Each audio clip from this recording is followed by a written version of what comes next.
Thank you, Glenn.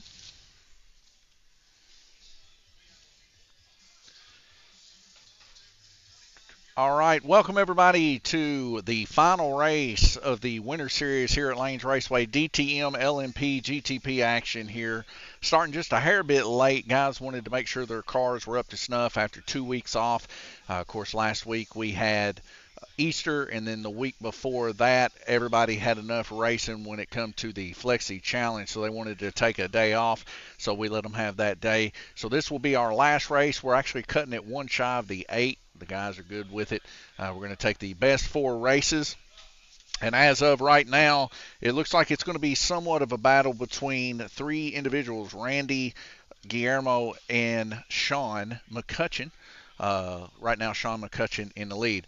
Glenn Burden, he's got his car set out there on the track. We're going to scooch on over there and get ready for this race. Chat is live, YouTube, Facebook, and Twitch if you want to jump on in and join us here in this final race. But Glenn, whenever you're ready, we're ready for you. Tell you might need to start the race. Well, I can start it from here. Guys, if you don't care, help track marshal, please.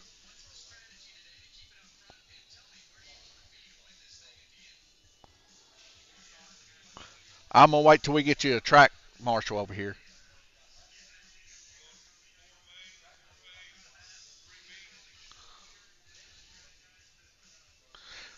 All right, Sean, you got that?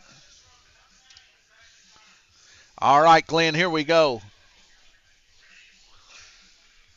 As you guys know, 4 red lights dropping out to a green. And this is our DTM class here, our first race today. And we got 2 more series after that. Now, of course, this will get split up into 2 different heats. It'll be an A main and a B main. We got 7, so I believe 4 will go to the A, or the one that's in the middle will choose whether or not to go to the A or the B main.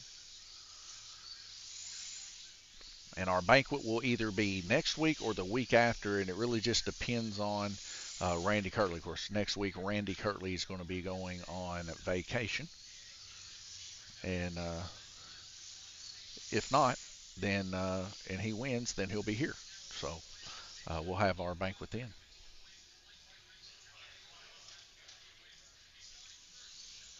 But if he loses and either Guillermo or Sean take it, we'll have our banquet next week.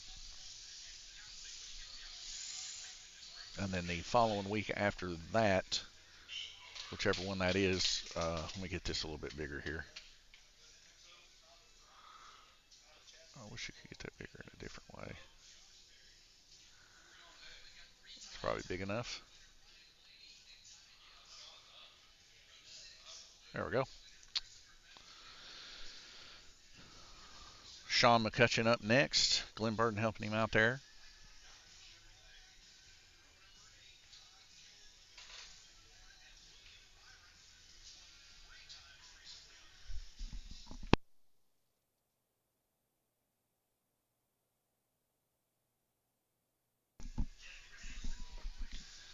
All right, here comes Sean McCutcheon in the orange and yellow car, currently leading in the points in all 3 classes. Just go over that a little bit here. So right now, as points state, Sean McCutcheon in the DTM leading, followed by Guillermo Sire, then Randy Kirtley. That's your top 3. Then we got in GTP, Sean McCutcheon, Randy Kirtley, Guillermo. And LMP is Sean McCutcheon, Randy Kirtley, Guillermo. So they're all within 5 or so points of each other, and it's all going to boil down to this final race here, to who is going to bring home the big check and all the bragging rights at Lanes Raceway for the Winter Series. And Sean McCutcheon right now turning some pretty impressive times there, 5.484.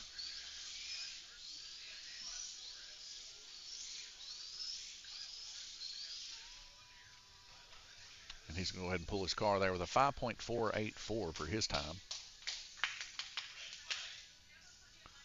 Richie Austin, afternoon. Good afternoon, Richie. Hey, Richie. T's down here says, hello, Richie. Hi. Can't see me. Barely, I've seen the tips of your fingers there. Sean sliding his car down. Next up is going to be James McCutcheon, father of Sean McCutcheon.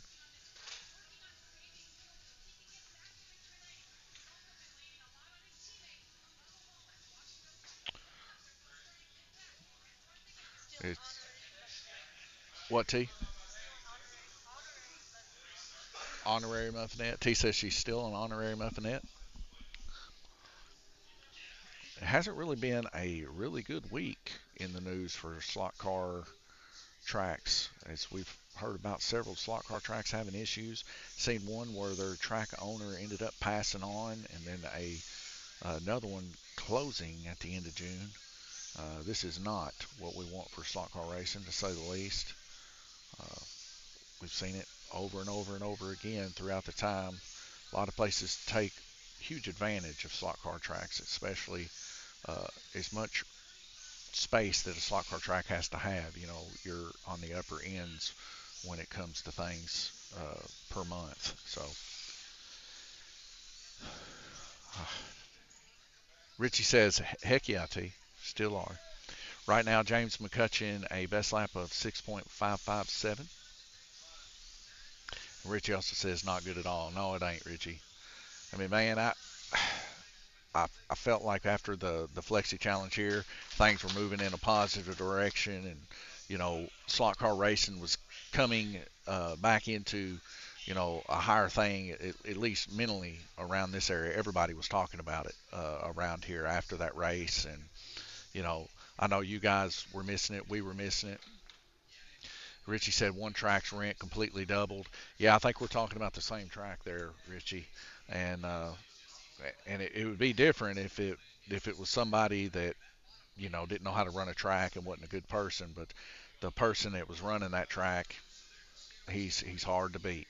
A really really kind, good man for sure.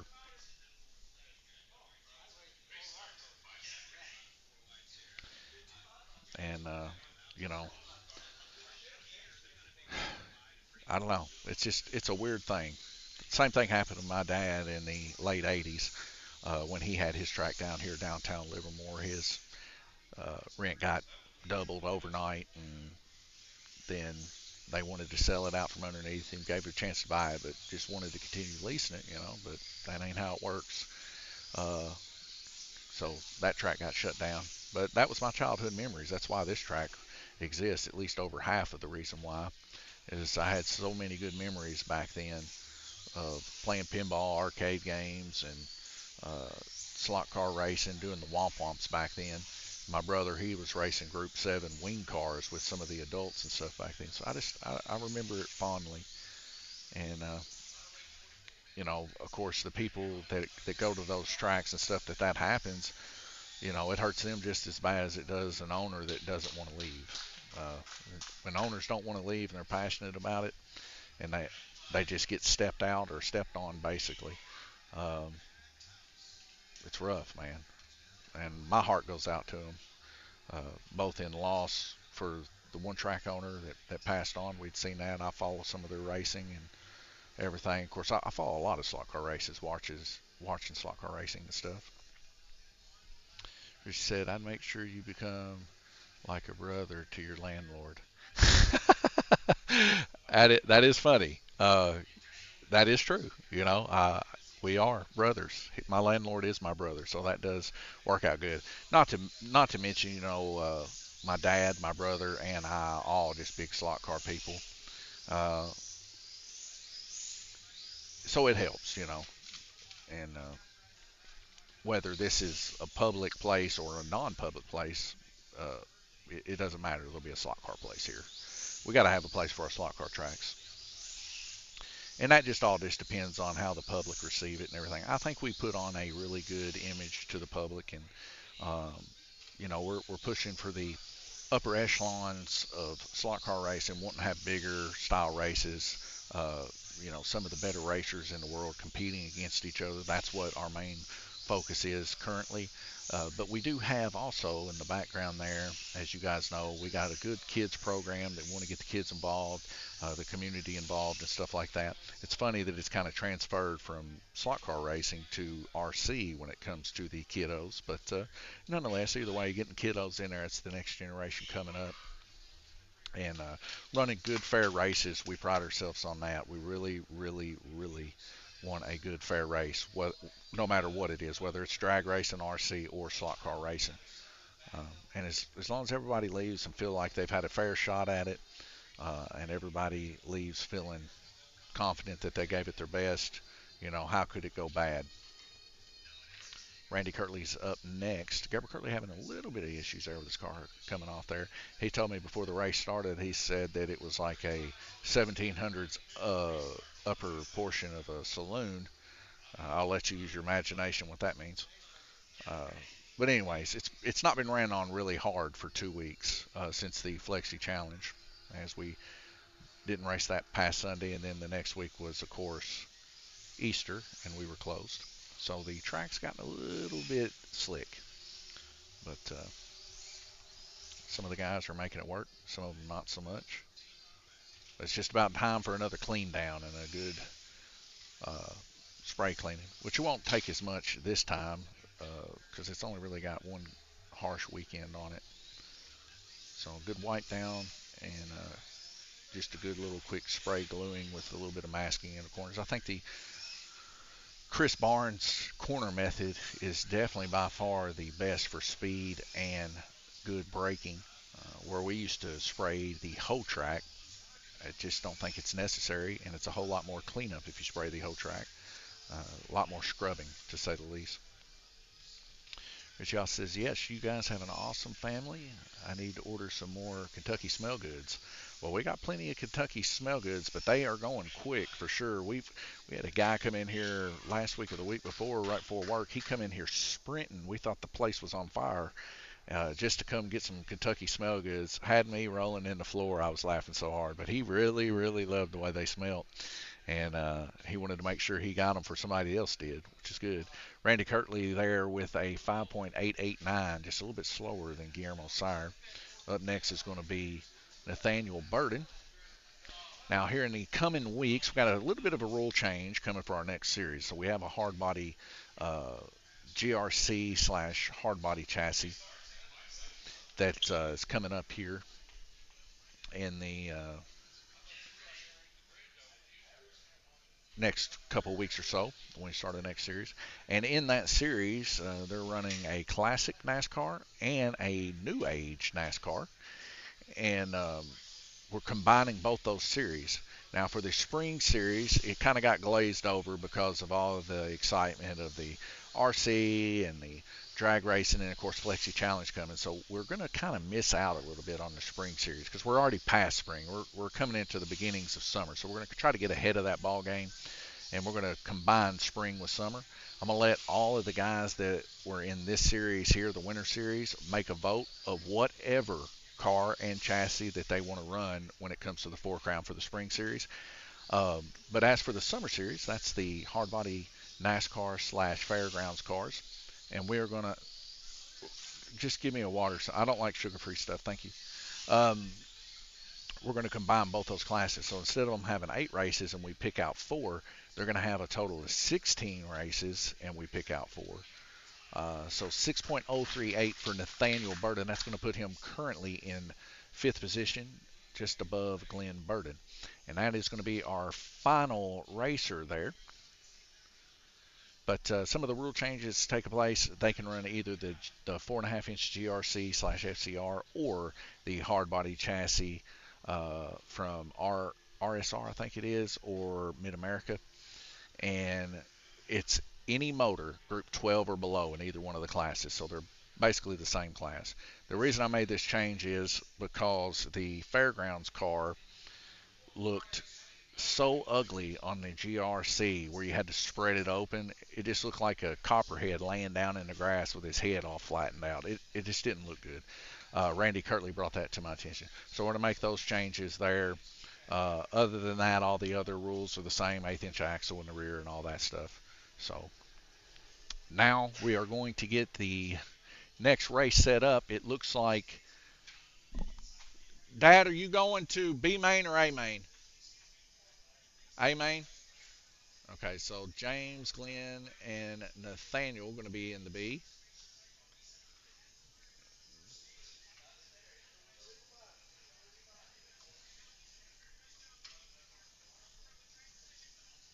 So give me 1 second. Let me get that prepared here for the guys.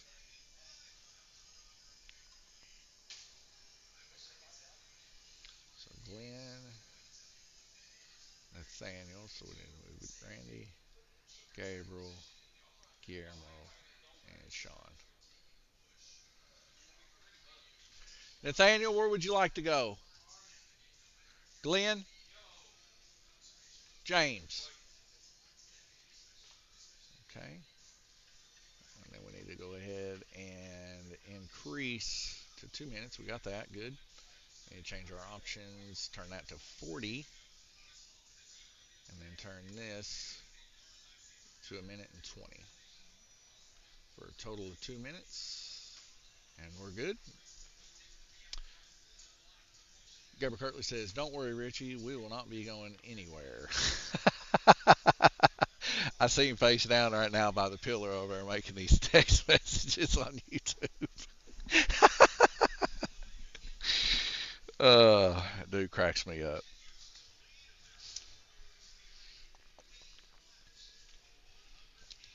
Gabriel says we have planned 2 big races a year with Alan.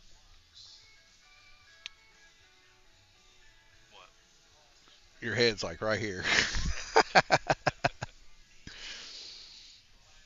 No, we had a blast. The Flexi Challenge race, probably one of the most exciting times that I've had in my life. I'll go on vacation very rarely, but I will put it like this. That race weekend, Richie, I had just as much fun as I had whenever me and my wife got married and we went on our honeymoon and we went to Universal Studios. Like I had the same excitement vibes and everything. Everything was just fun, exciting. It was a good time. I mean, there was a few times during it I got a little bit overwhelmed. My first time ever doing it, trying to keep track of the computer system and all that. We're looking into doing Trackmaster now, I think Gabriel said, with updates to where you guys can check your lap times and all that stuff on the internet. You live, you learn, you try to make things better.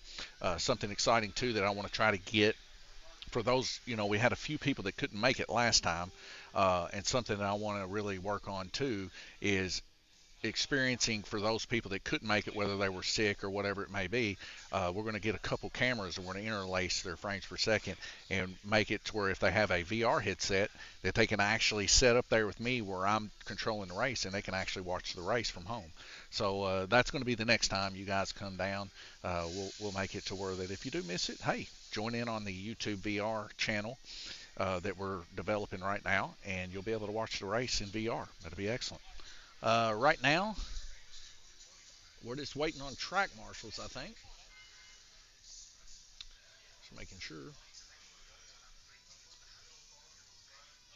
But if you haven't checked out any of the new VR headsets, the Oculus, or not Oculus, I keep saying Oculus, that was one of the first ones, but the MetaQuest 3, I think's the name of it.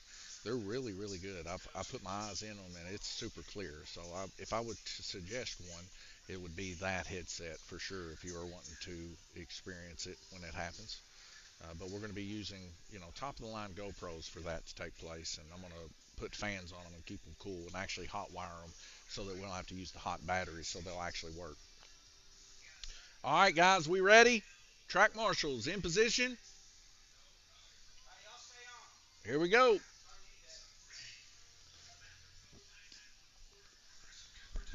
And I'm going to keep my hand here on the red flag in case they come off in the red lane here. We've actually pulled our cabling from the Flexi Challenge. Dad ended up having to need it for his RV. So we'll have to get some more wire later on for that. But not a big deal. 18 gauge wires readily available anywhere.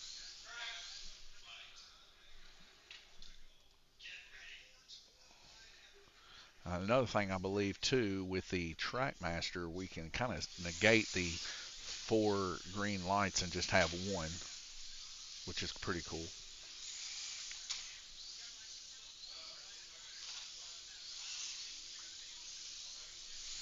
Right now we got Glenn Burden out in the lead, 6.308 and a median of 8.21. He's about 2 seconds faster than everybody else currently per lap. Nathaniel Burden and James McCutcheon really close to each other, within a half of a second to each other median wise. Now Nathaniel's best lap is 6.1.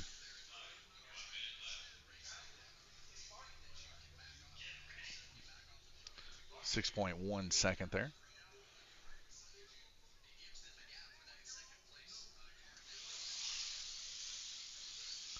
Going down through the front stretch here, the orange and white car on yellow lane. Glenn Burden is really bringing it home.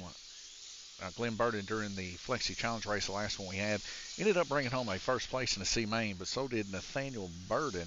And I'll tell you what, it should be a battle between these two before it's all said and done. Nathaniel Burden there in the red car, the orange and white of Glenn Burden. Glenn Burden there, his car is just hooking up this weekend on a slicker track. Nathaniel's, of course, was hooking up a little bit better with a more grippier track. But James McCutcheon right there, he's still on that 11th lap with Nathaniel battling it out. Lap time at 7.655 to the 6.302 of Nathaniel. Now 808 median and a 821 James McCutcheon respectively between Nathaniel and James. James definitely turning some pretty good times here on white in comparison with these guys. Now James back to a 10 median after that wreck he had on the camel hump. Looks like the camel hump right there where Randy Kirtley's standing in the middle seems to be somewhat of an issue for the DTM car. And that's a heat over. Yeah, that's it. Yeah, it's right here. Glenn Burden, 18 laps, 15 laps for Nathaniel. James McCutcheon, 13. I want to put this somewhere along here so you guys can still see the Glenn there, 18, 15, and 13. This was one of the issues we had at the Flexi Challenge that I wanted to try to figure out, but this is about as good as I could do, believe it or not, with this software. They wanted to be able to see all of this right here before this actually happens right here. And we couldn't get that figured out. That was about the quickest work through that we could do. Nonetheless, Talladega today on the NASCAR race. And I think, if I'm not mistaken, that's already started or it's getting ready to start. I know it's about 40 minutes the last time I looked before it's getting ready to start. And of course, when you're here at Lanes Raceway, we have it up on a couple of TVs. Now, the one to the right of me here, I got it turned down a little bit so that you guys ain't hearing it blasting through this TV. But this TV over here we usually use for like kids' movies and action movies and stuff like that for people when they come in here just want to hang out, drink coffee or whatever. Um, that's something else we need to get is a coffee maker here. We had one at the old place, but it had all kinds of frou-frou coffee in it, and the guys wouldn't drink it, so I ended up drinking it all. Um, but it was what do you call it? A Keurig. That's what it's called, Keurig, yeah. 5 seconds, we'll be going back racing. James McCutcheon on red lane, Nathaniel on white, Glenn on orange.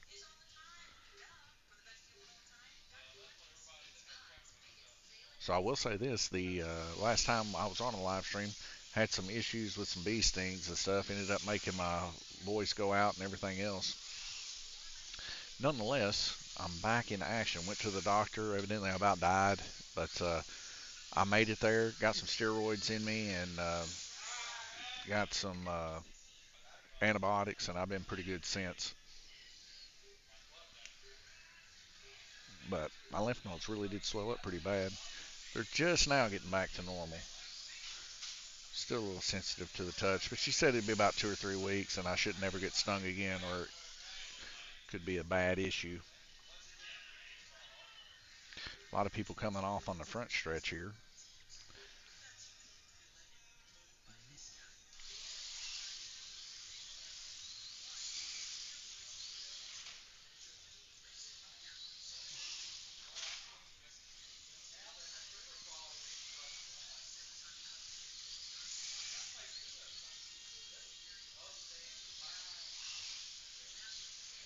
they're talking about TrackMate can do everything that we can do. This is true. I mean, TrackMate is not a horrible system by no means. It can do everything we need it to do. The only thing is it doesn't have that extra stuff like being able to check out online your lap times and all that, kind of like how Live RC is. And that's a pretty cool added feature. Not to mention, it's just like what, well, it's like what Richie said and what some of the other guys said. That's what, these pro world races and national races and stuff, that's what they do, They use the TrackMaster. So if we want to be taking anything, what even a micron, seriously, we need to be running what everybody is running when it comes to these national races. Just figure out the software. It's not a big deal. Might take a couple days to figure it out, but I mean, we've been through so many different types of software: Chase Meets, Pro Parents, Live Time, TrackMate, uh, TrackMate RC. So many that we've tried, even besides just the TrackMate stuff, they're all similar, but then they all have their little quirks, and nothing is really perfect, and that's the issue. Um, really, stock cars is not mainstream enough for things to be perfect for some place like Microsoft or something to develop anything, just simply because there's no money to be made for them unless they charge exuberant amounts per year, which people wouldn't pay because you know stock car tracks have a hard enough time staying in business the way that it is. Entertainment is the first thing to go when it comes to what's that? What do you need?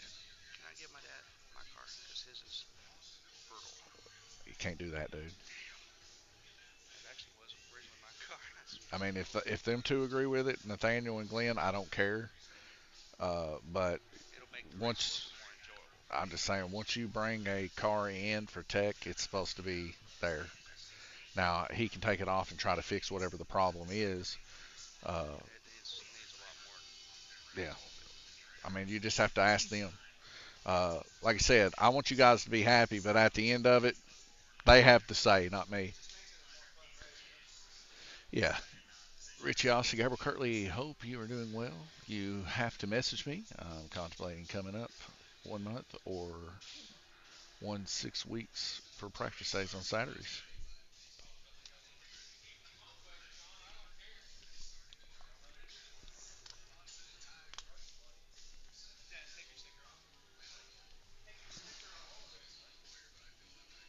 So it looks like we're going to have a car swap here, which it's just like I was explaining to Sean. If the guys are okay with it, I don't care, but all the racers need to be okay with it.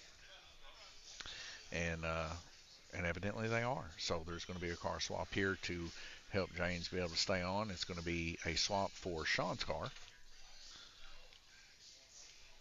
But under normal rules, once the cars go into tech, they're not to be touched by the racers till the end of the race when it's all said and done. Anyways, our last race, Sean's not actually running up, or James is not actually running up front for points. So it's just kind of one of those things. These are my home racers. It's not like we're running a big, huge event here currently right now, other than our regular winter series here, Pro Series. All right, back to racing. Round robin 3 of 8. Glenn Burton still in the lead. Nathaniel Burton there in second, 6 laps down, and James McCutcheon there with a new yellow and orange car.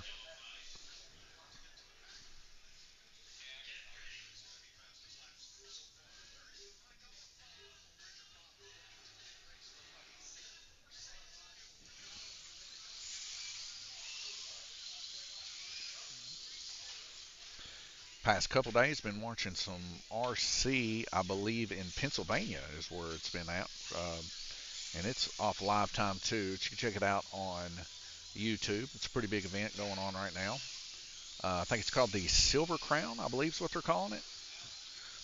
But it's some outdoor buggies, and they're running 1/10 scale buggy style. The ones that I was checking out, I was in the C main watching them during the C main, and pretty interesting.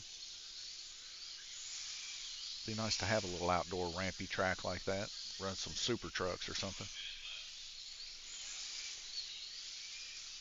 I'm always watching some kind of hobby racing. And Seymour Gale Force is also going to be having another meet to sell some HO stuff and different types of slot cars, like NSR type slot cars and stuff like that. And I can't remember the exact date, but it's towards the end of this month, which we're in. So definitely check that out on Gale Forces.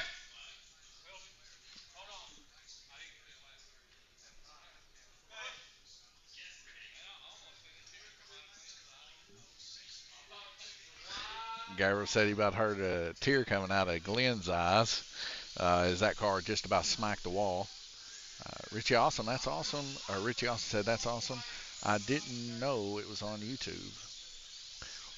Yeah, it's on YouTube. You can check out Live RC. Probably be the best, or not. I mean, sorry, Live Time. You could probably check that out, and that would be the best way to see it.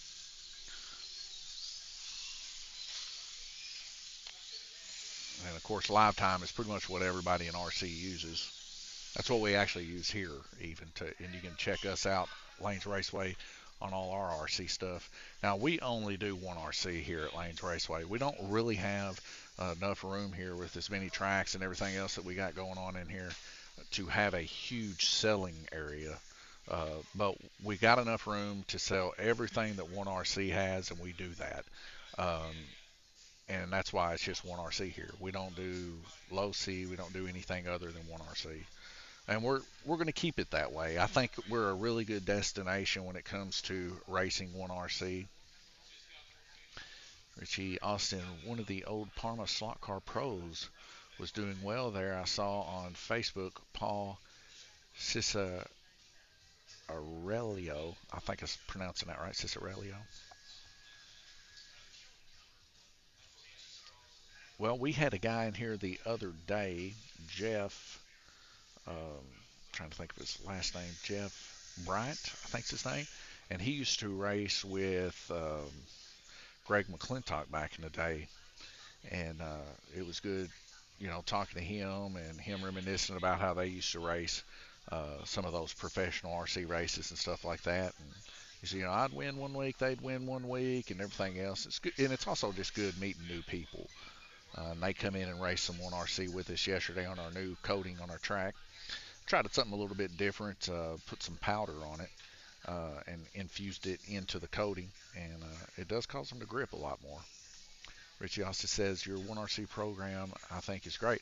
Richie, I appreciate that, man. We do try really really hard to try to make it as professional as we possibly can, with a little bit of randomness, just like a real track. Um, I don't want it to be that every time you come here, you never forget how to run it. Just like our slot car tracks, you know, they require a certain amount of gluing. This week it's dry slick, I guess you would say, because it's got dust on the straights, and they're slick this week. Um, I like the dynamicness of that. I don't like, to be honest, we do have a flat track here, and it's an RCP, a pro track here. It's just not my style when it comes to racing. I like a challenge. I like watching the guys be on the ragged edge. And yeah, does it cause more wrecks? It does. Um, does it have a steep learning curve? Yeah.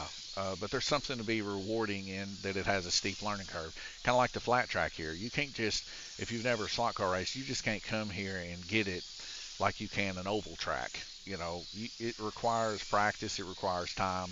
But then once you get it and you start getting a good rhythm and you're keeping up with everybody else, there's a feeling of joy that happens inside of you that it's like, I've accomplished something because I put in the work.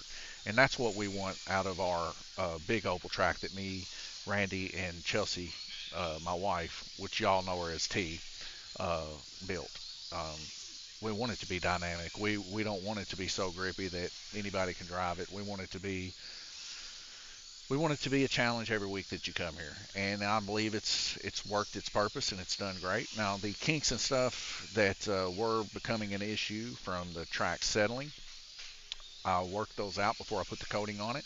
Now there's no longer a lip coming out of turn two, where that the track had took the coating and soaked it into the MDF from the previous series and made all of the screw holes where it's screwed in all bubble up. I sanded all those flat, so now the track's more flat like that, which in turn gives you a bigger contact patch, gives you more grip. And like I said, we added for this series, which will be a couple months long, like they always are. Um, we added some powder coating in it, and that gives a little bit extra grip, but not too much. The cars will still slide out from underneath you if you get a little bit overzealous. And that's the whole part of the fun of it. Now, if it goes over good, we may continue that. But then again, I may go back to a slicker track next series. I get to choose that, how this track acts, and I'm always going to keep the racers on their toes because I don't ever want them feeling like I can just go to Lanes Raceway and I'll always be good. No, that ain't how it works. When you come in here tomorrow, it might be a different racetrack than the day before. I love dynamicness in anything. Richie Austin says, I used to race carpet oval as a kid, 1/12 scale. Yeah, and these are 1/18th, so they're a little bit smaller than that. But you understand that it gets boring once you figure something out. It's kind of like the oval. Like when you first begin slot car racing as a kid and stuff, the tri-oval is excellent fun. Everybody loves it, right? Because you're just learning how to get it, and you only have to let off maybe twice. A lot of times you don't even have to let off but once. Uh, and it's all about learning how to build your car, making it fast and stuff like that. Not a whole lot about making rhythm. But once you figure that out and you kind of step up to go to something like an orange track or a black track or something like that, and you're doing a lot more rhythm and you're figuring the track out and you're seconds faster than everybody else because you put the time in, and then you go back to the oval, it's just like, I don't know, it's like being an old adult, like a 30-year-old man beating up on 11-year-old kids. Yeah, of course you can do it. Like you can go over there and you can punt an 11-year-old kid out in the middle of the river in one fell swoop. I know that's kind of graphic to say, but it it's just not fun. It's boring. But that's why we have several different tracks here. We got the oval for the beginner, we got the orange for the intermediate, we got the blue track for the professional, and then in RC, we got the Intermittent Pro, I guess, oval for the RC, which is the one we built. It's a little bit slicker, a little bit harder to drive. Most people are not going to get it day one. You're going to have to set your car up and figure it out. And then we got the flat track, which, pretty much anybody can run on. And if you're used to running that sort of thing, you'll be right at home running flat track here. So, anyways, that's kind of my 2 cents about it all. And there may be something else in the future. I'm looking into eighth mile, 10th scale RC drag cars in the future. I'm going to get a full setup for that, for probably out back, and maybe hold those during the summer. Um, if there's room, and there's so we've seen Sean there with a little bit of difficulties. If there's room here at Lanes Raceway, or if there's room outside that we can use, I'm going to try to do my best to use it, not only to bring more money into Lanes Raceway, to have bigger races, to have bigger payouts, and to do bigger things and things like that, uh, but just simply to give other people something to do that may not interest them with what we got going on here. Like, we got pinball machines here. Had some pinball people here yesterday. We're doing a promotion now. If it's your birthday month and you can show us, you can play pinball for that month for free. So come on in, have a good time. Try to get that stuff fired back up. We want to get some of the newer pinball machines. Currently, not what you would say a lot of room, so we need to sell at least one or two before we can do that. But we're patient, and that's a big key of it too. Staying patient. Richie Austin says the flat track definitely took some learning. That is true. I still don't have the skills that it takes to have good rhythm here. These guys right now here in the B main are, averaging 6.8 is James, and a 6.4 for Nathaniel. I'm lucky to hit in the 6.4s on a fast lap. So that just goes to show you how much I've had experience with that. But I know Lanes Raceway doesn't want me to be a racer. It wants me to more focus on the day-to-day aspects of things, of helping people out. And I like helping people more than racing. I always have. Uh, so if I can help people, I'd rather do that versus racing. I've had my day racing back in the day, and had a blast. Basement days, great, loved it. Going to Greg's and Dale's back in Owensboro, loved it when I was a kid. Uh, but I think if I'm being honest with myself, what I loved so much about it was just being around the people. So, you know, now I get to do that for a job. I'm here, I'm around these people, I get to talk to them. Up to, and and I like helping people. So if we can combine both of those things. Now I'm not saying I don't ever race either. I mean, I raced a couple nights ago in a drag race. We didn't have a whole lot of people here for drag race. Of course, drag racing in real life, big car stuff is really kicking off now. Um, so a lot of them are doing the big car stuff. But there wasn't a lot of people here drag racing the other night, and this happens every year. You know, it kind of gets a little slow, and we get to set out on the porch. The beauty about this one is this is our first spring that we've had here. Me and my wife are used to setting out up there on the other one right in the middle of the sun, just cooking out there. But you know the wind blows through really good up there at the other place by the Mexican restaurant. But now that we're down here, we got a canopy, so we got shade down here. We can watch the traffic go by while nobody's here. Uh, and you know, they're like, well, aren't you afraid nobody's here? You know, doesn't that scare you? No, I put all my trust in the Lord. Everything's going to be fine. The Lord takes care of me. He's took care of me for the past 2.5, going on 3 years now. Uh, I just sit and wait, and I enjoy the time that I got when there's a little bit of peace in between it. It lets me, you know, put new coatings on the RC tracks. It lets me make a figure eight on the flat track. It lets me clean the blue track back and make it not like as my brother says, a uphouse saloon from the 1800s. Um, and then it's not so stressful. Wintertime, man, as a slot car owner, that's when you do make the most of your money. That's whenever you're making the most orders. That's when you're going back and forth to town to restock everything the most. But man, it's tough to get through those times because you have no time to yourself, and it's stressful. So yeah, I'm blessed. I'm thankful that I do get a couple weeks off where it kind of dials down a little bit until the dead heat of summer hits, and then everybody's back in here again. Because everybody likes good air conditioning when it's dead heat.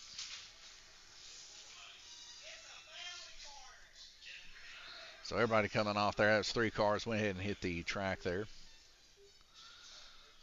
But yeah, I don't know what's coming per se for Lanes Raceway in the near future, other than our series.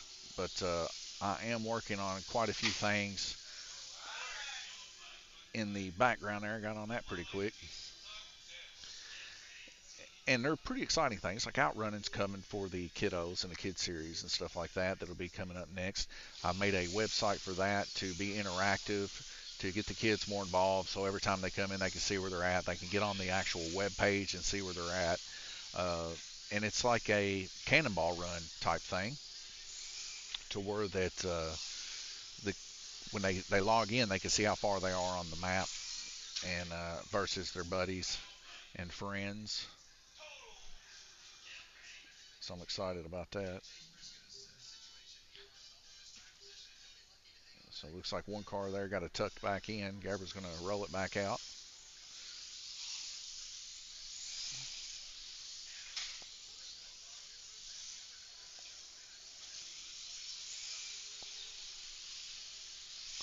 Right now, round robin 6 of 8. Glenn Burden in the lead by 6 laps. Nathaniel Burden there second. 84 laps there, James McCutcheon.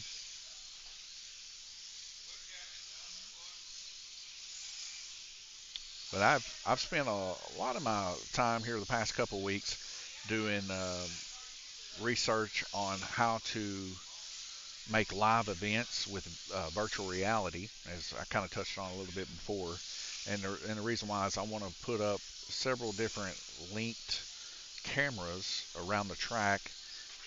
If I can come into it and get more GoPros, I think I got 2, and Gabriel's got 2 or 3.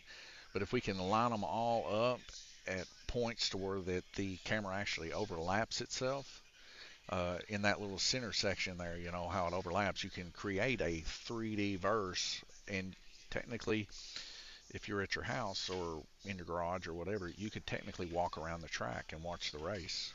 And I would like to do that, but I would need to keep it simple starting out with just 2 cameras and make sure I can get that to work. If I can get that to work, then we can see about doing the other stuff.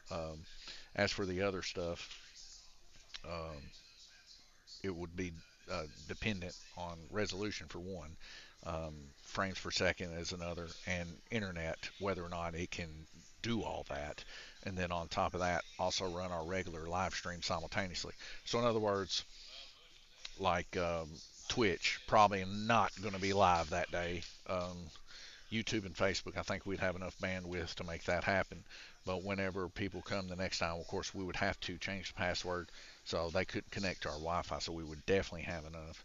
But you know, if we can't make it work, we'll just do it like we did the time before, and I think that went really well.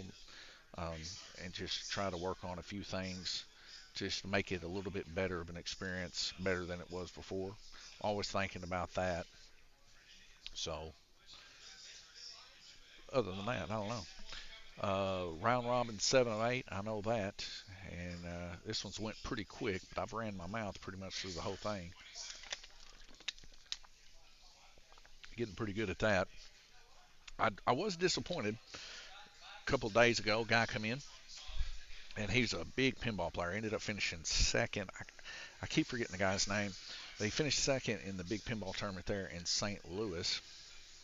And I said, man, I'd really like to get that Dungeons and Dragons pinball game. And he's like, don't do it. And me and him tend to like the same games. We like flow in a pinball game. And my favorite game, of course, still is Godzilla. It's going to be a tough one to beat. I'm hoping they beat it, of course. Um, you know, when I was a kid, I used to not want that to happen. I was like, man, Halo's the best game in the world. Um, see if he puts him behind there real quick. Oh, I'm sorry, not Halo though. 007 on the Nintendo 64, best multiplayer game ever. You know, nobody's ever going to beat it. And then Halo came out, and I was like, man, that's when it changed everything. I was a big 007 fan, and then whenever Halo came out, it was like, man, I'm going to start rooting that the other happens. You know, ever since then, I've always rooted that they get better with everything they do. Now, do I think King Kong is the game that's going to do that? I don't. I've seen King Kong. It's cool. I like the gong and all that that's in it. And it's a Keith Elwin game. You know, Team Elwin. I've got a couple Team Elwin games here: Iron Maiden, Jurassic Park, and Godzilla. Somebody just called me. I don't know who that was.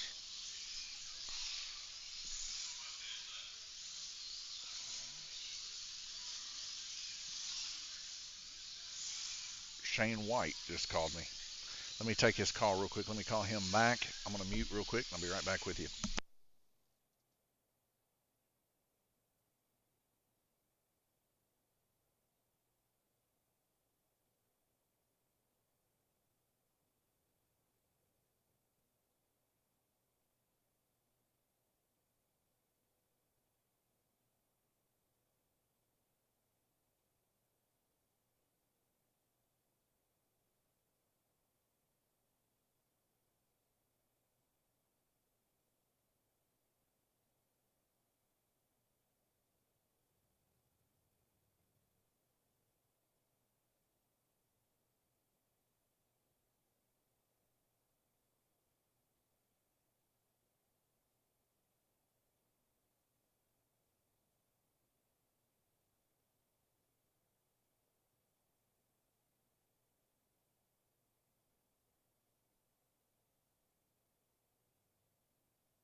Hello, John. I'm on the phone right now with Shane.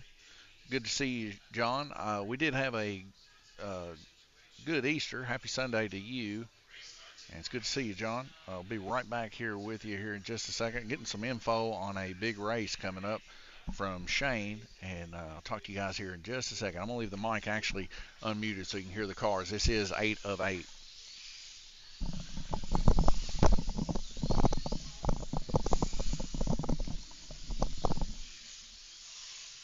All right, I'm back.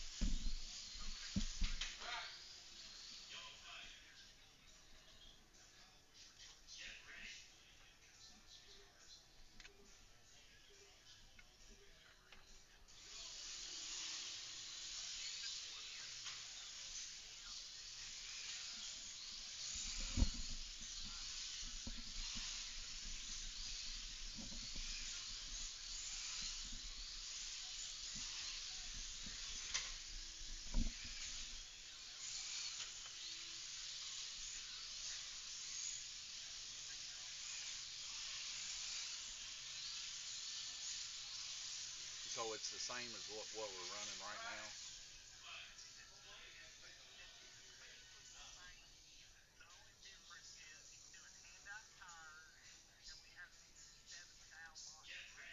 Okay, let me write that down.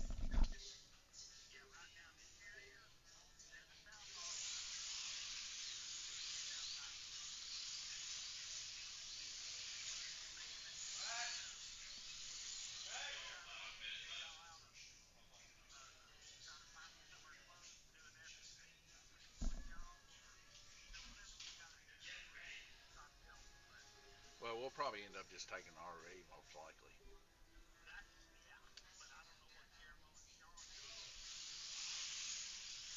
Yeah,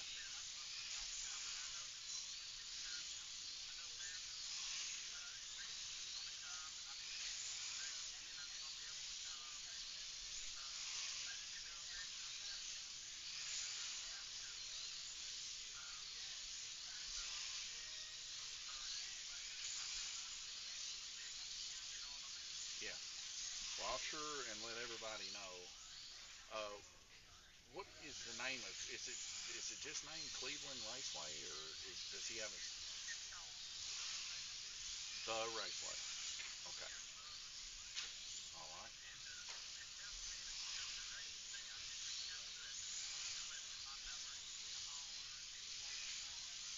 Okay.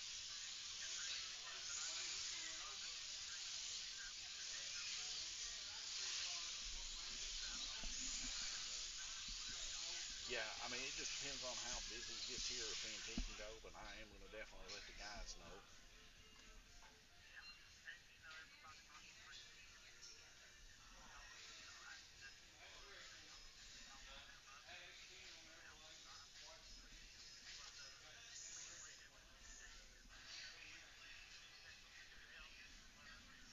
All right, will do. I appreciate it, Shane. All right, bye. T, you want to get a picture of that? All right, guys. So that is the end of the DTM race right there. I'm going to flash over here real quick. I just got off the phone with Shane White. He wanted me to let you guys know big, huge race coming at the Raceway in Cleveland, Tennessee. It's going to be their last one. Of course, we kind of talked about this a little bit before of Raceway shutting down. Now that it's out, this is one of the raceways shutting down that we really didn't want to see shut down. June the 20th at 4 p.m. is going to be a race, and June 21st at 5 p.m. is going to be a big race. Now, in this race, it's just like what you're seeing here now, DTM, LMP, GTP, all of the Flexi Challenge rules that you're used to, but it's going to be handout tire, and the cars have to have an interior, and they must run a 007 body, 7 thousandths thickness body.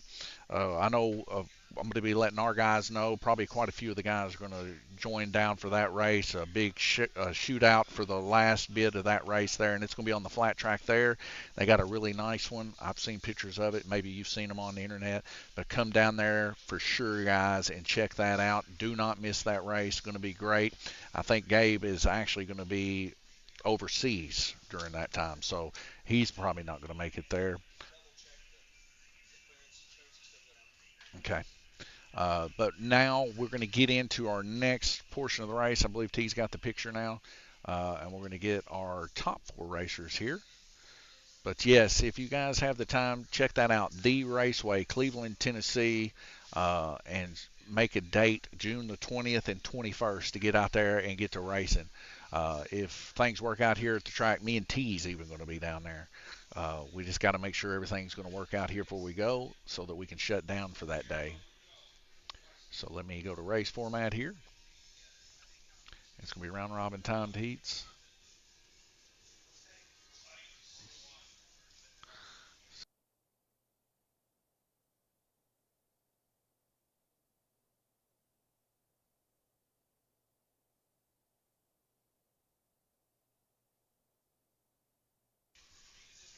Randy, Sean, Gabriel. All right. And it looks like Gabriel's on blue. Looks like Randy is on purple. And it looks like Sean, what are you on? Orange. Guillermo, what are you on? White. Okay.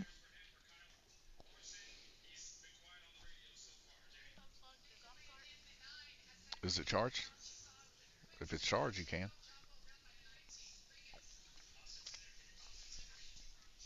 This is our A main for the DTM. DTM, they're running a 4-inch flexi chassis. Some of them running the Mid America Gemini, and some of them running the JK Alios.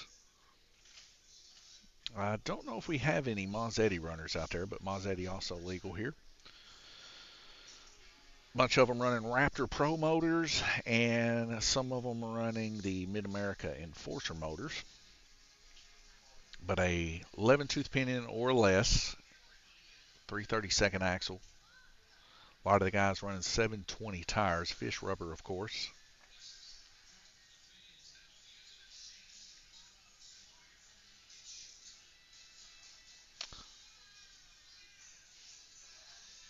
All right, need some track marshals.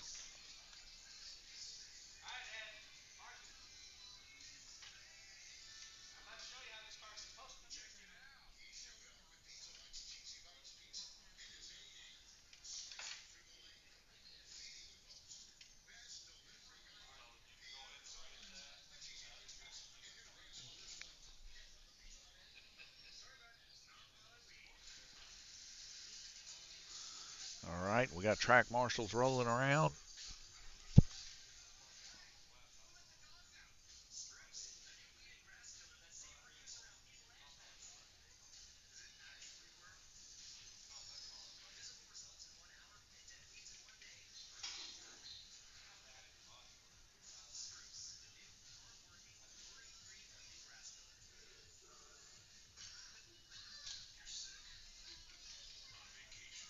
All right, guys, y'all ready?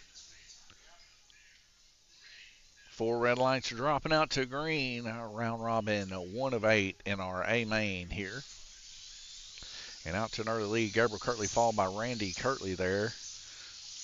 And Randy Kirtley had a real smooth, nice handling car at the very beginning when he was testing things out. Now we see Sean McCutcheon taking over that second position there as he just passed Randy Kirtley there. Gabriel Kirtley out in the lead there in the camel hump now, coming around to the final horseshoe. And right behind him is Sean McCutcheon there, by about a corner of a distance between.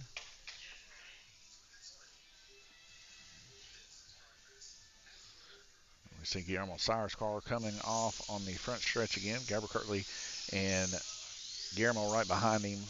Sean McCutcheon willing to make a pass on Guillermo, side by side with Guillermo through the first 3 corners.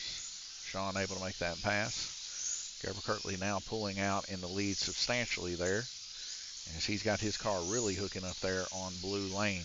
Gabriel Kirtley turning a 5.321 best lap. That's 0.2 faster than anyone else right now, and a median of a 5.55. the number of prayer there, and Gabriel's living on a prayer here as he passes Randy Kirtley again as we see them go 3 wide. Sean McCutcheon coming off, Guillermo Sire coming up to poise to take that position, but Guillermo Sire there with 11 laps. Sean McCutcheon and Randy Kirtley on the same lap, about 3 corners behind as Gabriel Kirtley comes around again to make a pass.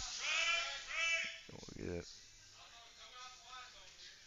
another track call here. Gabriel Kirtley coming off on the front stretch like most people have been here lately. So the grip's pretty strong coming out of the corner, and where it's just a little bit dry, slick on the straights where there's not much glue, I would say that's where we're seeing these issues at. Now Sean McCutcheon taking over the lead. He's got about a corner on Gabriel Kirtley going across the 3 corners now. Gabriel Kirtley there in the yellow and blue car. The orange and yellow Tigger car of Sean McCutcheon. Gabriel Kirtley actually catching a little bit on Sean McCutcheon, but coming off there in turn 2. As we get a red flag rotation here. Sean McCutcheon, Gabriel Kirtley, Randy Kirtley, all 3 on the same lap. Randy and Gabriel a corner difference. Sean McCutcheon coming around to make another lap. So almost a front stretch difference in between the times of these 2 guys. I'm going to make this a little bit smaller here.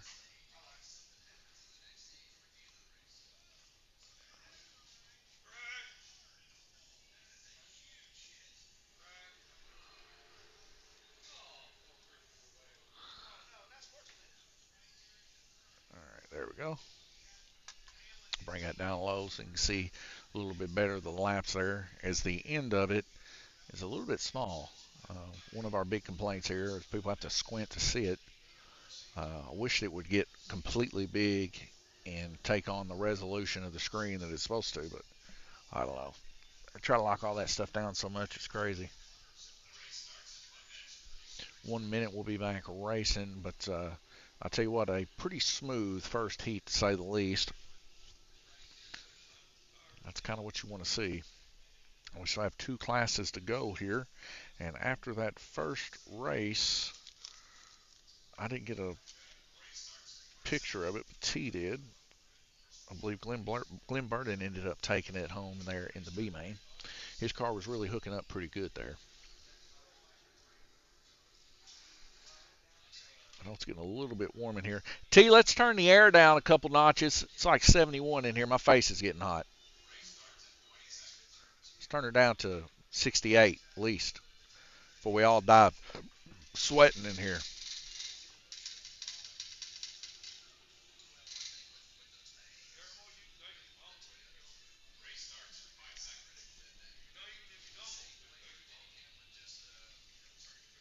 Here we go. 4 red lights dropping out to a green. T's turning on some air here.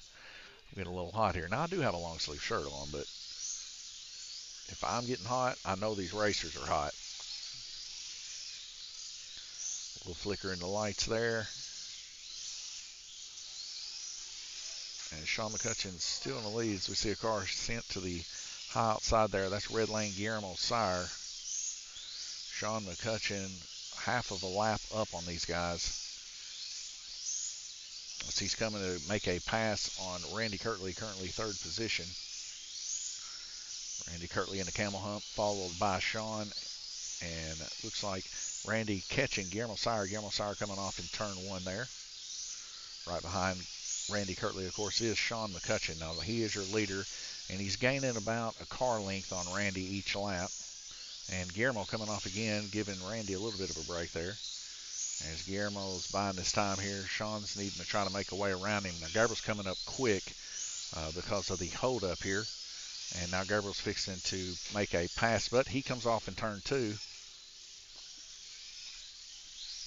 And now we're back in the same position. 1 car length or 1 turn different between Gabriel and Sean McCutcheon. As we see Sean McCutcheon a backstretch difference. Sean McCutcheon coming up again on Randy Kirtley here. As we see a car coming off, I believe that's Guillermo Sire there in the camel hump coming off again. Having some issues with that car, possible body issues. Gabriel Kirtley looks like he just got past but made the pass back again on Guillermo Sire. Gabriel coming down the first corner. And he's back up on Guillermo again. Guillermo having quite a few wrecks here, dropping him substantially. Sean, Gabriel, and Randy all on the same lap, 39 total laps. As Gabriel Kirtley comes off in turn 3, and we get a round rotation. The difference between a lap down is from turn 2 to turn 3, as you guys can see there in the upper left-hand portion of your screen.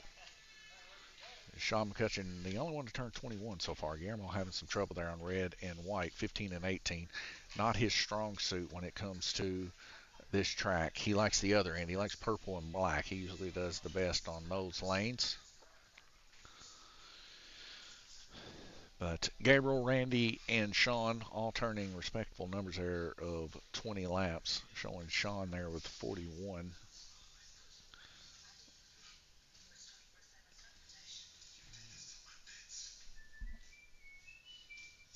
We'll have a minute and 14 rotation here.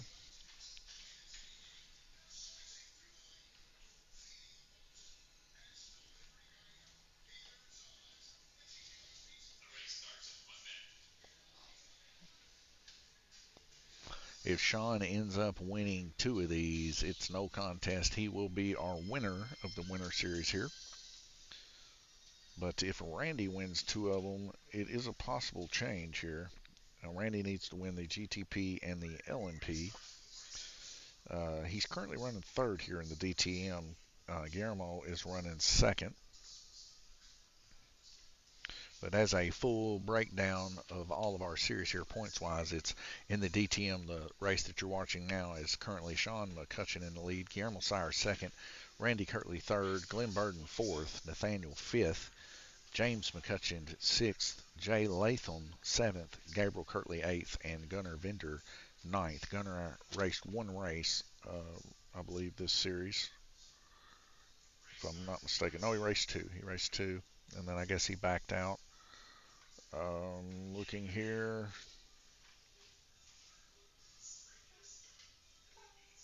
Trying to find the breakdowns of the DTM. Got them right here.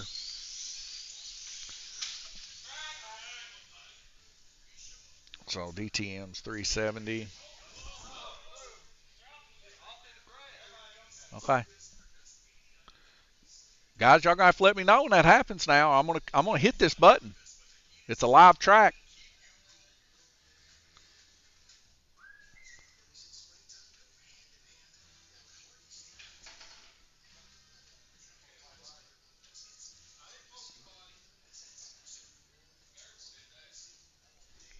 So Randy Kirtley with 370, 380, Guillermo 395, Sean. These are not in any order.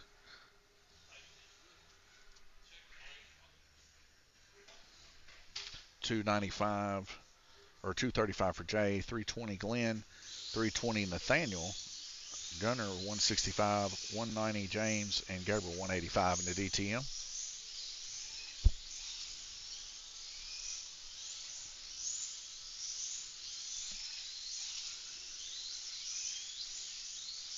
Sean McCutcheon currently a lap up on the guys here.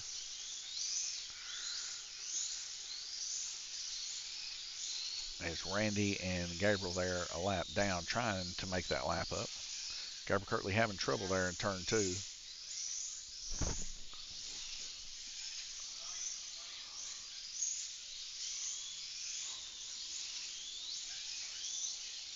I will say this, it is a lot harder to see the track over here where I'm at, where I was during the Flexi Challenge over there behind Glenn. See a lot of cords, a lot of people's backs. So I turned the track on just a few seconds ago whenever there was cars off in the net. I couldn't see where the cars had wrecked. I thought they were just in the camel hump. But nonetheless, if they get in the net or under the bridge, I can't see them. So the way I do it, as soon as I'm able to hit continue, I turn it right back on. It's supposed to be a live track, you know. So we try to get it back on as quick as possible.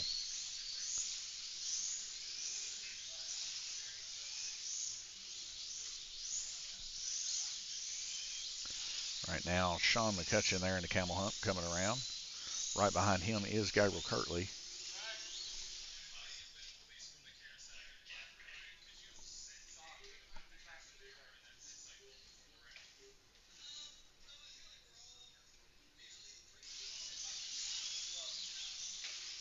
Gabriel Kirtley coming off.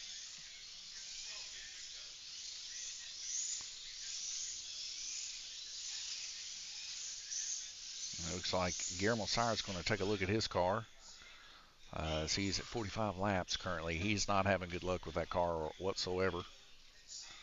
Gabriel Kirtley right now dropping to third position after that heat, coming off a couple times there in the second corner. Randy Kirtley now turning a 21 on yellow as he's tied up with Sean McCutcheon.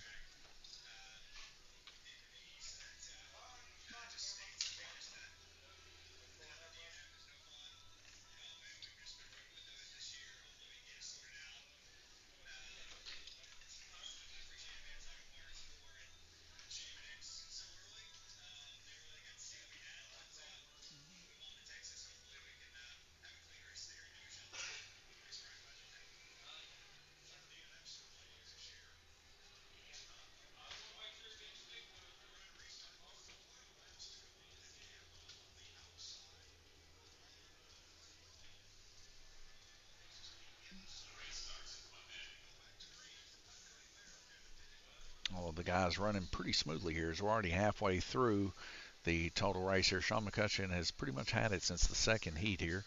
And we're seeing Randy and Gabriel battling it out. Gabriel actually dropped to third. He was running the race there at the first. Having a couple issues there in the second corner. If he can get that dialed in, he might be able to come back. Randy Kirtley there just doing what Randy Kirtley does, Frost King style, keeping a progressively fast speed, moderately quick, a little bit above pace, and not wrecking. That's the key. And you can see the difference between him and Sean is literally 3 corners. As Randy comes back around, supporting his Summer Series shirt here. Now, guys, when we do shirts here, we do them on a series basis. And if you want to get the best price, definitely get it when everybody else is getting their series shirt. It is drastically different. So I'll put the difference between for you. So we get all of our shirts at the same time, drag racing, RC, and our slot car racing. And our order was $25 a shirt with that. Now, after that order came in and came through, any excess orders after that, these shirts, being that we use the premium shirts that don't shrink and do all that, the difference is about $10. So it's like $35 if I order 1 or 2. So if you want shirts, definitely keep your eyes out if you're in these race series and order them when everybody else does. You'll save a killing.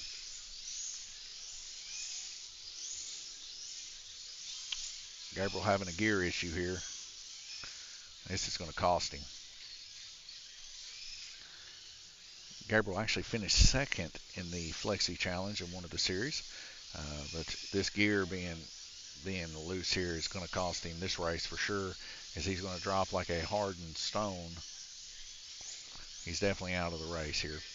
Now he's probably going to move on into the next series and try to get that to work.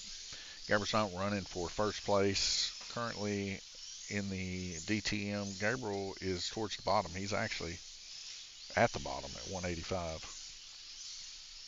He's had a lot of hardships when it comes to the old DTM. But Randy Kirtley's still in this.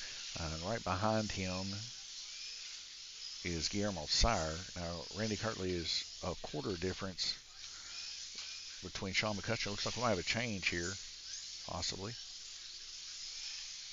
All right, now they're on the same lap.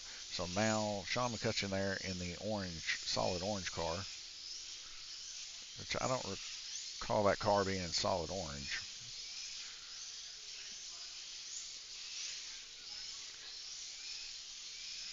I'll have to make a comment on that. Maybe the guys allowed him to swap cars. I'm not for sure.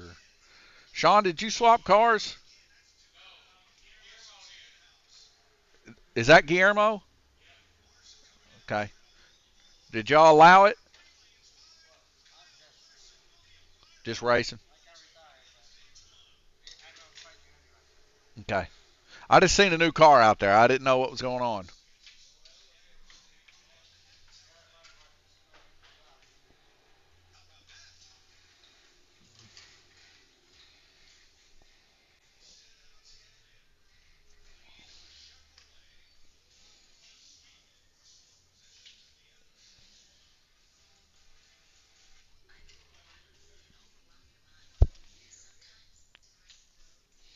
Gerber with a blown gear, going to try to get it fixed. He tried to put it out there right at the end. Now, I do not know whether or not that's going to be a good car to take, try to take first place. He's going to need some really good luck for that to take place. Same way with Guillermo here, currently being out several heats.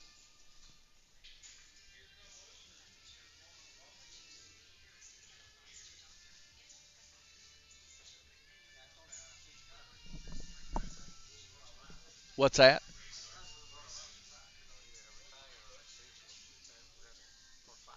I mean, in DTM,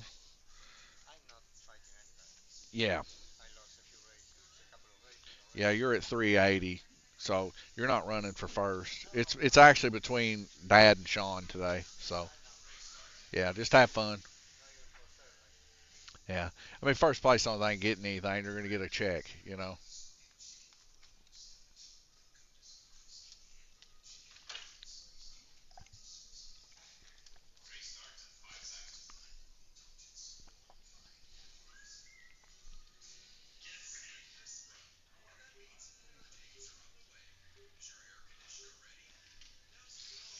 And here we go, back to racing.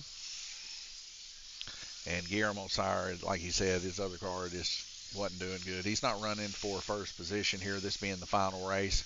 We're going to let it slide like we did with James earlier and just let him get back in the race and race with the guys, have fun.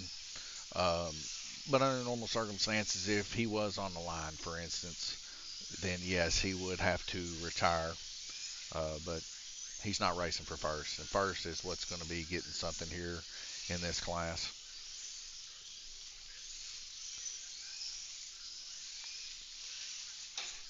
Let's get a hard hit. And that's going to be on blue lane. Sean McCutcheon, your current leader. Garber Kirtley's still out right now. I think he might just go get him something to eat, possibly.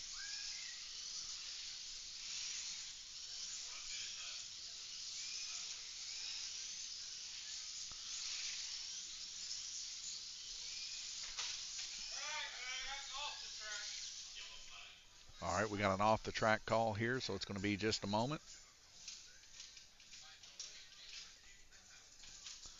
But it looks like Glenn was just that one, Glenn. All right, we're good.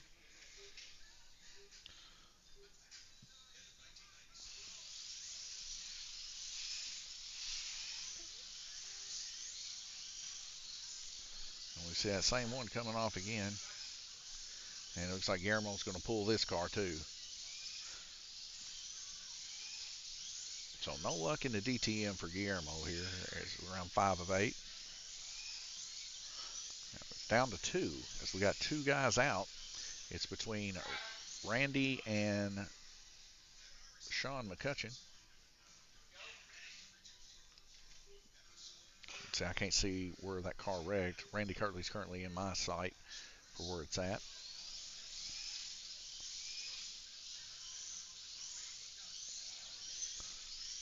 Sean McCutcheon at 100, Randy at 99.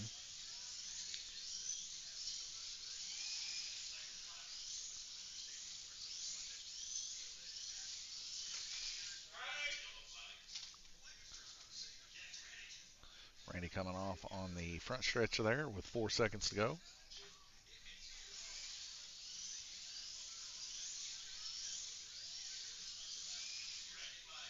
And it looks like possibly Randy's car dying a little bit on power.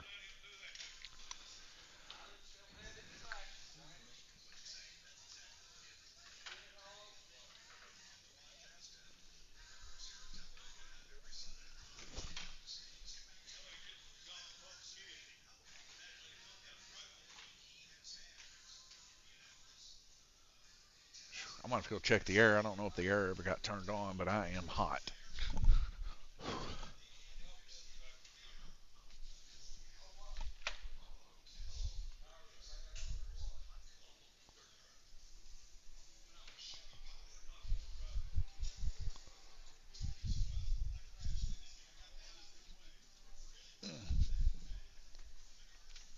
Be going into our round robin 6 of 8.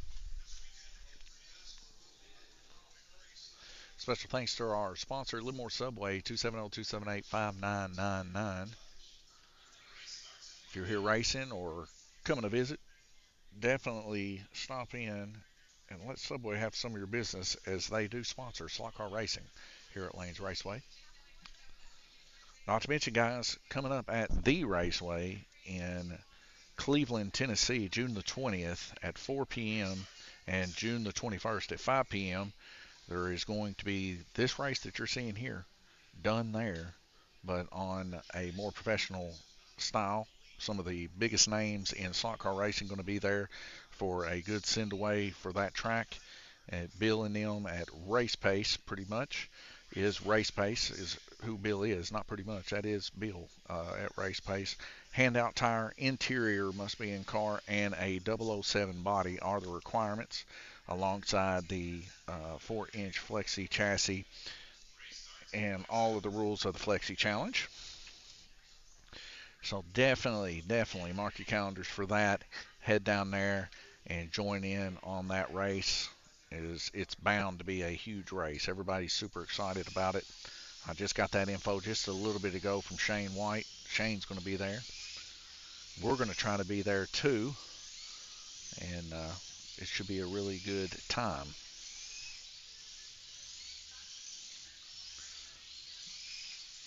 Of course, down there at Cleveland, they have a flat track very similar to this one. It's got a very aggressive, sharp, like donut in it. I've seen pictures of it. A beautiful track, to say the least. So if you like what you're seeing now, good, exciting flat track action, definitely check them out down there.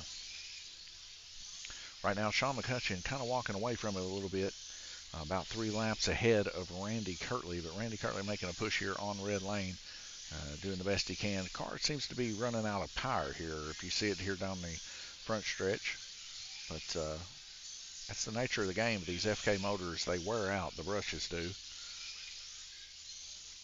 But nonetheless, a very smooth race between these two. Gabriel Kirtley, I'm guessing, retired alongside Guillermo Sire here in the DTM, as they're both having issues. Guillermo couldn't keep his car on. Gabriel slipped a gear, and that pulled him out of contention. Anytime Gabriel's out of contention for first, he pulls his car. No need to stop it, hands, ifs, or buts, or anything like that. That's how he works. Randy Kirtley there gaining a lap. Now within 1 lap to Sean McCutcheon with 30 seconds left to go. Randy Kirtley doing what Frost Kings do, keep their car on the track and run decent times here, about 1/10 of a second off pace, but he's not wrecking. And that's the key, folks. So we'll see if that pays off for him, or we'll see if Sean will prevail here in the DTM. Now, Sean McCutcheon currently in the lead in DTM. And this is our final race here also. And Sean is 395 to Randy's 370. So he's substantially in the lead there.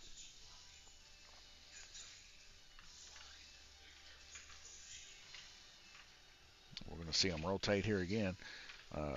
You hate to see so many people out of the A main get dropped out, but that is the nature of the game sometimes.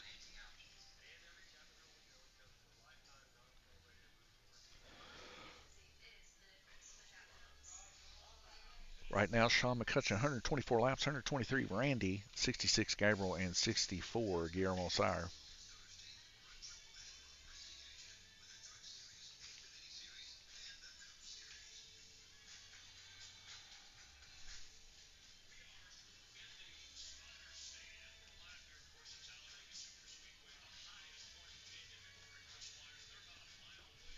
I'm trying to get my garden planted tomorrow and get my yard mowed up. So we've had a little bit of rain this week, and it's made the yard grow quite good.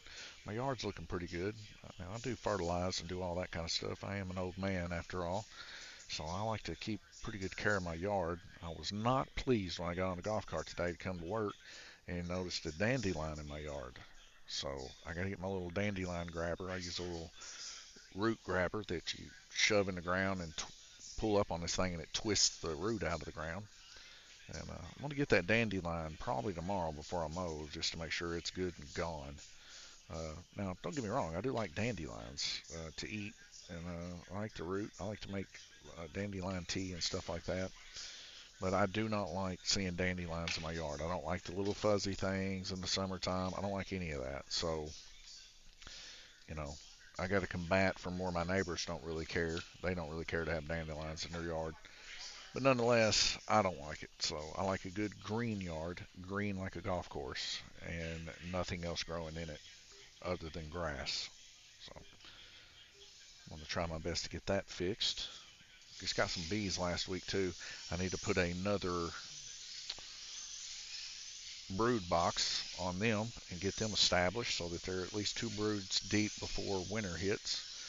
And then I'm going to put some supers on my other hives to try to collect some honey this year. Pretty much going to miss my springtime gathering as I got stung by so many bees. I'm afraid it's just a little bit early to be digging in boxes, and I can't afford to get stung again that I have to use an EpiPen. So we'll wait until this fall to grab honey. Of course, Randy Kirtley, he's got him a different style hive. It's got what's called a bar hive, and I have the traditional European style hives with the frames in it. One good thing about Randy's hive is it's kind of self-contained. You can, not have to deal with as many bees. Um, Depending on what type of bees you got, they are very head hunting type style bees. His bees are very aggressive. I would say they're just common bees most likely, but they are on the aggressive sort. The bees I got are Italian bees. As long as you kept them fed or they got plenty to eat, not really aggressive by nature. But I don't know.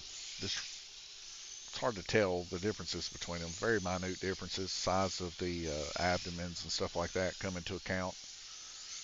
And then their generalized attitude is different too. Bees are very interesting if you ever go to read about them and stuff like that. Probably some of the most interesting insects that I believe should just be called animals in general. Mammals.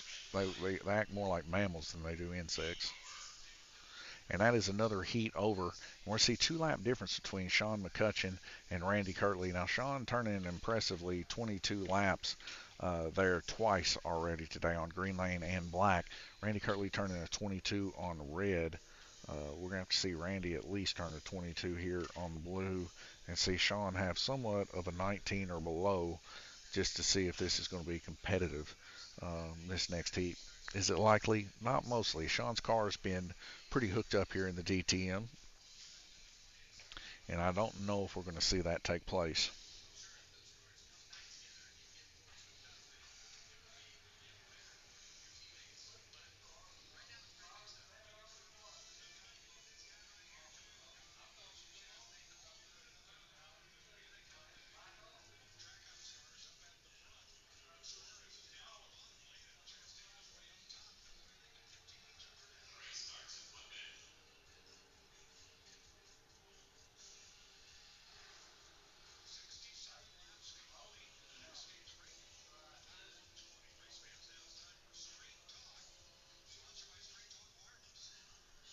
We're going to be coming into our round robin 8 of 8 this next heat.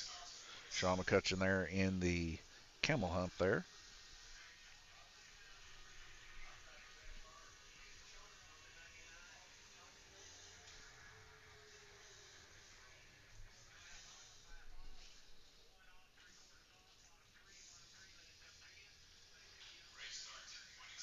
Up next will be our L&P class here at Lanes Raceway.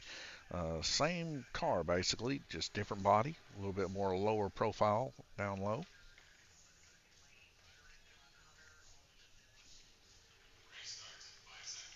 And it's spoiled down from 4 to 2 in the A main. And we'll see how this turns out.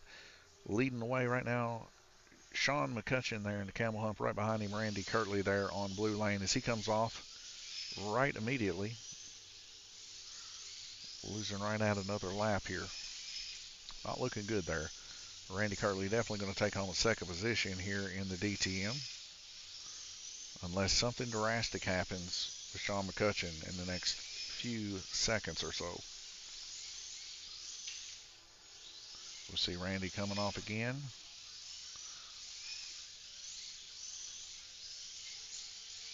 And Sean, he's been fighting pretty hard this whole series. Got in late in our last series, and it looks like Sean is poised to be bringing home a winter series here at Lanes Raceway. Like I said, done quite well in the races that he was racing in the actual Flexi Challenge, Alan Ingram's Flexi Challenge, but wasn't able to capitalize on one of them A main plaques. We did have one guy actually take home a plaque, and that was Gabriel Kirtley, and he got second position. He was very close to first, but just couldn't get it. Had one or two issues there where we've seen the other driver not having those issues. But we're proud of Gabriel Kirtley bringing home a second place, and hopefully we can see more of that take place in the future here at that Alan Ingram's Flexi Challenge. Definitely check him out on Facebook and follow all the progress to that series. There's some upper echelon racers for sure in that series, not to be slouched on. I'm talking about these guys are pro drivers, to say the least. So we're getting a negotiation here. It's going to not let us have it, so we're going to go ahead and load that back up real quick. And we're back online here. 10 seconds left to go. 3 laps difference between these two. Both of these guys have put on an impressive show in the DTM class. The track being a little bit slicker cost Randy a little bit of time there, and we're going to see him take a second position to Sean McCutcheon. So T's going to have to get her a picture made here real quick.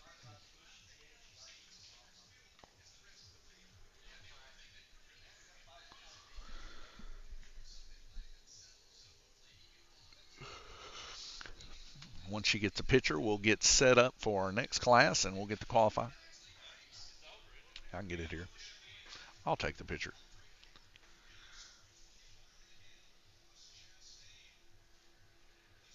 All right, there you go. All right, let's exit out of that, reset this, and get her on qualifying.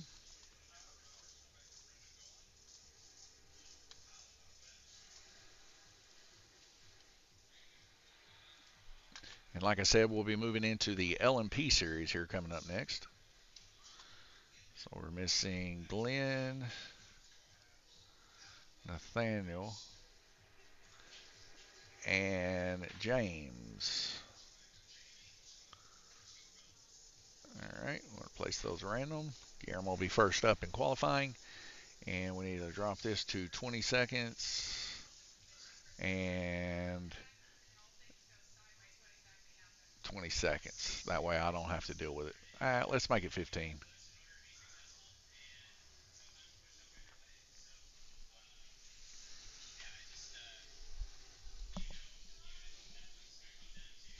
And I'm going to go over here and tech the cars real quick. All right, guys, LMP cars up next.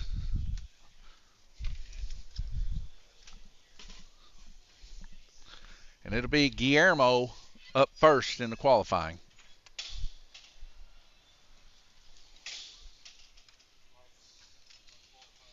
T, where's the, never mind, I got it. That's good. There's Guillermo's LMP.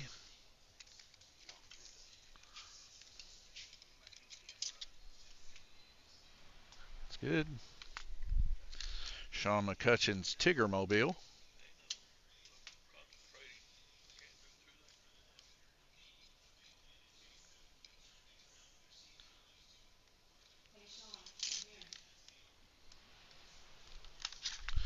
Gabriel Kirtley in Livermore Lightning livery.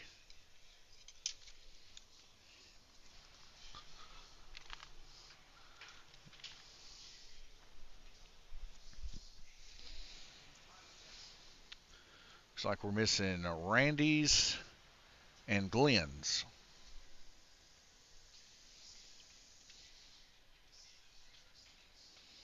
Glenn's Cookie Monster Mobile coming inbound.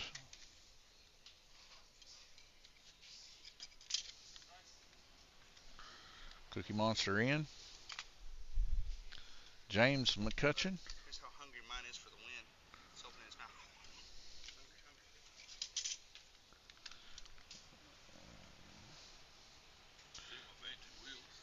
Oh yeah, that'll work.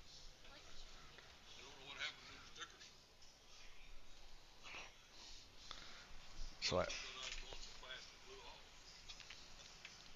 T, you know how to check these?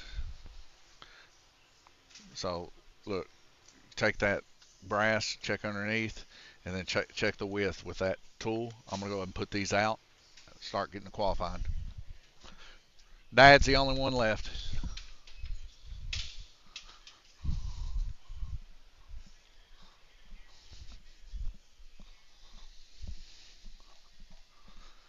It's going to be Guillermo Sire up first on qualifying on blue lane, followed by Glenn Burden and the Cookie Monster. After that, I don't know who's next, so I'm just going to line them up, and we will see.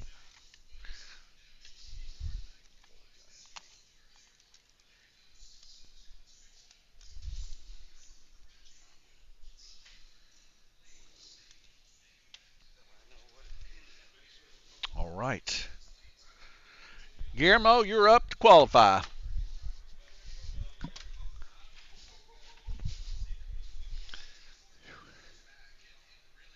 little spot in my back here. There we go.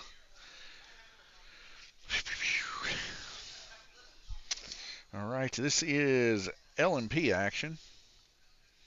Currently, L&P Sean's in the lead. Randy second, Guillermo third, Glenn Burden fourth, Jay Latham fifth, Nathaniel sixth, seventh, Gabriel James eighth, and Gunner ninth.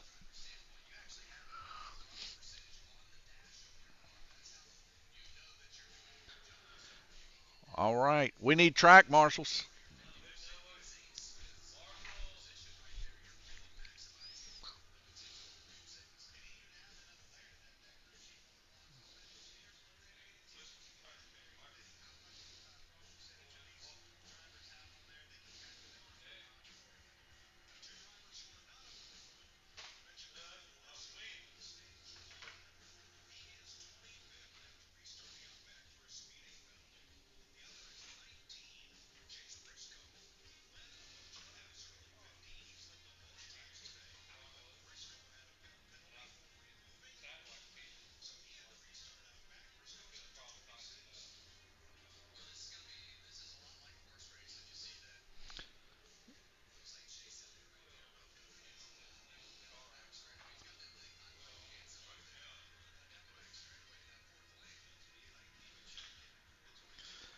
Tell Sean to get in and track marshal.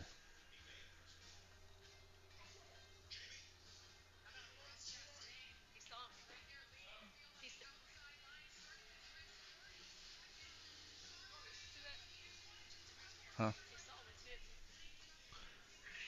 Here we go. And this is going to go quick, so the people on deck like Glenn, not necessarily a track marshal, as they need to hook up as soon as he's done, get their car on there. They only have 35 seconds to do so. So we see Guillermo's car here handling a whole lot better than we previously seen, a 5.777 so far. Now 5.572. So he's found something to work here. Now, like everybody's been saying, the track is just a smidge slick, and that's from the dust accumulation possibly over the past 2 weeks. There has been people running on it, but not like it was when we first started. So dust accumulation has become an issue. It's probably going to grip up just a little bit now that we've had a full race on it. But it's not going to grip up nothing like it was a couple weeks ago. And a 5.092, pretty quick. 9 seconds left to go. He's probably just going to bring his car around. But nope, he's going for it. He's going for another run here. And he's going to finish with a 5.092. Going to put him high up on the hog there. Glenn Burden up next.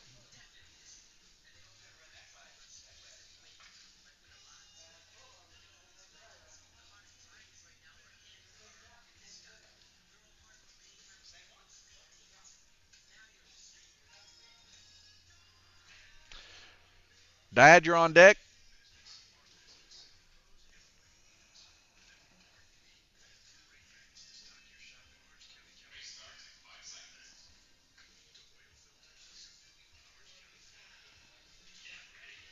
I believe we got the time just about perfect here.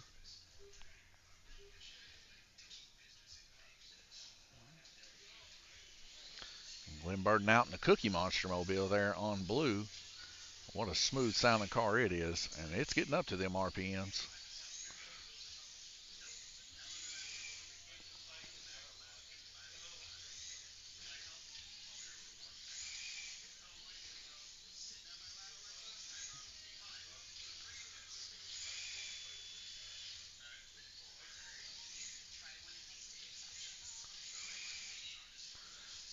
This is going to be a good lap here.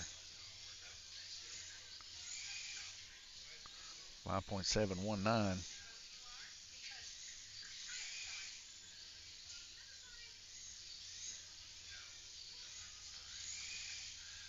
5.560.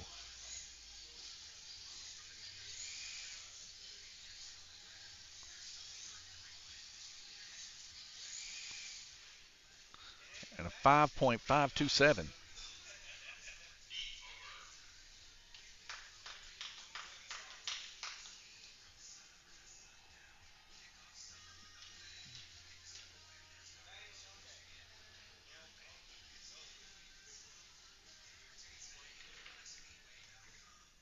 Randy Kirtley up next, followed by Nathaniel.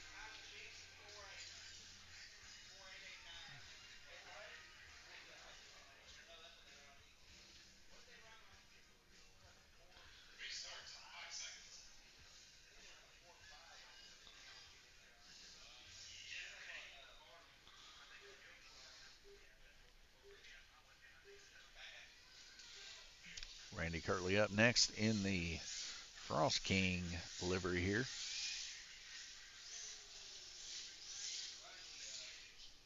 So he comes off there in the third corner.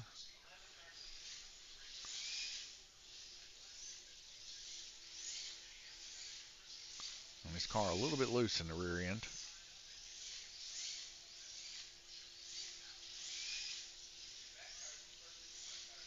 Could be an old set of tires possibly.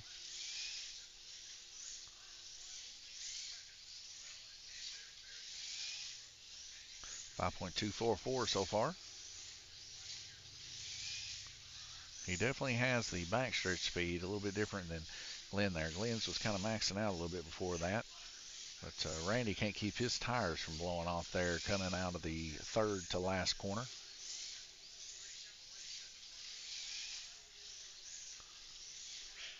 And that's a red flag at a 5.239. That's going to be second best currently.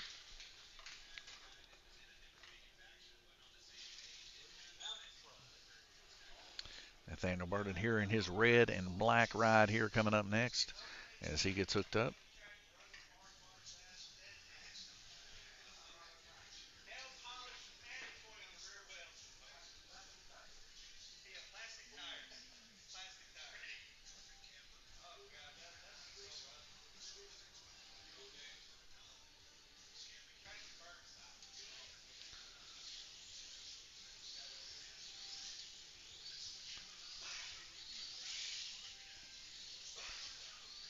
Nathaniel Burden's car pretty darty also, but his car is actually gripping pretty good. He's got issues with the body though. I just heard it snap a little bit.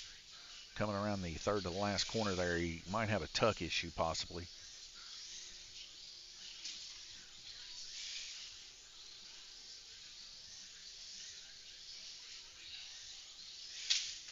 And there's a tuck issue causing his car to come off. Right now 5.918 so far.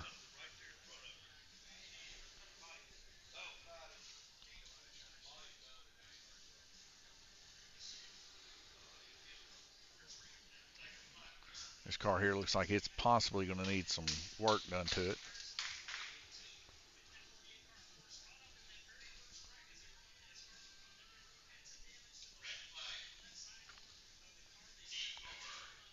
Up next is Sean McCutcheon.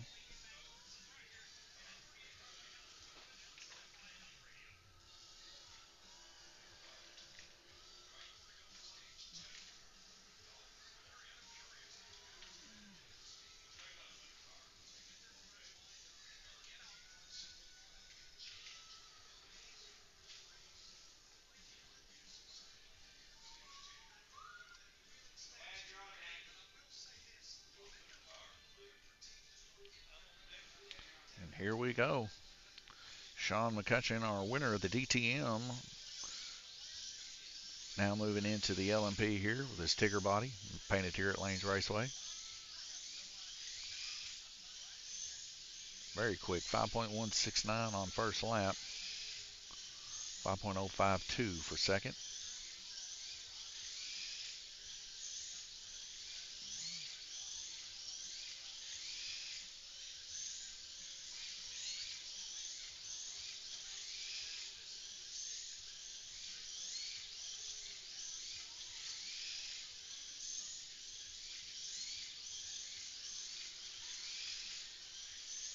.010.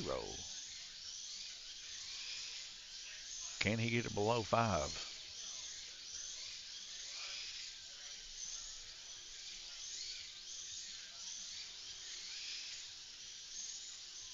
And no, but a 5.010 is going to take that top time. Guillermo Sire there really close to him.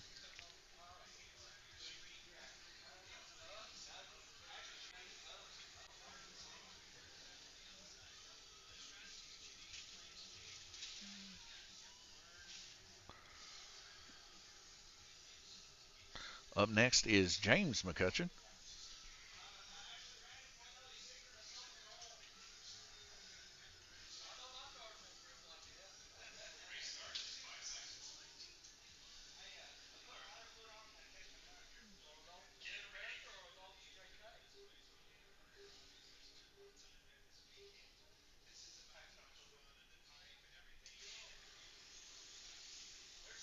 And here comes James McCutcheon in the, I don't know what kind of color green we'll call it, booger or puke green. Nonetheless, bright enough to see. Let's say that. At a 6.371, he's got some room for improvement there. A 6.283.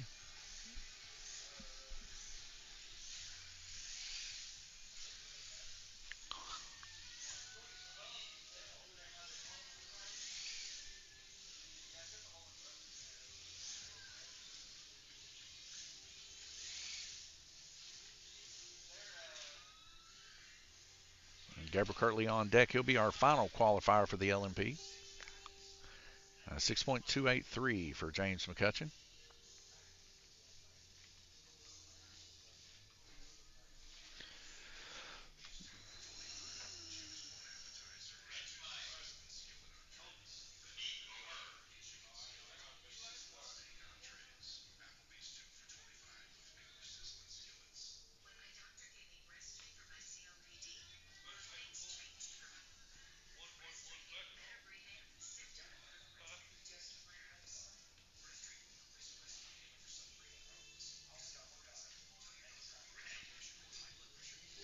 And here we go, Gabriel Kirtley, Livermore Lightning livery.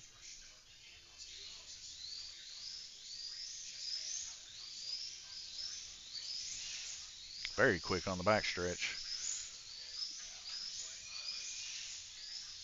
4.986, that's the high time of the day. He could pull it in if he wants.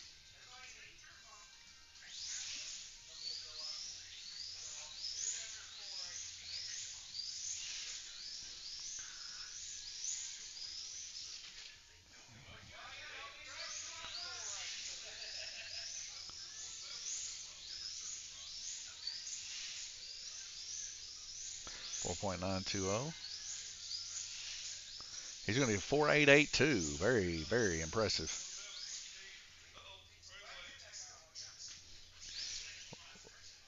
And he's going to call it there. Good choice. 4.882. Definitely going to bring it home qualifying wise. We're going to see who falls on the chopping block here. Dad, you want to go A main or B?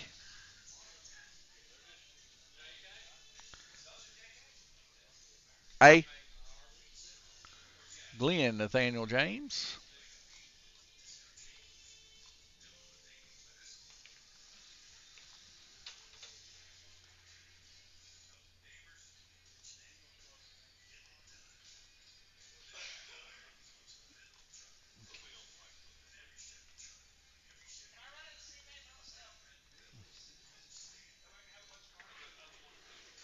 Glenn, where you want to go? Yellow? Nathaniel, where you want to go? White? Gotcha.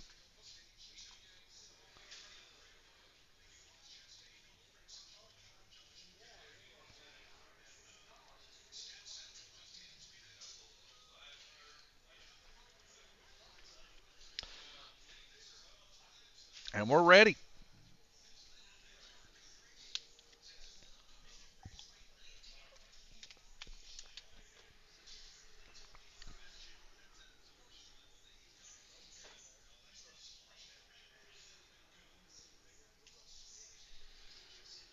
So right now we're just waiting on our racers to get hooked up and our track marshals to come in. And we're ready to start our B main.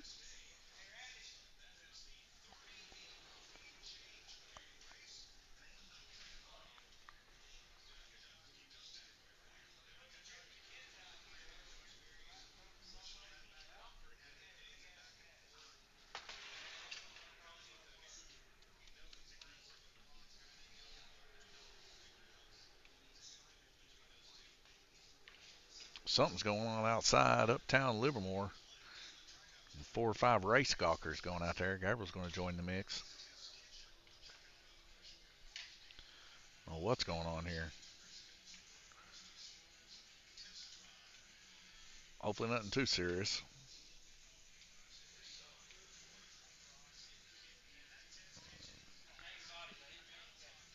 It's evidently serious enough that Guillermo's getting in his car.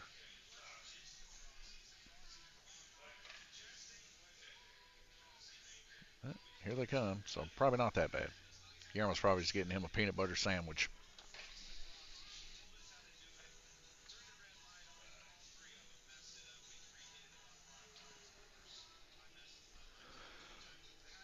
Excuse me. Yep, peanut butter sandwich and a Coca-Cola.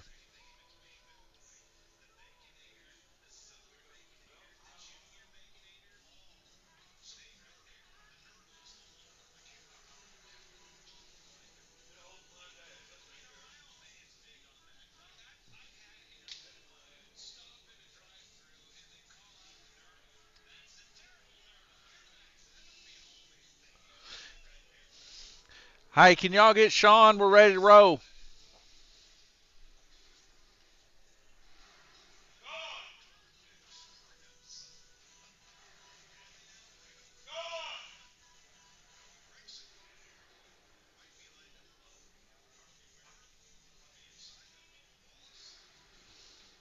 All right, guys, here we go.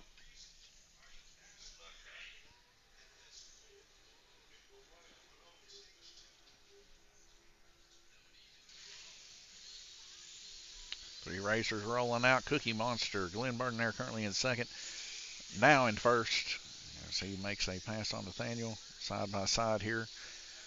We see James McCutcheon's car coming off in the second corner. A battle between father and son, Nathaniel and Glenn Burton. Glenn Burton, Cookie Monster on the inside there, blue and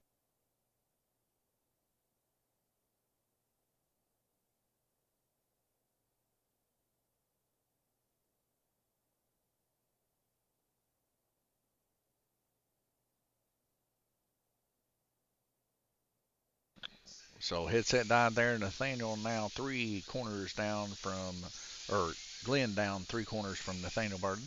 Nathaniel Burton's car hooking pretty good there as he's starting out on orange lane there. We're seeing Glenn make some moves to actually catch, but coming off there in the third corner. And now he's about a half a track down. As we see Nathaniel's car coming off. Now they're pretty close, within a corner of each other. Nathaniel Burton still hanging on to that lead as he's coming into lap traffic of James McCutcheon. All of them spaced out as Nathaniel hits, and they all three come off. And Gabriel's going to get them back on side by side, Nathaniel and Glenn Burton again. Nathaniel taking a lead out in front, coming through the front stretch there. About 3 car lengths difference between him and Glenn Burton in the Cookie Monster car. Cookie Monster takes the inside, taking a lead on the first corner through the camel hump. James McCutcheon off in the second to last, and Nathaniel's going to get it up there in the second to last corner. Now Glenn Burton with a substantial lead by about a half of a lap here as things calm down a little bit. Nathaniel about a half of a track difference between him and James McCutcheon. 20 seconds left to go. Glenn Burton with a 5.773. Gabriel Kirtley's going to get the car. Oh, he's going to take out James, and we're going to get a track call here. As James' car fell into the red zone. Nathaniel Burton back in the lead by a front stretch as Glenn Burton pushes the subject, now bringing it to a corner between him and Nathaniel Burton. Nathaniel Burton there losing about a half of a car length to Glenn as Glenn's pushing pretty hard there on that inside lane. And we're going to see a red flag and a corner difference between Nathaniel and Glenn for the lead.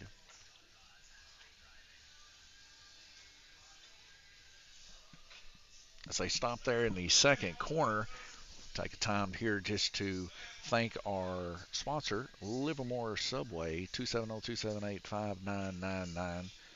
Go over there and get you a big sub sandwich or a thing of Doritos, as they are quite popular also. At the very beginning, most people didn't even know anything about the Doritos over at Subway.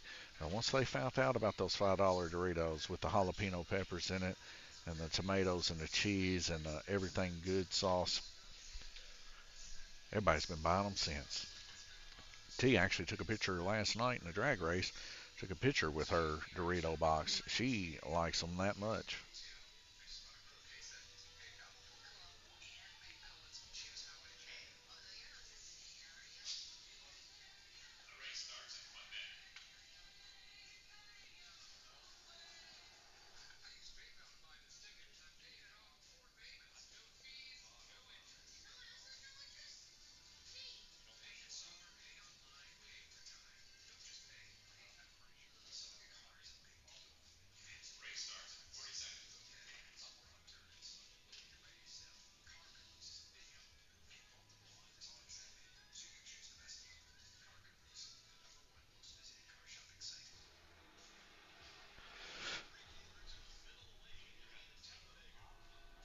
Excuse me.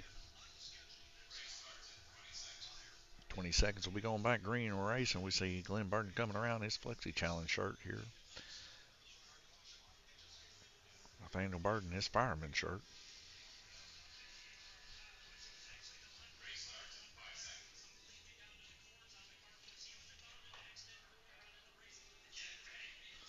And here we go. 4 red lights are dropping out to green. Some more track marshals coming around.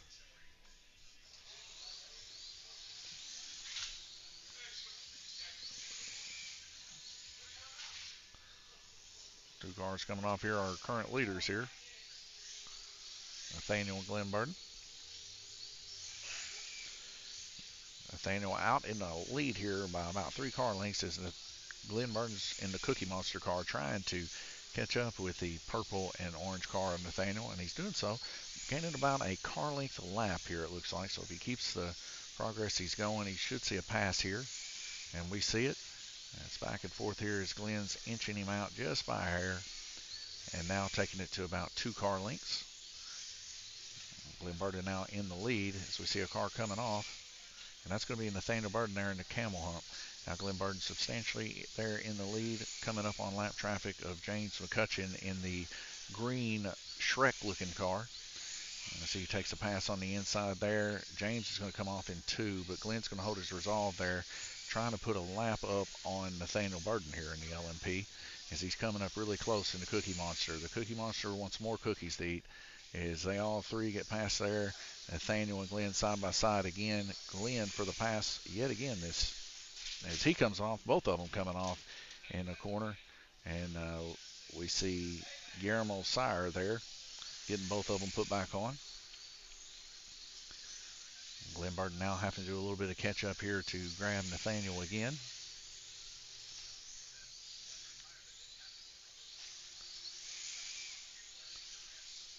Glenn Burton got him within a car length. Probably see more of the same here as he makes a pass here probably. Obviously, lets off a little early there. We see James McCutcheon out on 2. Now backing it off to about 2 car lengths. I don't know if there's something possibly going on with Glenn's car or if he's just not pushing it hard. Now got it back within a car length in a red flag rotation with a good coast from Nathaniel there towards the end. Glenn Burton right now with 36 laps, 18-18. Nathaniel 17-18 with 35. And James McCutcheon 16-15 with 31. That ain't going to happen. Won't happen. If you know how much that track costs, you only running slot cars on it. Sean wanting to run RC cars on the world track here. Not going to happen. It is strictly a slot car track only.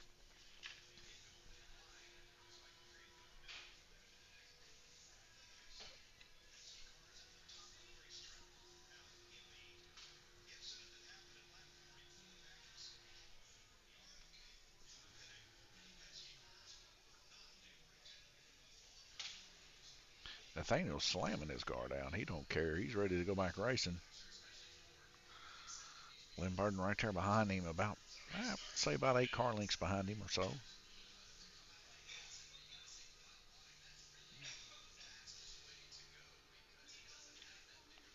Sean just cannot breathe without a cigarette in his mouth. That's the third one within 2 heats that I've seen him smoke. He's trying to puff down half of one in a matter of seconds. 41 seconds left to go. I hope he hurries up. We'll need the track marshal.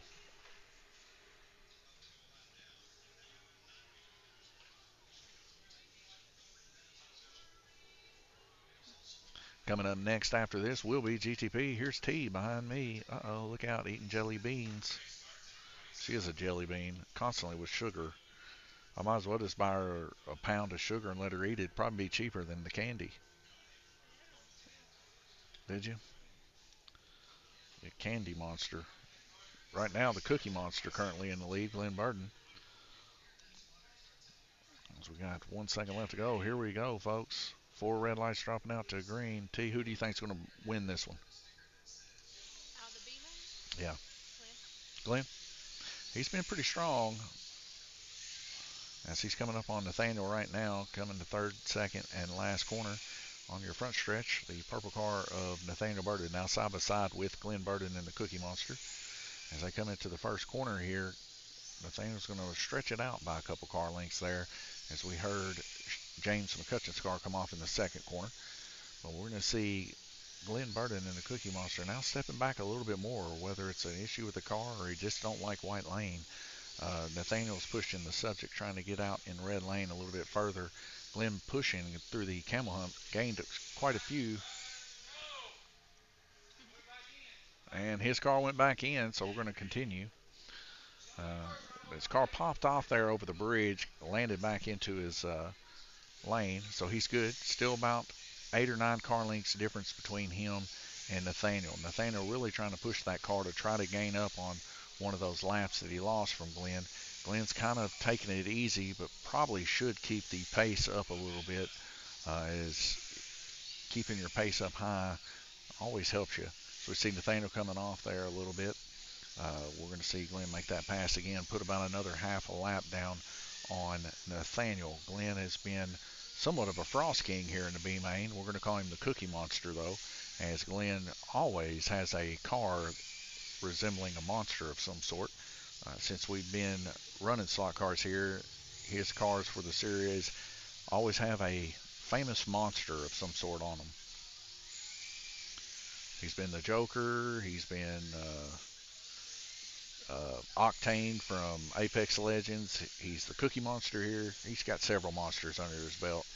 And every time a series comes around, we do a different kind of livery for him with a monster in mind.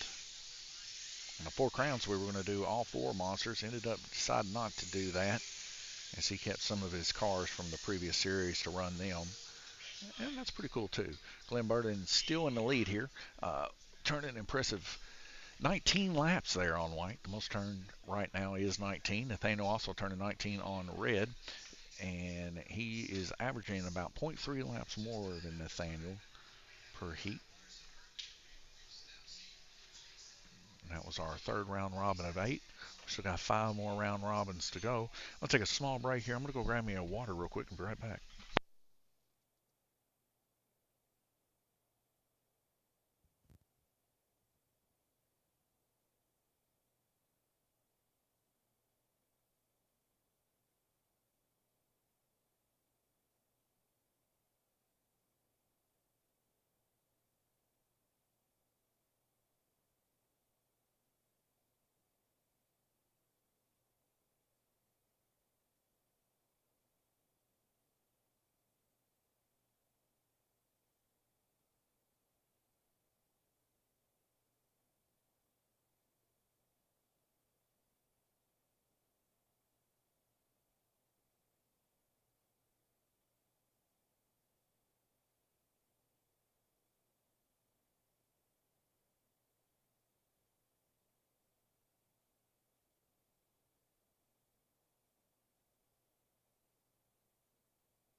All right, folks, looks like we're going to be about 22 seconds before we get back into the mix.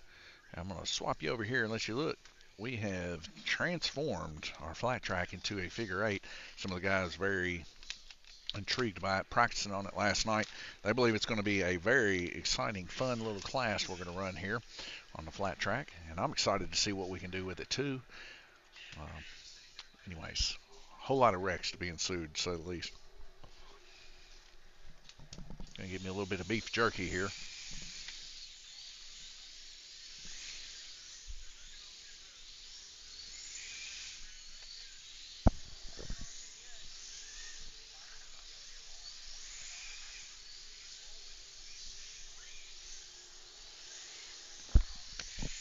Glenn Burden again, staying about 7-8 car lengths difference between him and Nathaniel.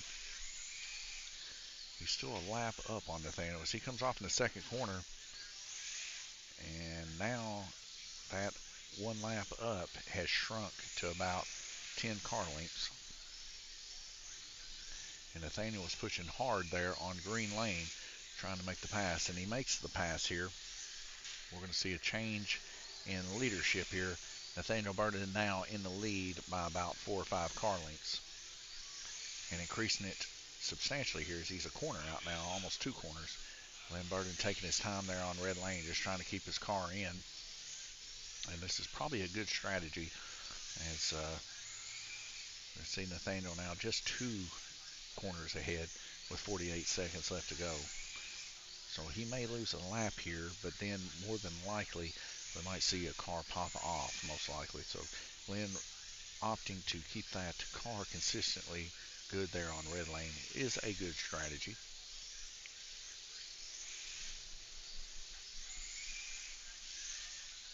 Nathaniel Burden definitely keeping his car really tight there on green lane. Probably the best lane he's ran so far. We might actually see him turn 20 laps or 21 laps here on green.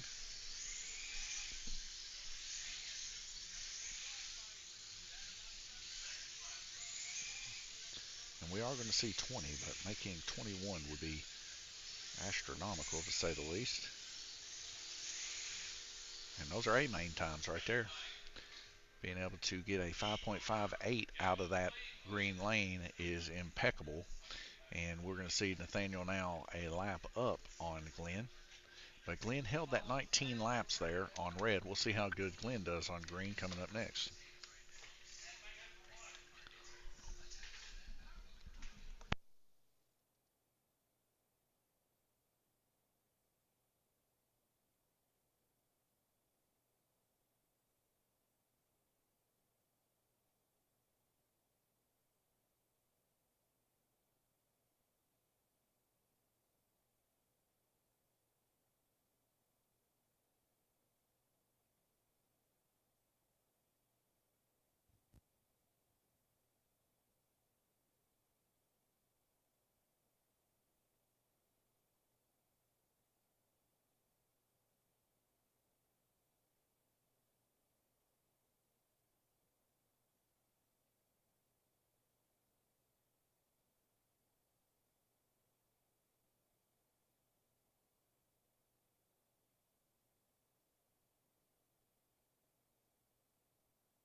All right, folks, here we go. 4 red lights dropping out to a green.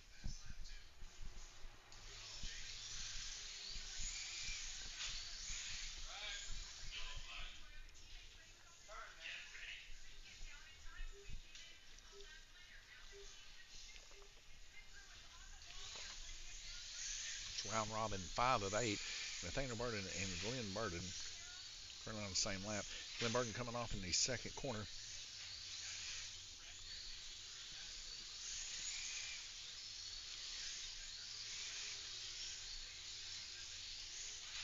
Now Nathaniel Burden 2 laps up. James McCutcheon having trouble coming into the second to the last corner there. Looks like his body kind of hiked up there a little bit too.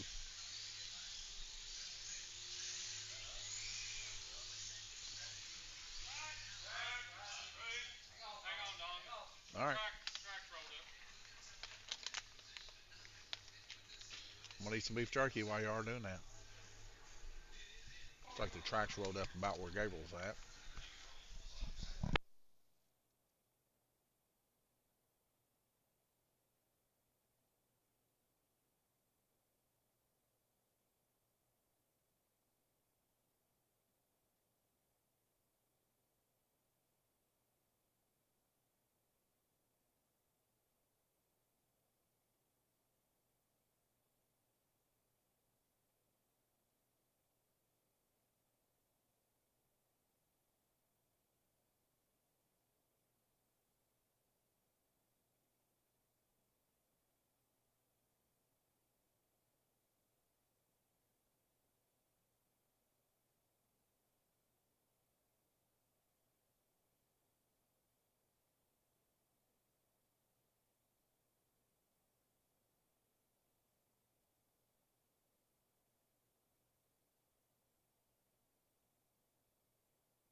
So a little body pin issue there for James McCutcheon. Here we go.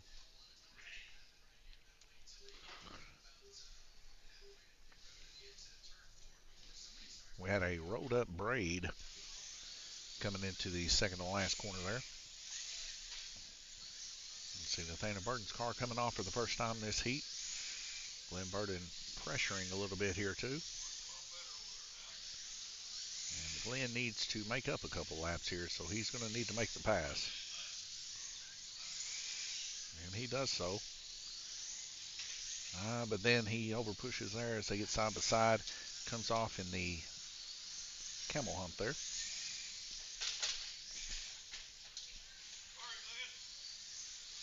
see Glenn and James getting involved in a kernuffle.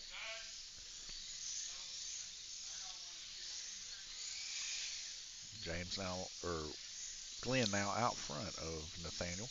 Nathaniel right there close behind him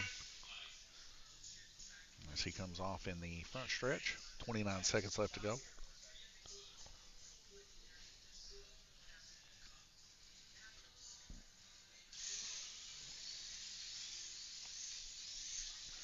You see Sean McCutcheon trying to fix the car here. Gets him put back on. Glenn Burden 1 lap down currently right now.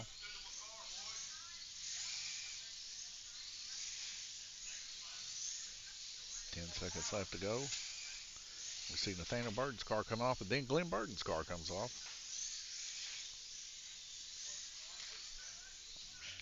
In a red flag rotation. Pretty brutal little heat for all 3 racers there. Glenn turning 19 laps, or 18 laps, sorry, on green. So a couple laps down from there. But he shows quite a bit of time left to make that up, to put a little battle between him and Nathaniel. James McCutcheon kind of nowhere to land right now with a 78, so it's going to be tough for him to catch up. But Glenn and Nathaniel still have a little bit of a battle, just 2 laps difference between each other. 0.4 on the average change. We've seen a 0.3 average of Glenn above Nathaniel at the beginning. Now it's a 0.4 in favor of Nathaniel. So that's how quick things can change. We'll see if they change coming up in the next couple of heats. Now, if Glenn's going to make it happen, he needs to do it in the next couple of heats, because it is round robin 6 of 8 coming up now. Nathaniel's going to go all the way to purple. Glenn's going to have a chance here and an opportunity to move on blue lane. If he can keep his car on, we might see a change here possibly. but it's going to have a lot of negative effects for Nathaniel. So we'll just have to see what happens here. 53 seconds left to go. We'll be right back with you.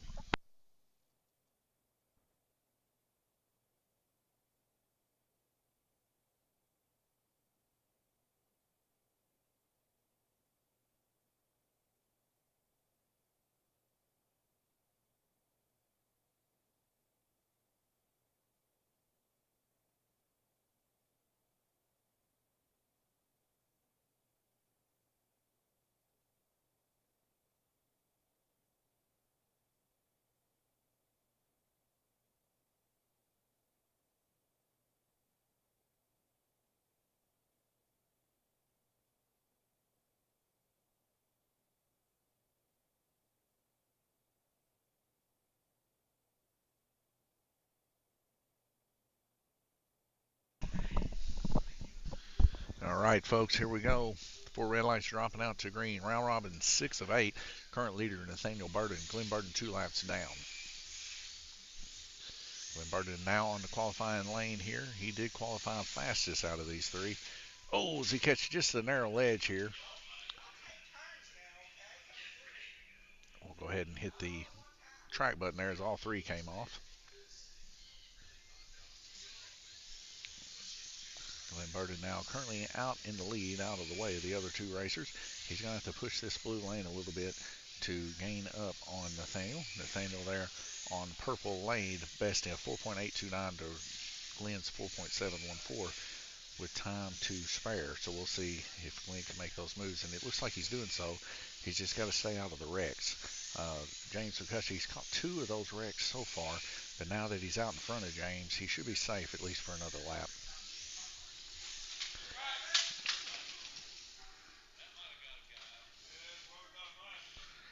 I clicked the button as quick as I could, but nonetheless, these things happen.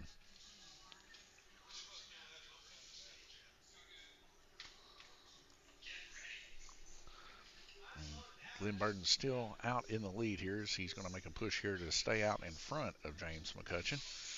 And James going to let him go. Now, 1 corner difference between him and Nathaniel, but Glenn's car, I don't think, took too much damage in that interaction, as we're seeing Glenn still pushing out in front of Nathaniel as we get a track call of a Willie Pop.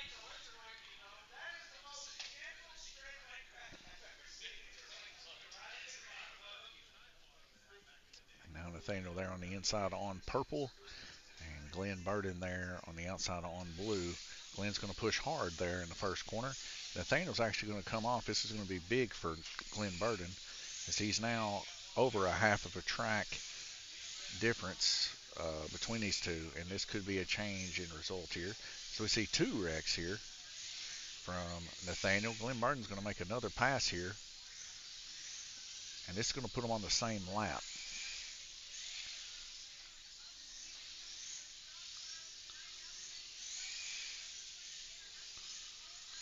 So Glenn Burden's stretching that blue lane out even more so. We might see a change in leadership if Glenn keeps this up. 22 seconds left to go.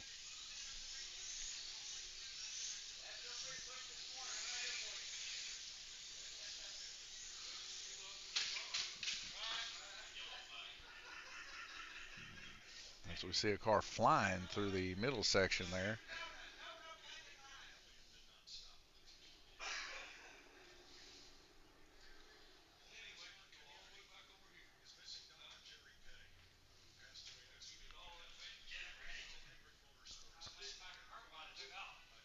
And here we go.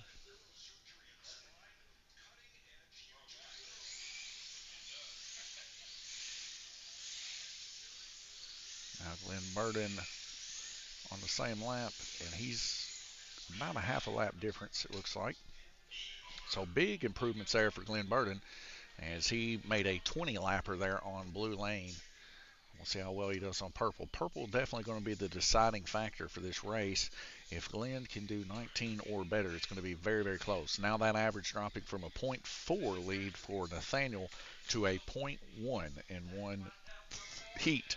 And it's like I told you, it ain't over till it's over, guys, as we see Nathaniel looking really hard at the camera there, as he was wishing that was at a 0.4 average instead of a 0.1. sometimes that's how it rolls out here. Both these racers running predominantly good. Nathaniel with a 21, most turned on green. Glenn with that 20, and averagely speaking, per lapped heats, we see Glenn actually turning higher numbers up, except for those one or two lanes.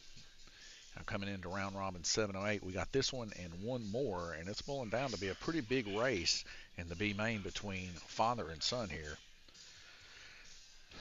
And we'll see if the Cookie Monster can make up that half of a lap here, as they're both side by side yet again. We've seen side by side action between them before, and Glenn ended up giving it up. We'll see if Nathaniel gives it up this time in the side by side action. Sometimes patience is key, but then other times pushing is key. So we'll see which route Glenn takes to see if he takes the Hudson O'Neill approach here and gives it all he can give and bring it home. But if I know Nathaniel, he has been practicing keeping his resolve and keeping that tight kind of mindset. So Nathaniel's not going to make it easy, to say the least.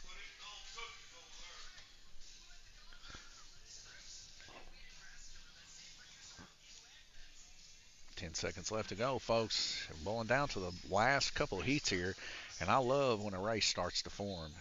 And when it's father and son, it's even that much more steamy.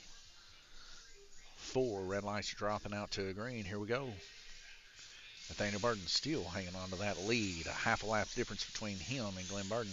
Glenn Burton got to keep that resolve and make better lap times than Nathaniel.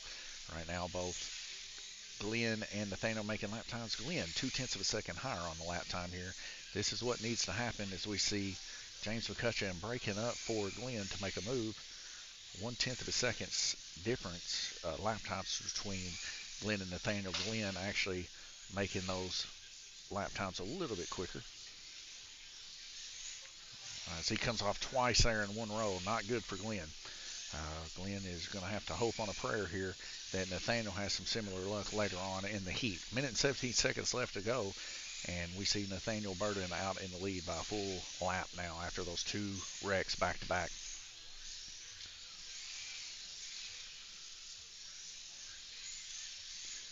Two laps different here. We're seeing a median of a 5.91 of Glenn, a 5.93 of Nathaniel. As for side-to-side racing, we're going to see here, that ain't going to cut it. There won't be a change. We're going to have to see wrecks for a change. Now 1 lap separating these two after Nathaniel comes off in the second to the last corner. Glenn Burton is keeping his resolve here, holding it down. It might boil down to the final heat here. We'll see at a little bit of an advantage here for Nathaniel coming up next heat, as he'll go to yellow lane, a little bit easier to control versus the hard spot of black. But Nathaniel not doing bad on black lane. Glenn Burton trying to get every ounce of energy he can into that car and keep it on.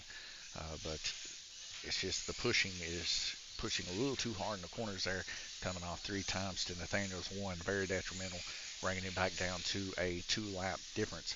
800ths is what separates them median-wise, and a literally 100th up until that last lap there separated them from best lap. So no inches given there in that heat. 2 laps gained up, and it's going to be a big 0.3 bump. What in the world?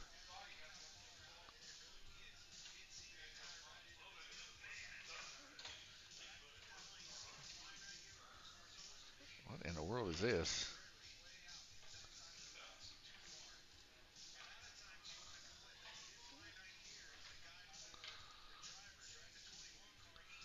What's going on there?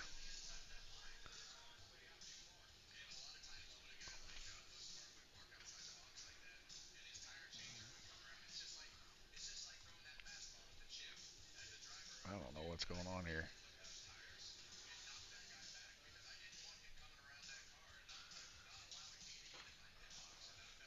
It's a restream sending me wanting my email or something. It's crazy.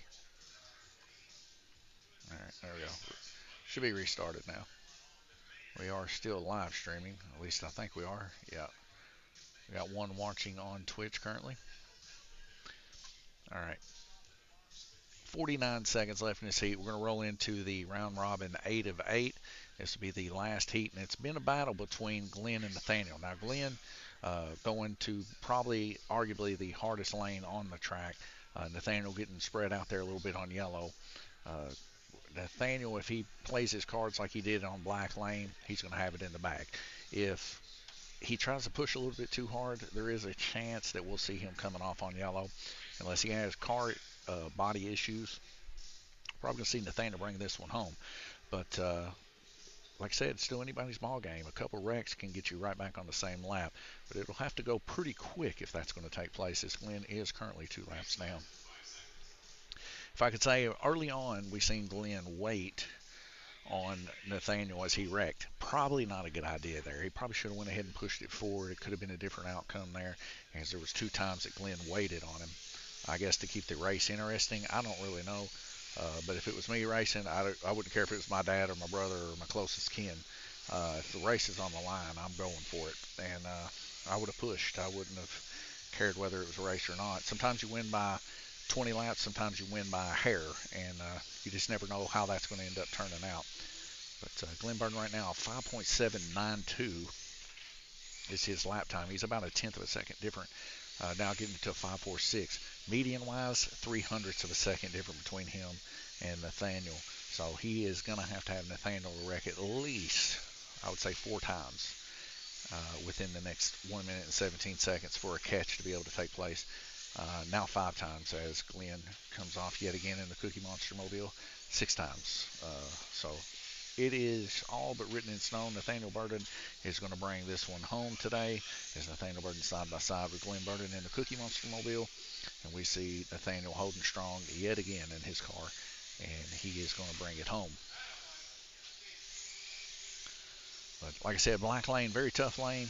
Hard to keep the focus on it as the corners get so sharp. And if you accelerate in the wrong spot early on, you will send that car. If you accelerate too late, you'll send that car. So you got to just hit it perfectly, and that's very tough sometimes. At 33 seconds left to go, we're seeing 3 laps to 4 laps right at it, difference between Nathaniel and Glenn.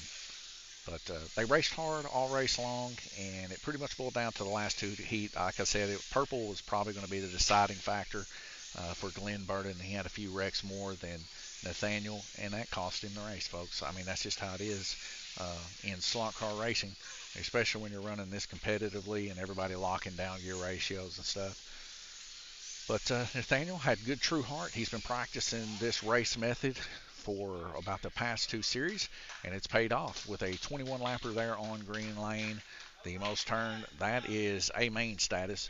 153, we continually see Nathaniel Burton making leaps and bound movements. We're fixing to see Nathaniel find a comfortable place in the A main here for too long if he keeps this up. And he's going to bring it home with 153 laps there and turning another 20 lapper there on yellow. So congratulations to Nathaniel Burton as T's going to get the picture. T, did you get that picture?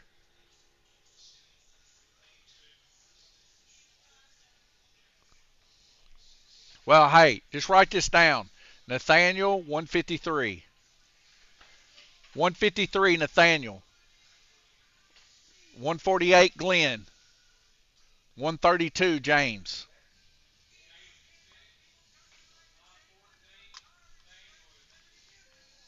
So we got to get this race moving, folks. We still got another one after this, so races must move. And that's what we're doing here, clearing these guys out. I got to get Randy, Gabriel, and Sean in here. There's Gabriel, Randy, Sean, and Guillermo. I forgot Guillermo. And Guillermo. Oh, my goodness. Well, that ain't good. We need to do that again. Gabriel, Guillermo, Randy, Sean. What, Gabe? Black.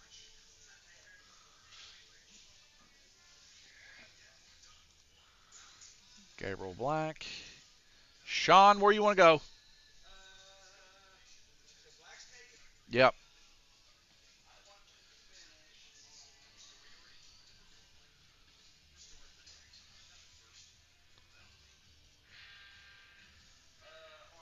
Orange. Guillermo?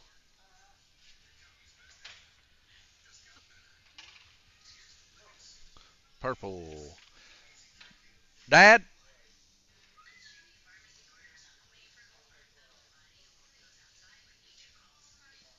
White. And here we go. Good to go. Just waiting on track marshals. This is our A main for the LMP. After this race series, of course, we do DTM, LMP, GTP for the winter series here. This is our last race of them all. So if Randy doesn't win this one and Sean wins it, it's all over but the crying. Sean McCutcheon's going to be our winner of the winter series and bring home that big old first place check that he can brag to all his buddies about. And then, but if Randy wins it, it's going to boil down to the GTP coming up next. GTP, not locked pinion. These are locked pinions of 11 or lower. GTP, you can go higher than that. And the GTP, of course, being our faster class. LMP is like a WEC type class. In real life, not the fastest, but these cars definitely are more aerodynamic, more along the power lines of a GT3 class in real life. 6 cylinders, basically. Not big V12s and all that. I don't even really know what the Bentleys and GTP run. Probably V8s, I don't know. Maybe V6s. V6 seems to be the future. Inline sixes and all that. Lightweight. Still get enough power to roll.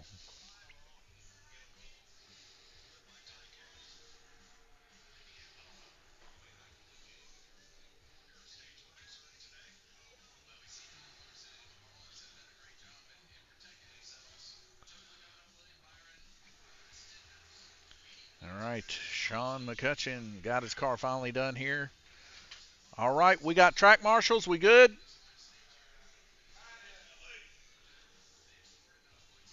Here we go.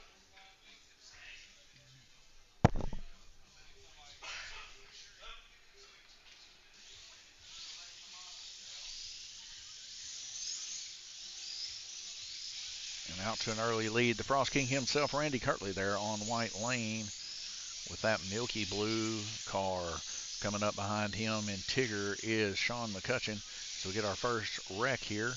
That's going to be Gabriel Kirtley, Livermore Lightning coming off in the Camel Hump. Randy Kirtley and Sean McCutcheon side by side through the Camel Hump now. That's the orange blaze car.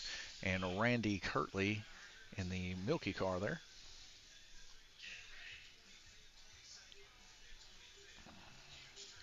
And Randy, of course, coming off there. That's what you heard the track call. Now Sean McCutcheon in the lead there with the backstretch coming around 1, 2, 3 corners into the Camel Hump. And he's kind of in no man's land right now as we see a push from Randy to try to make up that little bit of time. Guillermo Sire right now in second position here. Guillermo in the green car there in third corner Camel Hump with Randy Kirtley. Randy Kirtley side by side Guillermo. They're both kind of running about the same amount of speed here, matching each other's speed. Coming up behind them is Livermore Lightning. Gabriel Kirtley having an incident right out of the gate, but he's coming off there in turn 3 as the traffic becomes an issue. Guillermo now stepping out a little bit on Randy Kirtley as Randy Kirtley kind of backs and draws it down a little bit.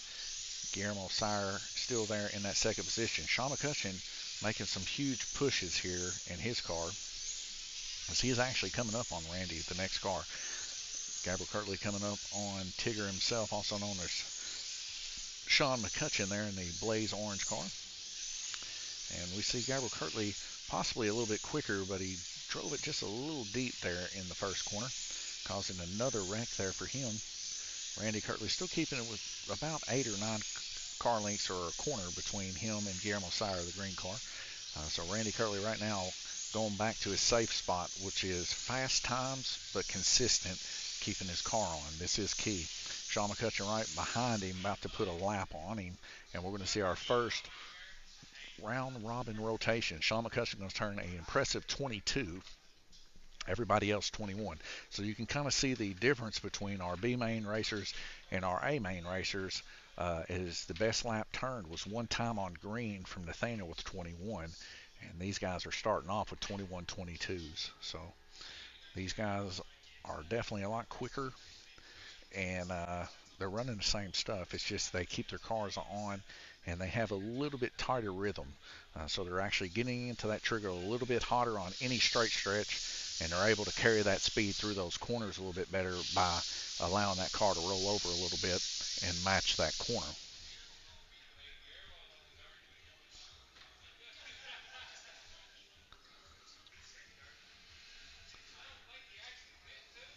Johnny. Give me a copyright strike. What? Well, stop. I told you that that wasn't a tree. And you was like, no, it is. And I'm like, okay.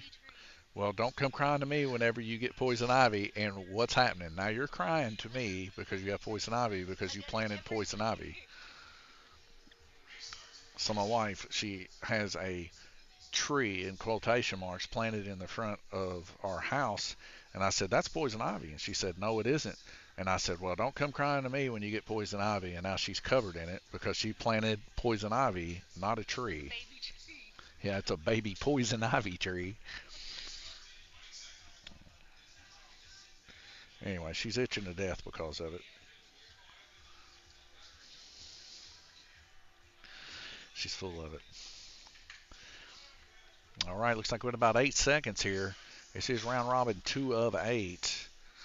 And don't count Gabriel Kirtley out. Surprisingly, with all those wrecks that he had in that previous heat, he was still able to turn 21 laps there on an inside line. So he's got a fast ride.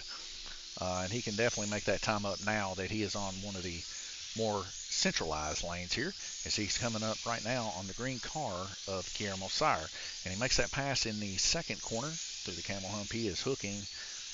We also see Sean McCutcheon there out in the lead by a lap. Now Randy, Gabriel, and Guillermo all on the same lap, and only 1 lap difference between those two. But we might see a change here. If Gabriel can keep the car on, he will probably most likely catch Sean McCutcheon here for too long.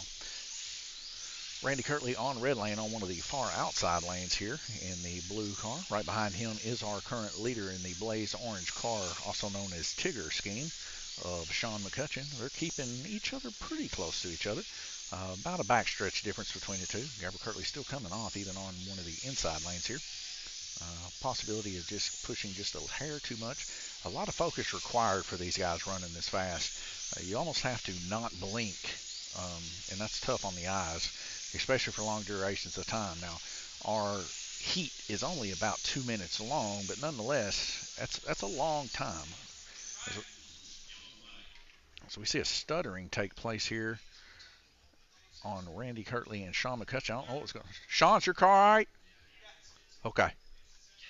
So Sean's car is all right. It looked like it was stuttering there a little bit in the corner, not moving, but maybe he was waiting on a car. I can't really see from here.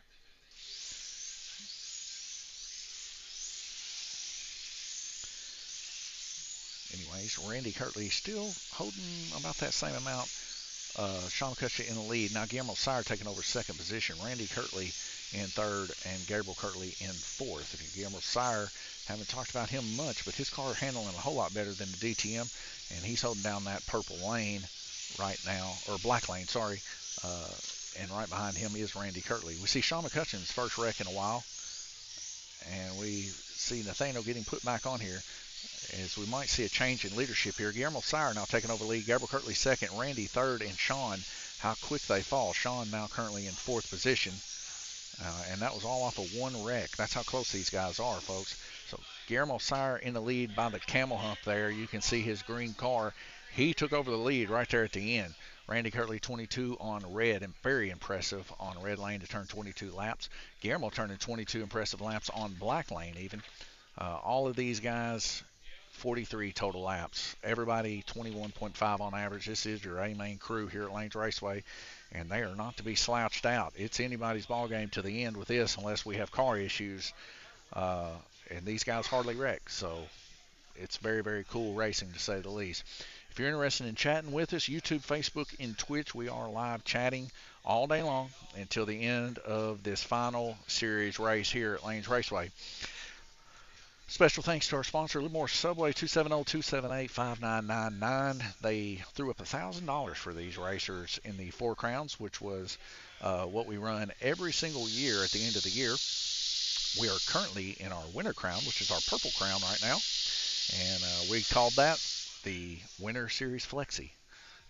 We also had a special race, which is what they're running here, but it was called the Flexi Challenge, Alan Ingram's Flexi Challenge, and they come through a couple weeks ago and raced that, and it was kind of a preparational series for that, and also just to keep the spirit of Alan Ingram's Flexi Challenge going strong. We made it our main focus here, so that the talk was all about flexi racing for a good couple months. Um, and of course, Alan Ingram's crew and us together, everything's been working really good. We're excited about it. They're going to be coming and visiting us more often. But let me talk to you about the next big race coming up, and that is June the 20th at the Raceway in Cleveland, Tennessee. And it's the same layout, same format as this race here. And it's at June the 20th at 4 p.m., June 21st at 5 p.m. There will be handout tire. You must run an interior and a 007 body, and it's going to be on a flat track up there.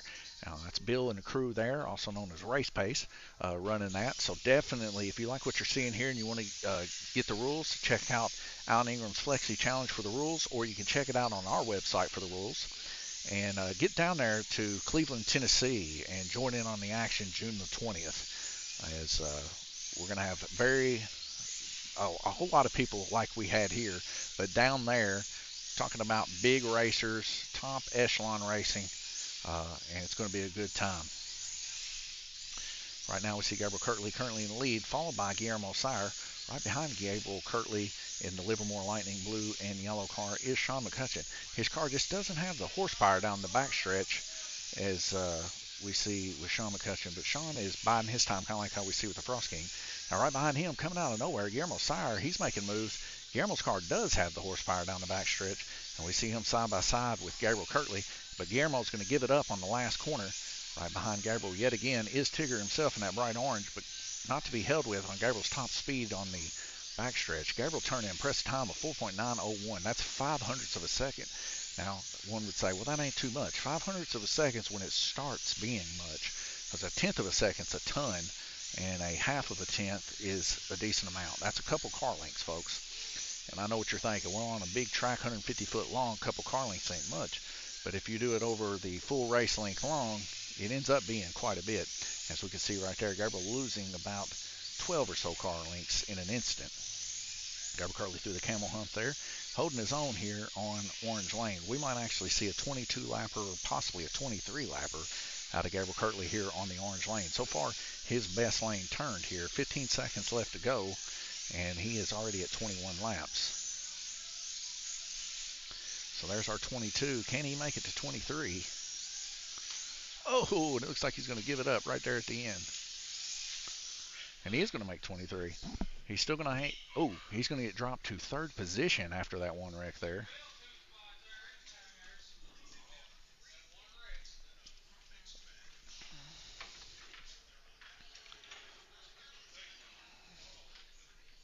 Right now, we got a three-way tie pretty much yet again. Guillermo Sire now taking over the lead. 66 laps, 23 turn. 66 laps for Randy, 23 turn. And a 66 lap for Gabriel Kirtley, 23 turned. Sean McCutcheon there with 64. He's down a couple laps there. There's not enough horsepower there on the backstretch. We see 22 turn there on orange. Now, Sean definitely does have good rhythmic control over the car. For anything to change, though, we're going to have to see Randy Kirtley take home first place today in this class. Other than that, that is the only thing as we look at some of the LMP points here.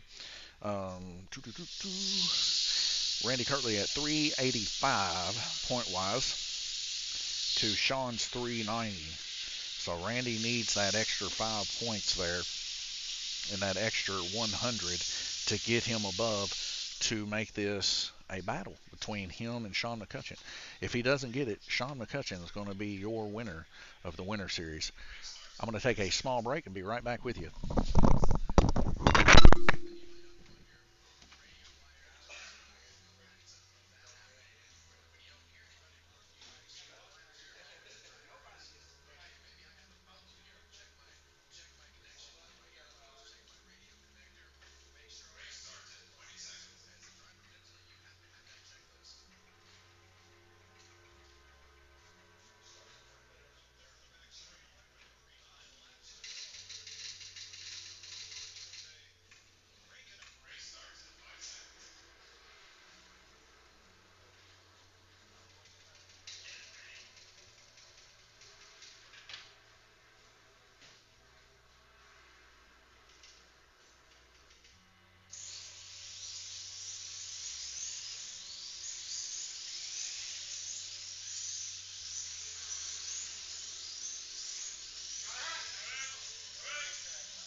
All right, folks, I'm back. All right, Guillermo Sire still in the lead. Randy Kirtley second and Gabriel Kirtley third. Sean McCutcheon currently in fourth.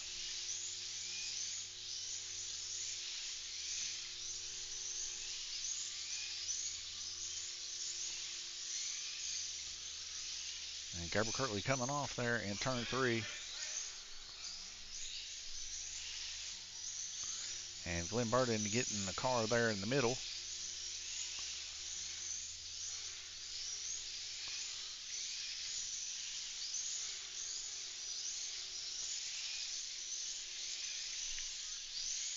Randy Kirtley and Guillermo Sire on the same lap here.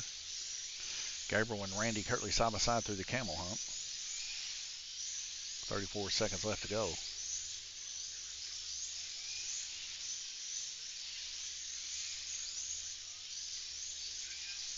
We'll check the points here. A 95 would help Randy, give him 5 points here. And it would actually tie him with Sean.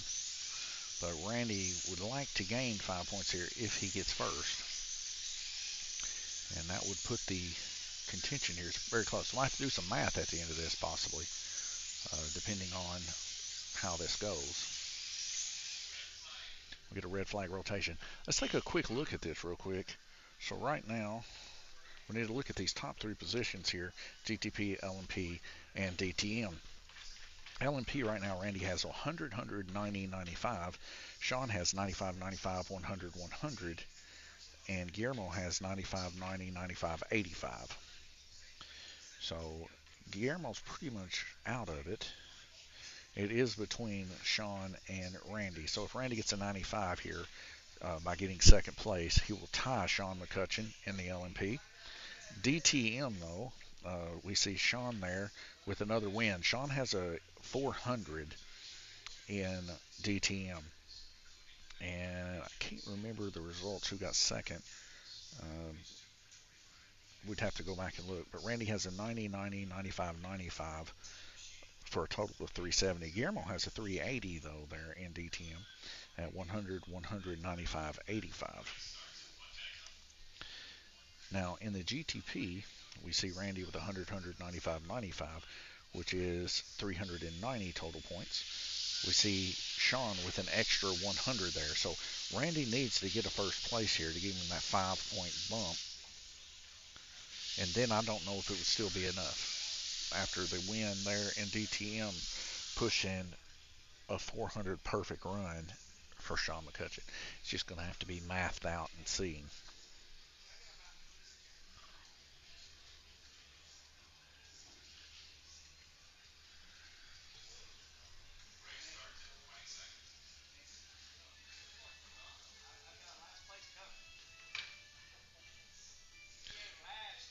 So right now, round robin 5 of 8. Guillermo Sire currently out in the lead right now, followed by Randy Kirtley and Gabriel Kirtley in third.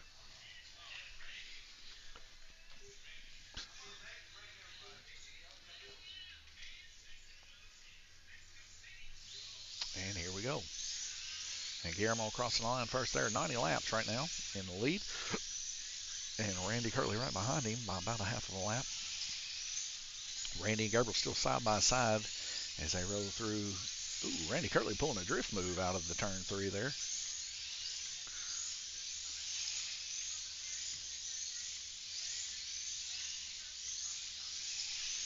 And Randy Kirtley's got that car rolling smooth now. About a half a lap or 3 corners difference between him and Guillermo, and Randy's making moves to come on Guillermo. Now 2 corners different as he is increasing that time. Difference between Guillermo and Randy is about 0.3 of a second for their best and about 0.3 of a second for their median. As Randy Kirtley, a little more lightning side by side yet again. 1 corner difference between first and second. As we see a little more lightning coming off in turn 2 here. Going to spread the pack out a little bit. Randy now back down to 2 corners as we see Sean McCutcheon in the orange car coming up on Randy, making a pass towards the middle lane. Randy getting a little sideways coming out of the third to last corner. Let's see, Guillermo Sire now taking it back to 3, almost 4 corners as he's finding his own. These medians averaging out between Guillermo and Randy to 1/100th of a second difference between these two. And they are on the same lap. As we see a 1/10 of a second now faster for Guillermo Sire as his tire starts to warm up a little bit. He is pushing the subject side by side with Tigger Mobile. Gabriel Kirtley, a little more lightning coming off again. Three-way pack, Tigger, Gabriel Kirtley, a little more lightning, and Guillermo Sire in the green mobile. Oh, as Gabriel and Guillermo get caught up just a hair, and we see a red flag. So Guillermo now in second position after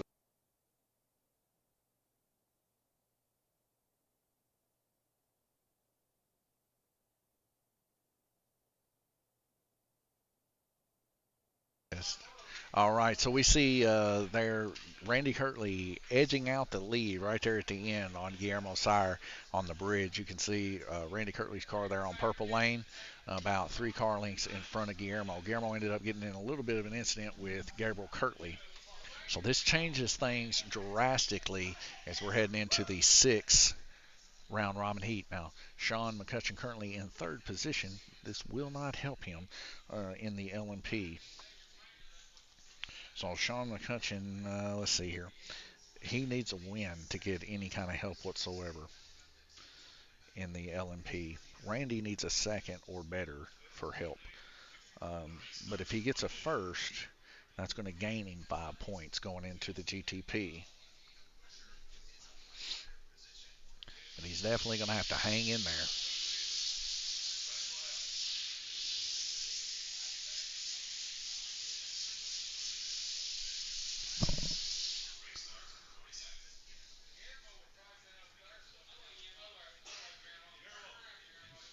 Guillermo about to go backwards there. Nerves are high, especially on top of the bridge there. That is your 1st and 2nd position there, Randy and Guillermo Sire. 26 seconds left to go before we're going back green racing. And it's round robin 6 of 8, so we're 2/3 of the way there. After this will be GTP and our final race for our winter series.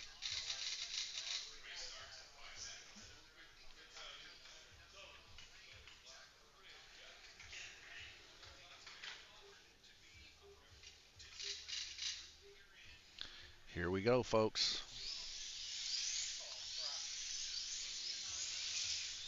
And Guillermo's not hooked up. This is going to cost him drastically. He's still in 2nd, though, as Randy Kirtley comes off.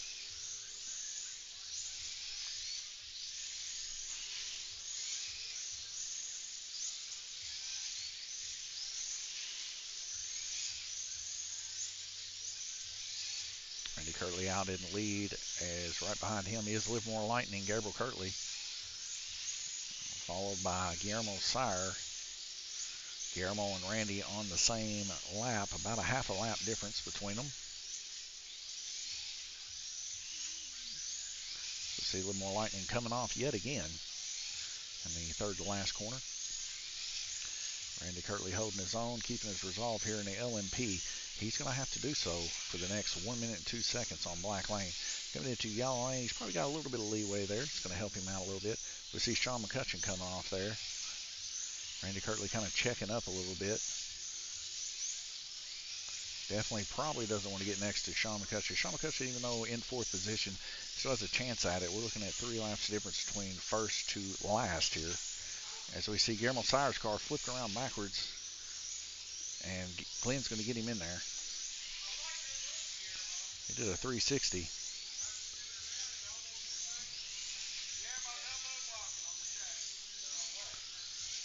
Randy Kirtley was doing an impressive black lane here with 20 seconds left to go. Right at a full lap between him and Guillermo Sire. Guillermo going to be on the tough black lane coming up next.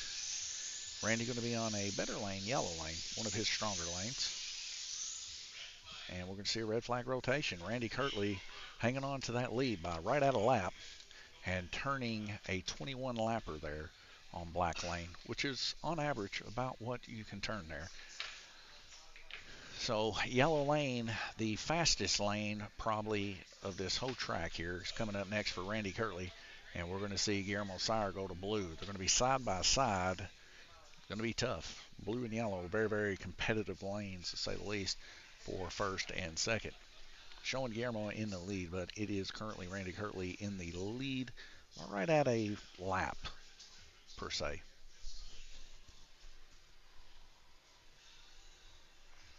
Got a minute and 20 seconds. We got this heat and one more.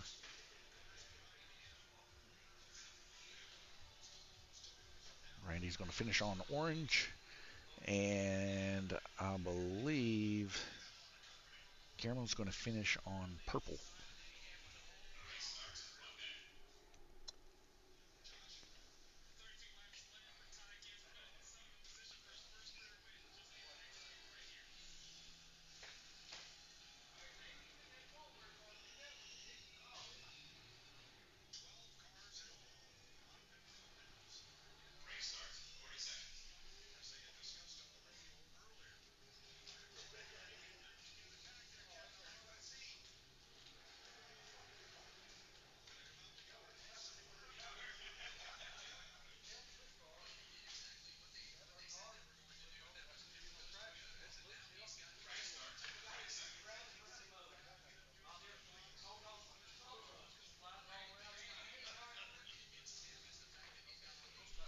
Here we go, 11 seconds, folks.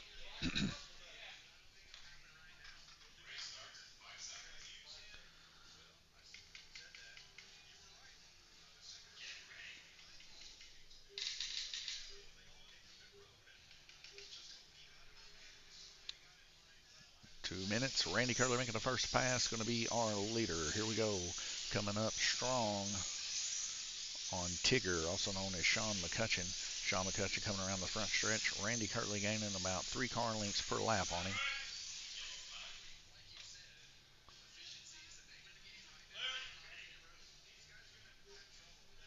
I guess the car came off on the front stretch, possibly. Randy Kirtley made the pass on Sean McCutcheon.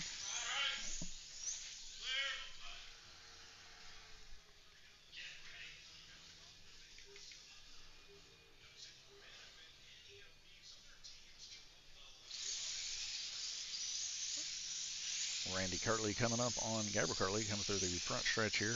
Pretty equal here, if not Gabriel Kirtley gaining just a hair coming out of turn 3.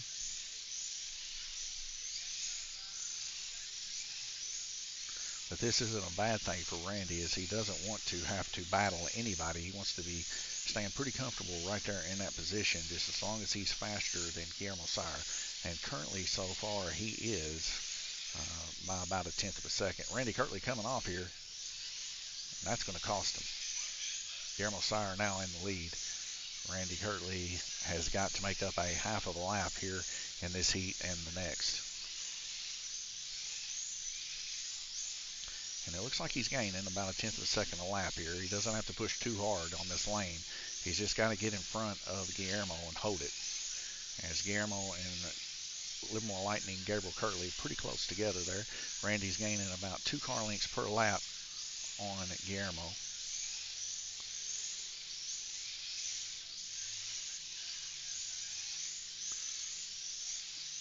Guillermo's finding his own footing.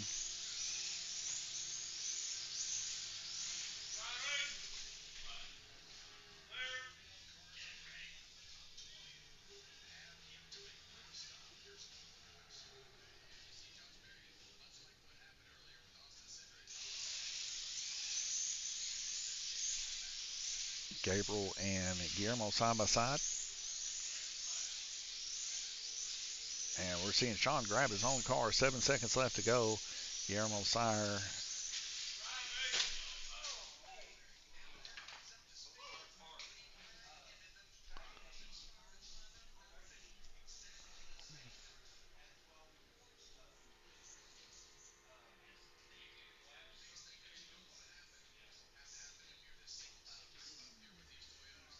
So Guillermo come off right at the exit of the lap.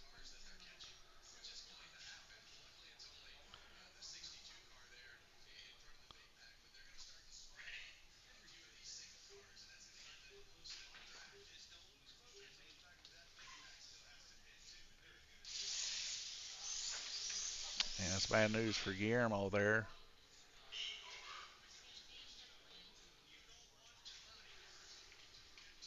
I should have been a little bit quicker getting back into the button there, but I was so surprised by how hard that car hit, it kind of threw me off, to be honest. So that's a sorry for Randy Kirtley out there, because I should have actually hit the button a lot sooner than that. But with just a couple seconds left to go anyway.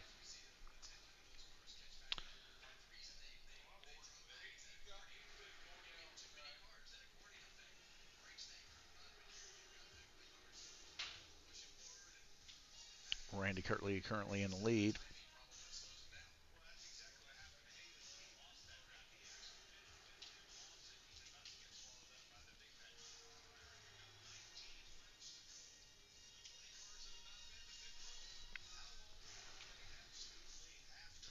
You really hate when people are on the straight stretch and they're riding and somebody's full trigger, because it hits so hard at the other end. It's not. I mean, they say track, but it takes me about a quarter of a second to react. I'm human. I'm not a robot. So I do the best I can do. But like I said, I hate when that happens, and it threw me off guard. As hard as that car hit, I heard parts flying um, for Guillermo. He was running for the lead here for sure. We'll see if he can get that car working back in good order here. Because this is the final heat here. Randy Kirtley is in the lead by about right at 3/4 of a lap.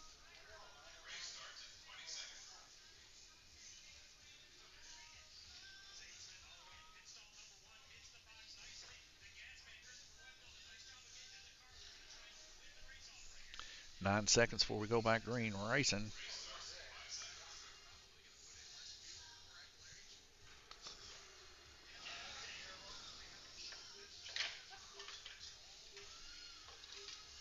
Here we go, folks.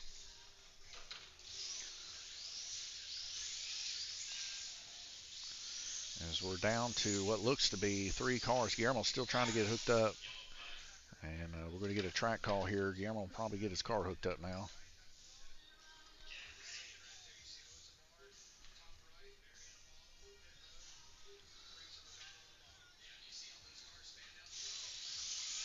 And I can hear Guillermo's car sparking like crazy. It's bent bad.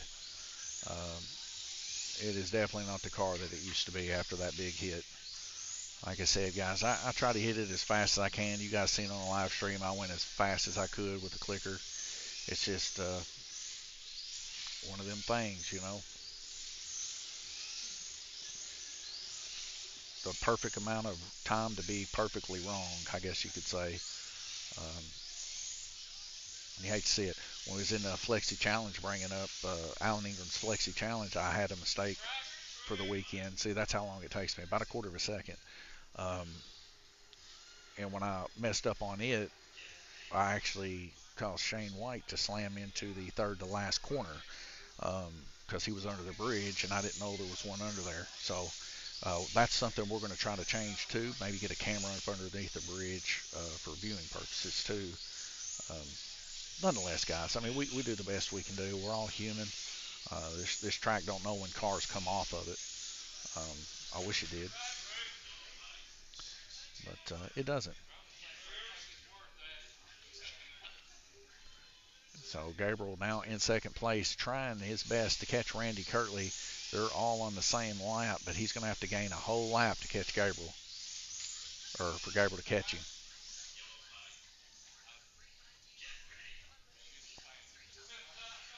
And Gabriel says he's used to saying track. He tricked me and made me press track for his benefit.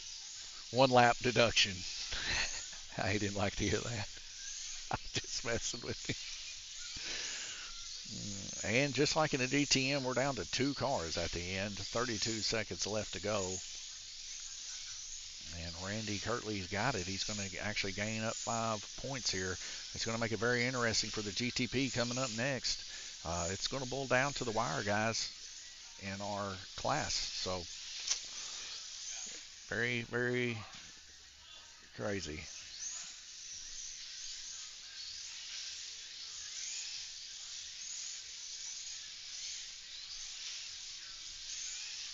And T's getting ready to take a picture here. And that is going to be a checkered flag. So Randy Kirtley going to bring home the victory in LMP. So how does that affect things, folks? Let's take a look here once again. So Randy Kirtley with 100, 90, 95.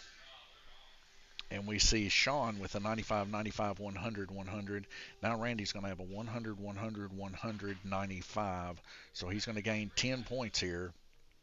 And that's going to bring him all the way up to a 395 in the LMP. And let me write some of these down here real quick. So 395 LMP to Sean's 390.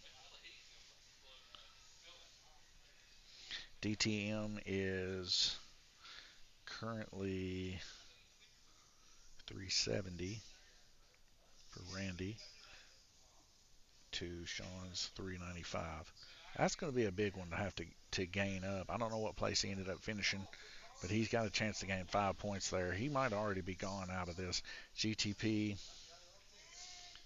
a 390, and Sean is a 395. Yeah, so I believe Sean still has Randy just by a hair because of the DTM. Randy not doing so good in the DTM. But there's still some work to be done here. We're going to go ahead and reset race format. Got to go to qualifying.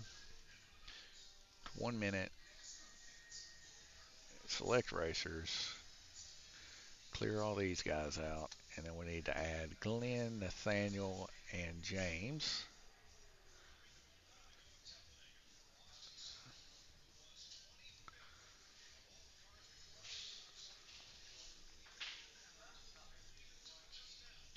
Place random.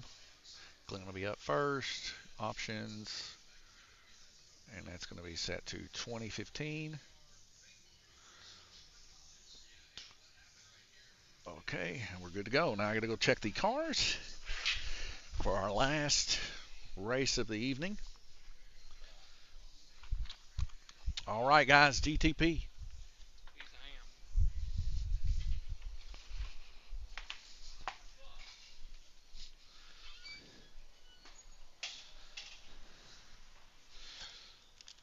And we got James McCutcheon's car here.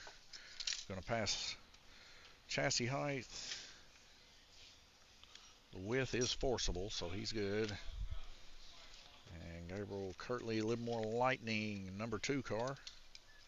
He's going to pass chassis height and width. We see, I believe this one is Nathaniel's possibly. And it's good. We see Glenn Burden or Randy Kirtley, I believe. Randy or Glenn won. Looks good.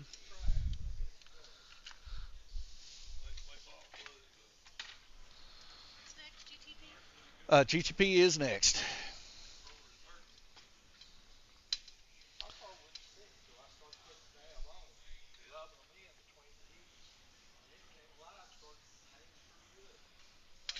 Sean, are you wanting this classic car? Sean, are you wanting this one? Okay, I'm going to put it up for now.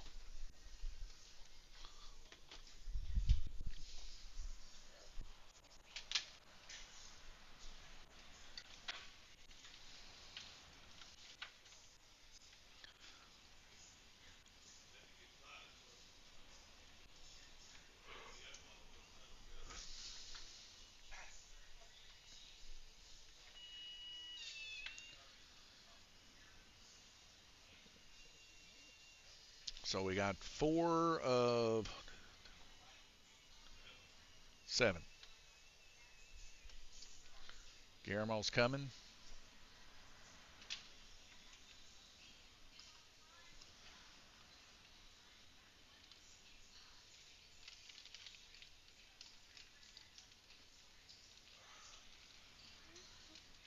Glenn, you'll be first up. Sean, you'll be on deck.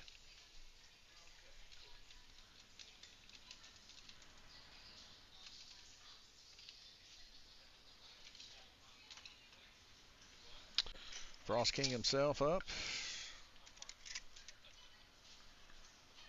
All right. Good. And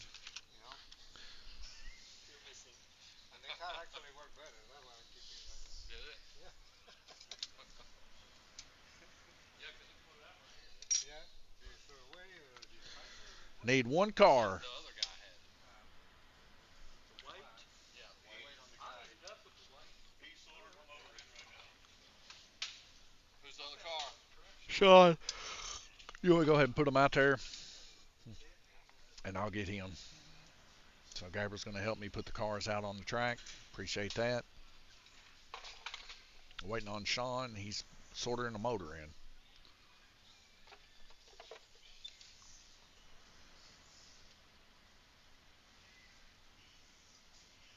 I never could get them to stay in. That tape you got made. Well, yeah, if I put a little bit of tape on both sides. So you wrap it all the way around? Yeah, yeah, I have And let it stick to itself? on the front, yeah, put it on the front and then so the front is not tight. Okay. So you have to wrap it around from the front to the Stick back. it together at the back? Yeah, and then cut it. That's what I did on the other car. I put tape. I need tape. Next door will order me some of that Colford. Oh, yeah. God tape. No doubt. I got something better. You can bring more up. Well, I don't know where it's at. Well, that's what Jeremy's hauling. He's got some over there, but it's not Colford. It's his own stuff. Yeah. Well, we got some. It's just not Coford. It's Les's. Les Wright stuff. So that's pretty good. Yeah. 21 piece. I mean, I like them guide flags, but I never could keep the brass in them. So if that'd keep the brass in, that'd cure that problem. Yep. That call for tape, I bought on Amazon for $2 a piece. Listen, Guillermo knows all the trade He secrets. knows all the secrets. Well, because I knew that He name wrote- because I use it for a CD printer. Oh, wing tape. That's wing tape. No, This is the guide flag tape. Oh, Some kind of Marlar stuff. okay. I'll get some. T, write it down. But bought it. Guide tape. I'll send you the link from Amazon. You don't have to pay $10 for a roll. You can pay. Guillermo, I got to keep ERI in business. Okay. As much as I love your trade secrets, I only go there when I can't get it from Michael. Oh, okay. But thank you.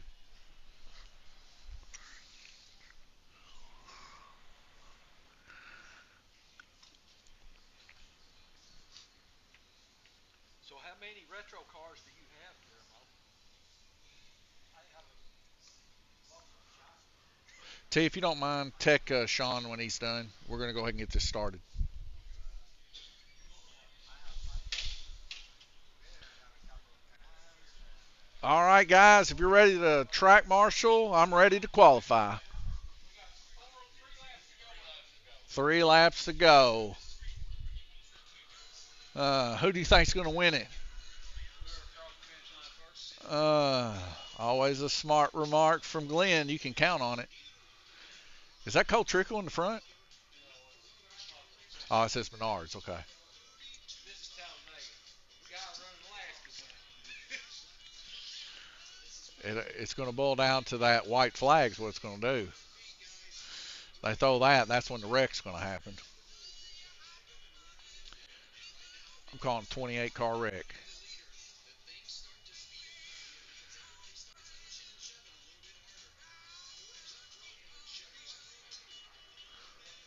Something you get used to hearing, Ford up front.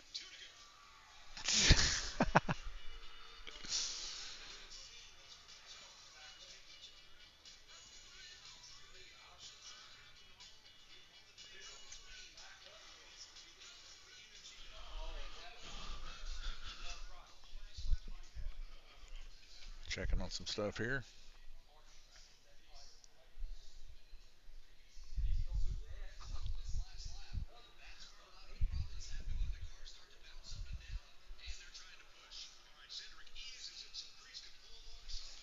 You know, that's a big track.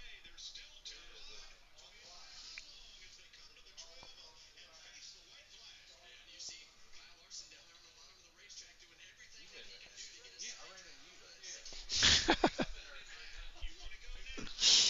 there. Yeah, I ran into you there. I ran into you I there. was sitting at the dirt track and got hit on the shoulder. Yeah, I don't even think when you. Did we? Okay. That's when you still. Yeah.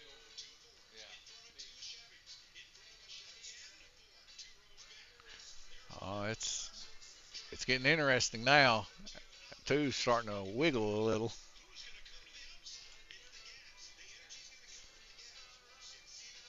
Another crease win and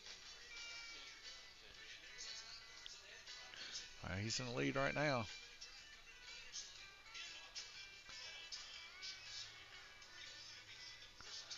Here it comes. Cedric won. Uh-uh-uh.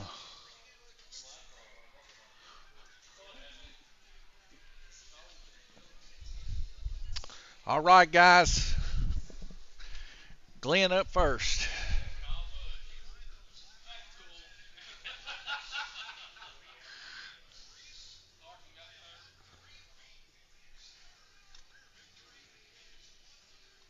third. Guys watching the end of the Talladega race there. Cedric. Austin Cedric.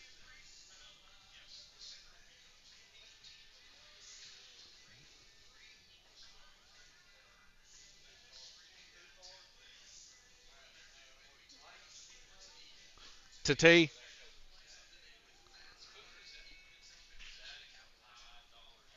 All right, guys. We need track marshals. He's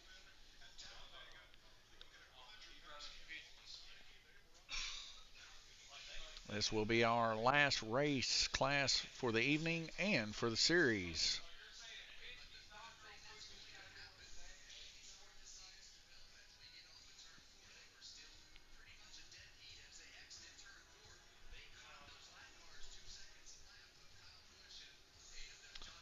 All right, Glenn, you ready? On deck, Sean McCutcheon. Be ready.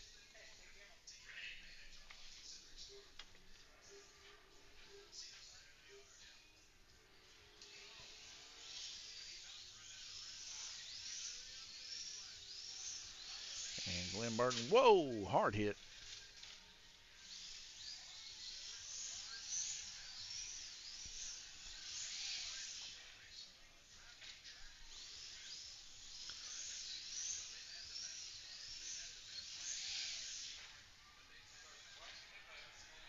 Gabe says you're going to turn some brakes on that baby.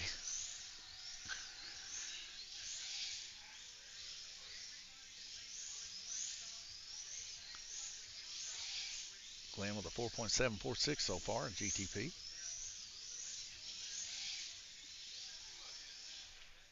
5.524 right now. 11 seconds ago, he should be able to get another lap in here.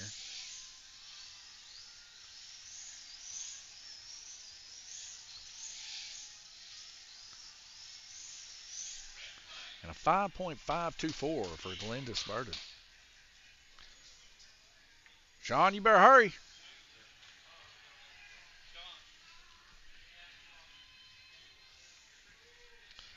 Failing tech will kill you. I guess he failed tech.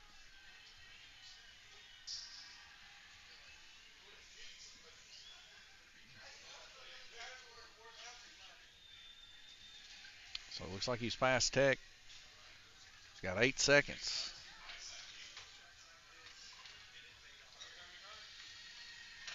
I've never seen Sean move so quick in my life, except to get him smoke outside.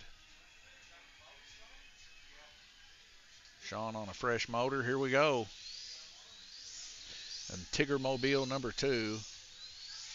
Woo, that thing's flying down the straight stretch. Kind of spooked the eyes a little bit there, how fast that thing was going.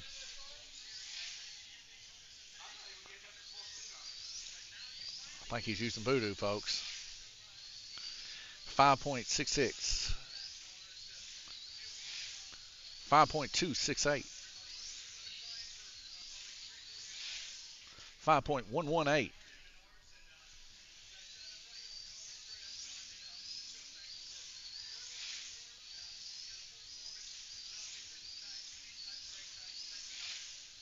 $5.002.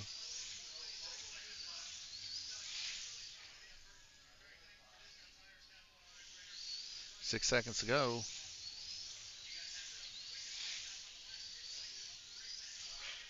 5.002 for Sean McCutcheon. Going to take the top time.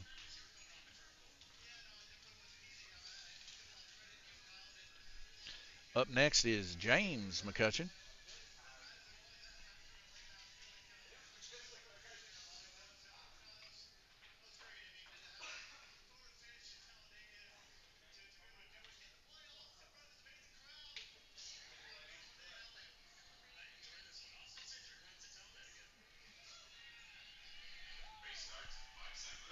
On deck is Nathaniel Burton.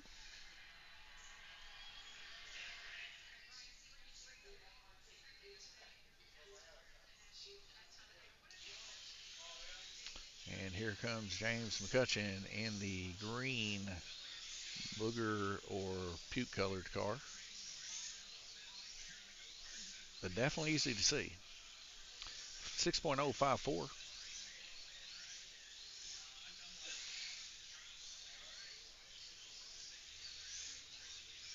I guess we can call it Slimer green. That's a little bit better. We'll call it the Slimer Mobile. 5.921. He likes a 5.921. He's good with it. Still got 20 seconds left to go here.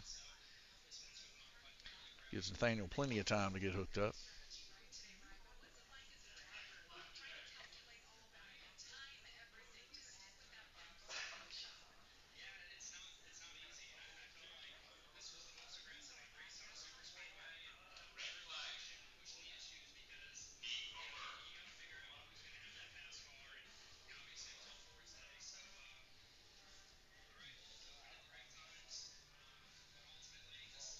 On deck is Guillermo Sire.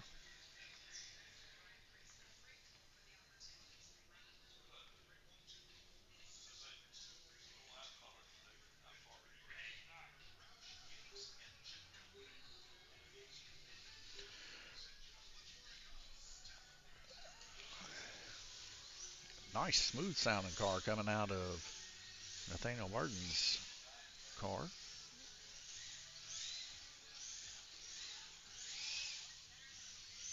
5.532, lap one. 5.280, I think it's got more.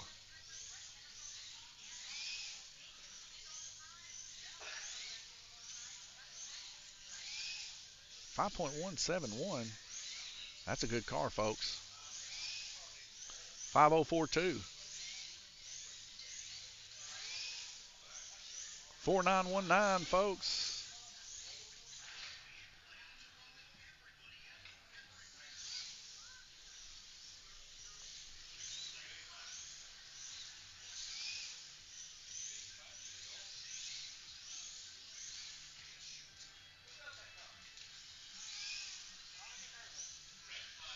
And a 4.919 for Nathaniel. That's going to take top time, folks. I told you guys, keep an eye on Nathaniel. He keeps progressively getting better and better after every single race. We're going to see him in the A-main for sure.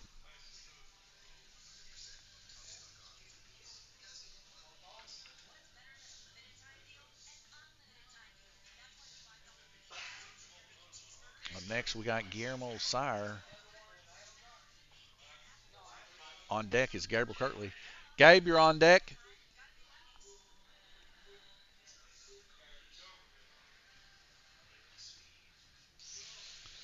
And here comes Guillermo Sire in the orange car. Very darty. Look at this thing. Wow. 5.6 first hit. 4.967. That's quick, folks. 4.810.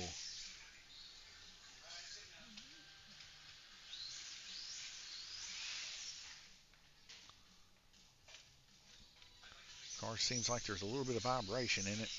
Just a hair bit in the rear end. You can kind of hear it. That's that noise you're hearing.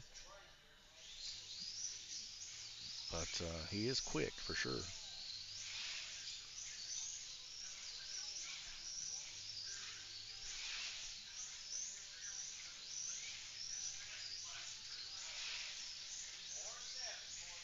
Four seven, scorching speeds. I think he's going to calm her down there. He's going to wait for the race. Up next is Livermore Lightning himself, Gabriel Kirtley. Guillermo Sire now taking that number one position. Nathaniel Burden in second. Randy Kirtley on deck.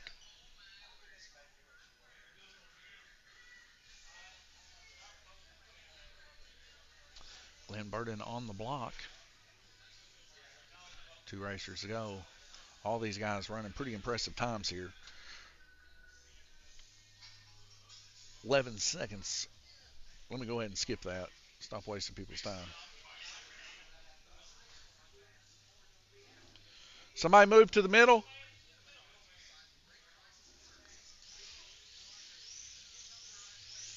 Gabriel Kirtley's car, pretty smooth sounding. Down the straight stretch, a little bit of vibration. We can hear the body rattle a little.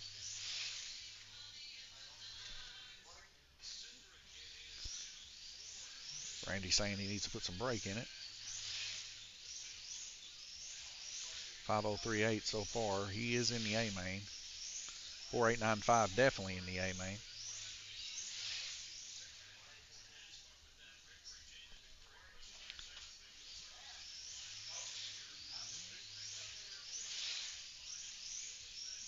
.4822. Now that was a good catch there on the first. If he'd have hung that all the way, that would have been a 4.5. 4.766 for Gabriel Kirtley. 8 seconds to go. He's in the A main, folks. They don't call him Livermore Lightning for nothing.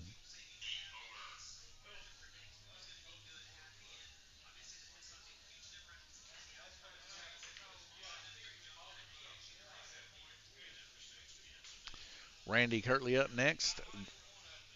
The last qualifier.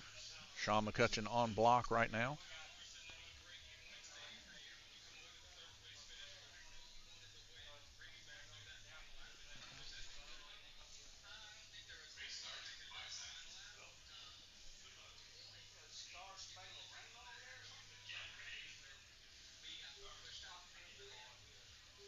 Cotton Candy Randy back in the mix.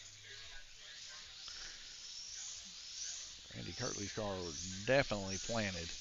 Needs a little bit more top end on the straight stretch, but definitely planted through the corners. This is going to help a lot. 4901, that's going to get him an A main right there. 4760, what a screamer. 4721, can he get in the 4.6s? This car is Frost King territory. 4667, that's your top time. 4602, why not blow it up now?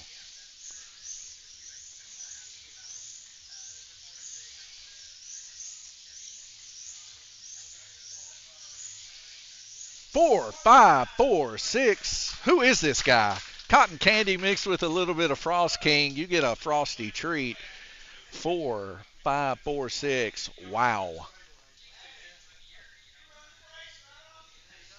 So that's going to actually drop one of our top contenders, Sean McCutcheon, to the B main. Nathaniel, A main or B? A. So Nathaniel in the A. That's going to leave Sean, Glenn, and James in the B.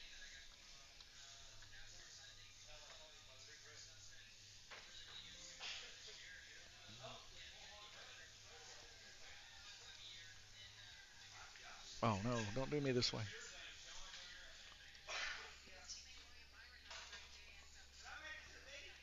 Yep.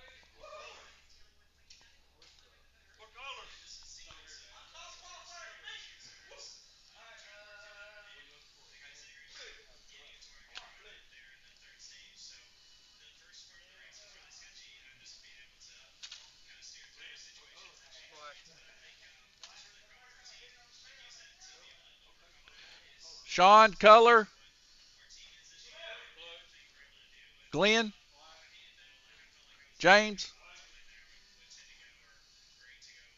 All right, we're ready to roll, guys.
Well, why don't you skip it?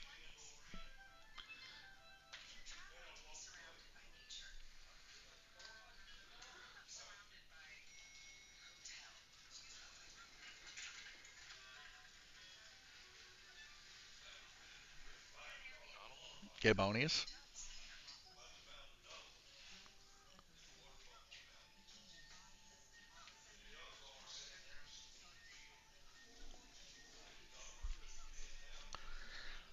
All right, we got track marshals.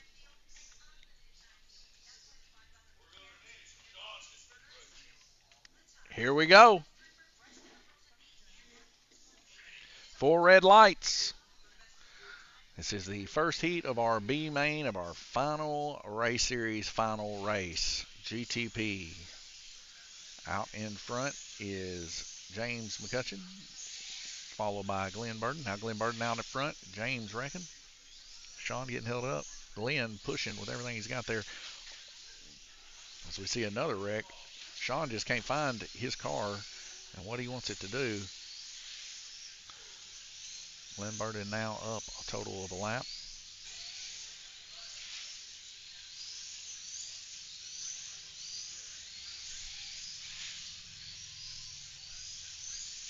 Glenn Burden holding off Sean here as Sean's getting a little bit more top end on the straight stretch here.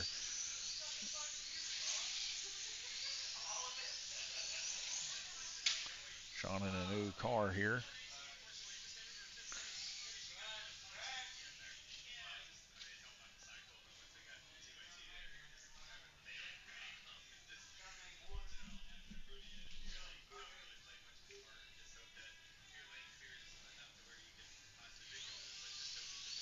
Glenn out, taking the inside line here.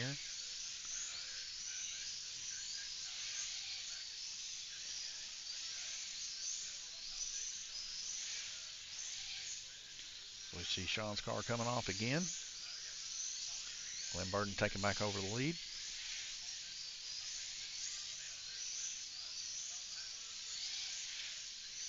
Actually, Glenn a whole lap up.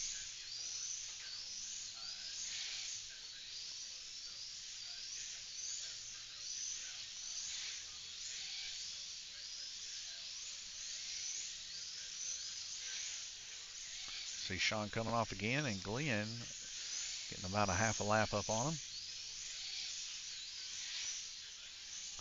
And Sean coming off again. We might see another lap here for Glenn.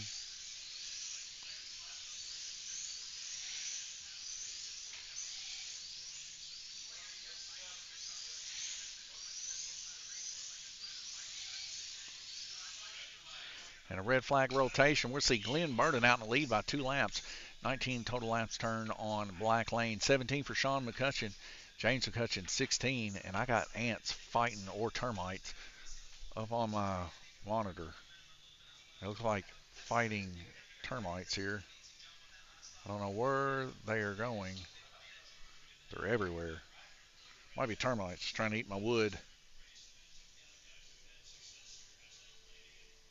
Can't tell. It's one or the other.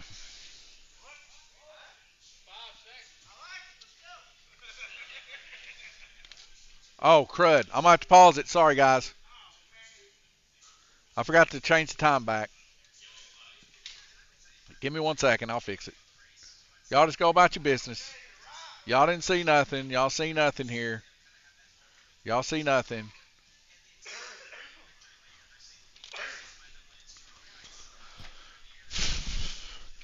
Y'all see nothing.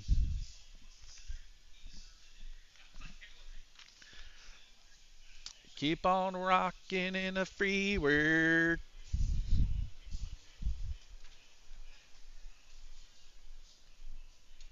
I'm going to give me a drink here real quick, folks.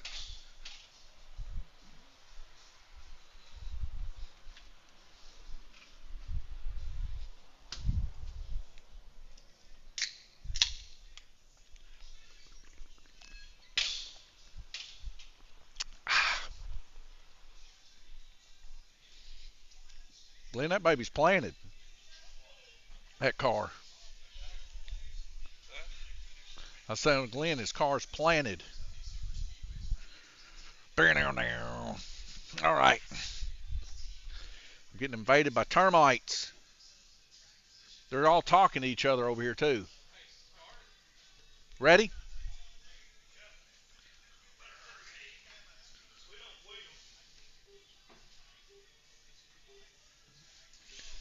All right, here we go. James McCutcheon coming off there.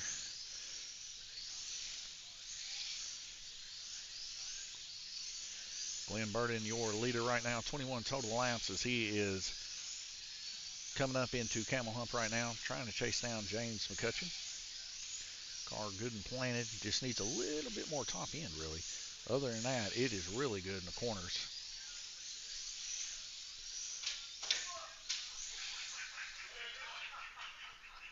Look out, Randy.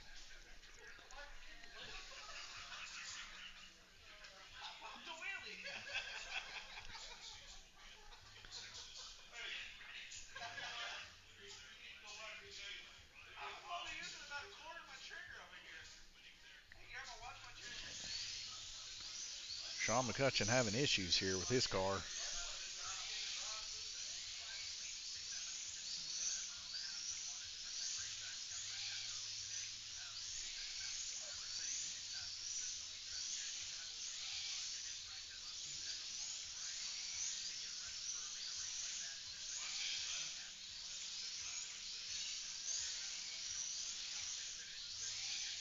James McCutcheon coming off in turn 2. Glenn running an impeccable race here. His car is hooked up to the track, folks. Smooth as butter. As we see Sean McCutcheon's car coming off yet again. He's going 3 laps down to Glenn Burden. And see Sean trying to get his own car back on.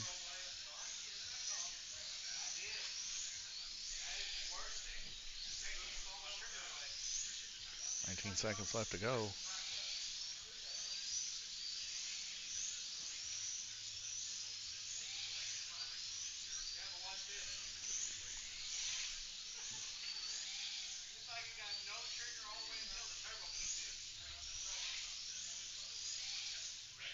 And that's a red flag rotation. Glenn, 40 laps, making a 20-lap average to Sean McCutcheon's 18, 36 laps for Sean McCutcheon, and 31 for James McCutcheon at 15.5 on average.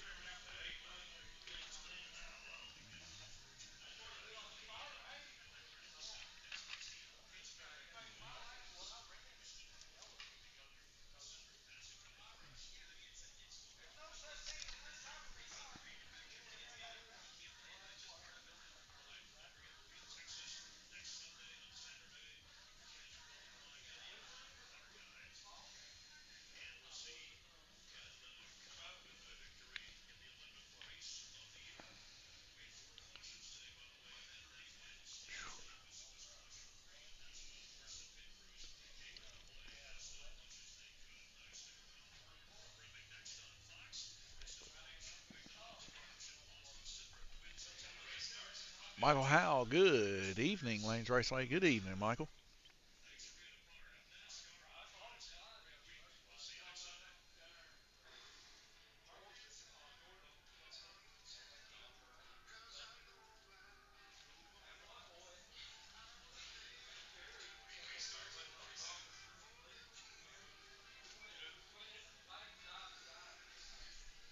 So I need to make an announcement to the guys, let them know.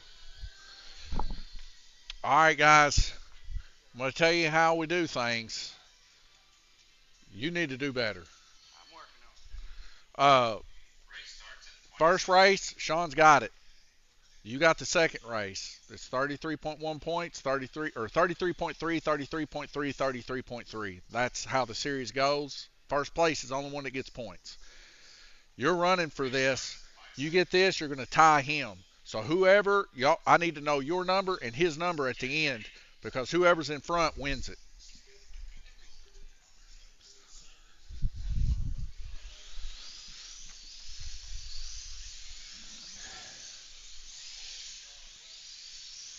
So right now, if you guys are just catching up with this is our final race of the series. This is GTP, LMP, and DTM. So it's three classes in one class called the Winter Series. And the way that it works is DTM is 33%, GTP is 33%, and LMP is 33%. Right now, DTM, Sean won it, so he gets 33.3 points for winning it. Randy just won the LMP with 33.3 points. So this is the last one. It boils down to this. If Randy gets it, that initiates a tie of 3 wins in a second, which Sean has right now, 3 wins in a second.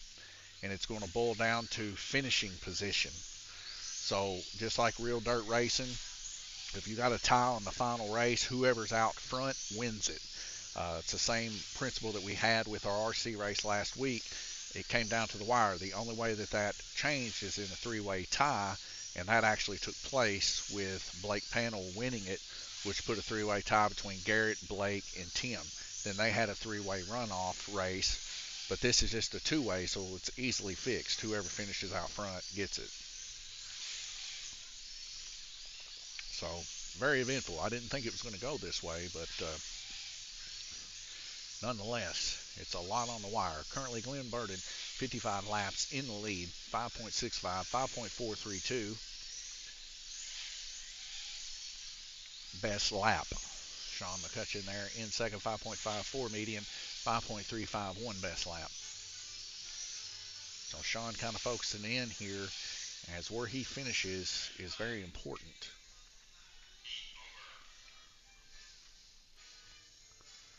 Right now, 59 total laps for Glenn, 56 total laps for Sean, and 49 for James McCutcheon.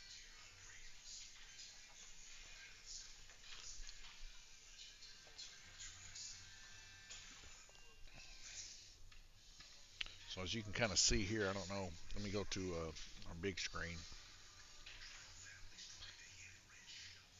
So we got a little bit of time here. But these are the points currently.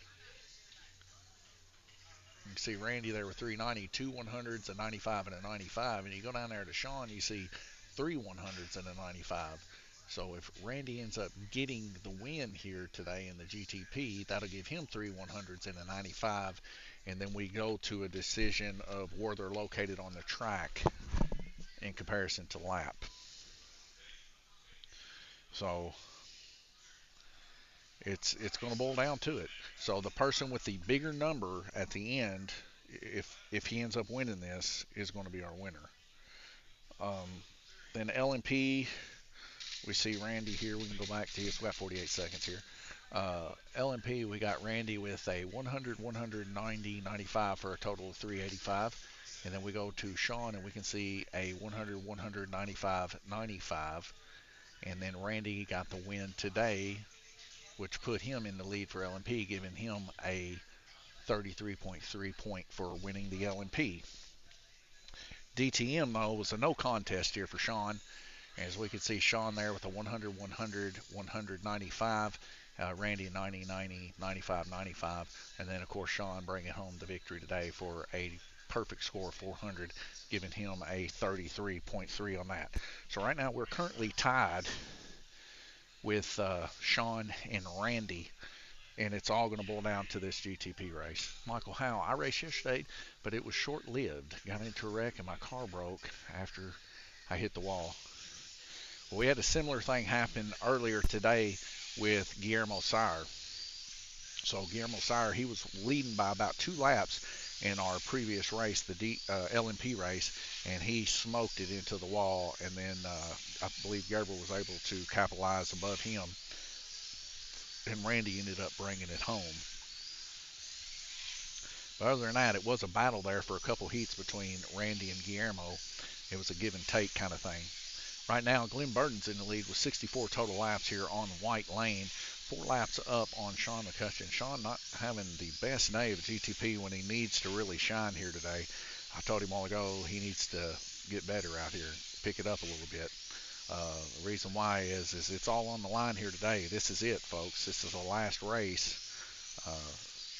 And Randy has been shining in the LMP. Didn't do too good in the DTM, but these last 2 are definitely 2 to fight for.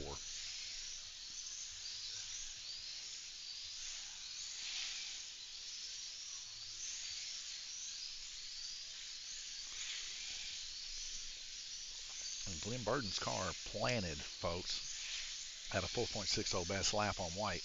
Sean now picking up the pace a little bit, a 4.145 now to a 4.108 on yellow.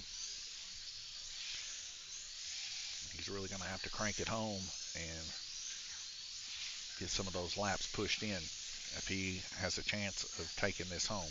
We're going to definitely write down how many total laps he gets at the end of this, because that's how it works, folks. Even though you're in the B main, it's total laps. So you can be in the B main and win it. And that's what we're going to do, is write his laps down on this sheet in comparison. That way when Randy gets up in the A main, we'll see how that compares. So I know both these racers are definitely feeling the sweat as we're halfway through this round robin here. And Sean was able to turn an impressive 22 laps there on yellow. So we're starting to see more of the Sean that we're used to. That blue 17, though, really not good. And the purple 19, not that good either. So he's going to have to run some 22s from here on out, most likely. Scale Car Racer, hi from California. I raced 132 at Motown and other NorCal tracks. Really awesome to see your race here with commentary. I appreciate that, Scale Car. We try to do the best that we can, bring attention to stock car racing. We want to get some of those bigger upper echelon races here. We did our first bout in that, and I think it went very successful with the Flexi Challenge Series here. We had Richie Austin, Chris Barnes, James Merriam, and several other people, Shane White, a lot of the guys that are really known in the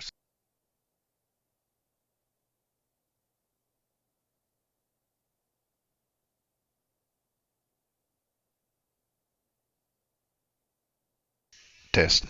All right, headset died on me there, Scale Car. But yeah, we had a lot of really fast racers in the stock car community. Alan Ingram's Flexi Challenge, you can check it out on Facebook. They came and visited us. We had a blast with those guys. Some of these guys down lower, Georgia, Tennessee area for the most part, even down to Florida as far as some of the races go in that series. And they were nice enough to come all the way up to Kentucky to race in that a couple weeks ago, and we're kind of finishing up that here right now. This is our Flexi Challenge, I guess you would say. We just call it Winter Flexi, but it's the same rules and everything like that as that series. And one of our racers actually brought home a second place in the A main. That was Gabriel Kirtley, also known as Livermore Lightning here, and he's been doing pretty good since then. Now getting a little freed up in time. We'll see how well he does in our next upcoming series and stuff like that. But I appreciate that. We're trying to get more people to do commentary in stock car racing. We see the Worlds, we see the Nationals and stuff. They need a dedicated person for commentary. These cars are quick, and you need somebody to be able to keep track of it all and where these cars are located on the track. Like right now, in the camel hump is our current leader, Glenn Burton, in that plum-colored car as he goes through the start-finish. Behind him is Sean McCutcheon in the Tigger car, the orange and yellow car, as he makes a pass on Glenn. A little bit quicker with a fresh motor, but we see the Tigger car of Sean McCutcheon coming off. Right behind him, we also see Glenn Burton coming off. So a little bit of equal exchange there. Now the green car there is James McCutcheon, and he's currently in the back position. Glenn Burden's up 2 laps on red lane. Red lane's a little bit of a tougher lane to keep momentum up on half of the track as we give a back and forth here. T-Beck 4, hello everyone, hello T-Beck. And we see Glenn Burden's car very stuck in the corners now, where Glenn has opted to have a gear ratio change here. He is losing a little bit of that top end, but he is gaining so much more in the corners when it comes to sheer downforce from that quick acceleration, putting the air down on the body. So that's the funny thing about GTP. The gear ratio is open, so they're able to swap these gear ratios to get that quick change into the corners versus taking that top end speed.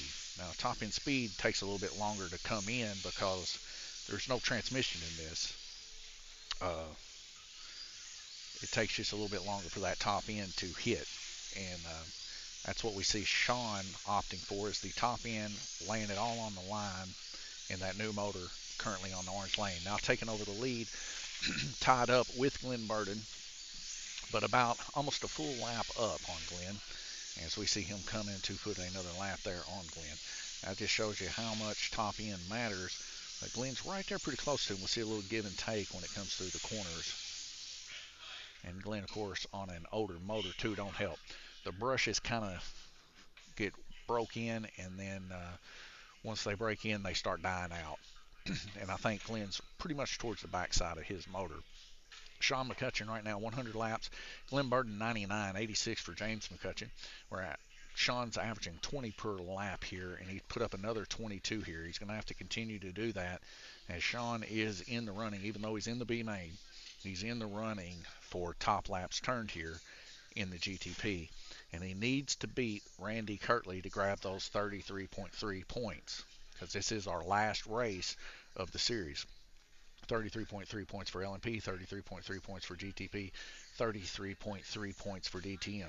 This is awarded to the first place position. And right now they're tied up. LMP and DTM. DTM, like we'll flash over here in the break here. DTM right here, we can see points-wise that Sean has 395 to Randy's 370. So even if Randy did get a first place, that would only get him 10 points. So that would make him 380. So Sean he got him in DTM no matter what today. So Sean's getting the 33.3 points there. Then in the LMP, it was a bull down too. So you see Randy there with 385, and we see Sean with 390 before today.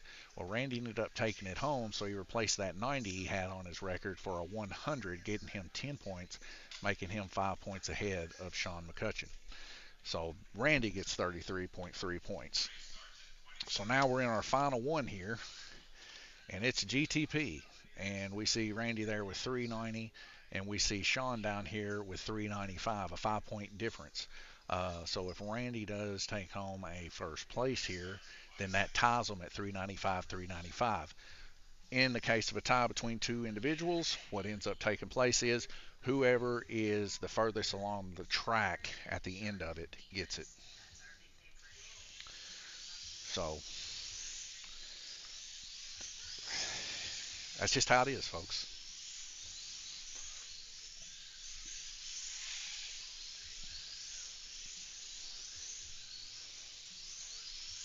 And right now we see Sean battling with everything he's got to get as many laps as he can. He's right up there behind Glenn Burden in the plum colored car. Glenn is really hauling the mail now. They're on green lane. Right behind him, though, is Sean. Sean getting a little bit more speed through the back stretch there, or the front stretch, excuse me. They're going through 1, 2, 3, now camel hump. We're seeing he's only gaining maybe a quarter of a car length, and that might just be because Glenn's kind of kicking it back a little bit, just trying to bide his time and hope that he wrecks in that first corner. First corner here on the track is very detrimental, and the last corner is very detrimental on this track. Those are the two most corners that get over pushed. And now if we're going to see an over push here, we'll see the yellow and orange from Sean is possibly going to take place here in the last corners and first corner. James McCutcheon coming off into the third to last corner there in the green car. And we see Sean trying to make a move on Glenn, but Glenn is not making it easy. His car is hooking tight today. We're seeing a new Glenn here as he is really making that car shine. Gaining about a car length out of the first three corners there as he comes side by side with James McCutcheon in the green car. Little lap traffic there. We see Sean making a move. Can he hold it? He can't. Glenn's pushing it through the camel hump. And Glenn's still holding on to it as they go side by side. Sean really wants by, but Glenn is making it tough, folks. This is racing at its finest. Glenn Burton's going to give it up there on the third corner entering into the camel hump. Now Sean's got a little bit of no man's land here until he meets back up with Glenn. That's going to be a red flag rotation. What a heat for Glenn and for Sean McCutcheon. Sean McCutcheon turning another impressive 22 lapper. We're going to have to see this from here on out if he stands a chance to battle Randy Kirtley. Randy Kirtley, of course, putting up at a very impressive time. The top time in our qualifier, getting her down into the .4s, folks. So, I don't know. Anything can happen. Cars can tear up, gears can slip. All these things can happen. So, you don't ever want to say that somebody's going to get it just because they have a faster car. I've seen it happen too many times. But right now, Sean McCutcheon in the lead, 222, 220, or 122 and 120 for Glenn Burton. Minute and 16 seconds before we go back. And like I said, it's all boiling down to this GTP right here. I'll put this back up here.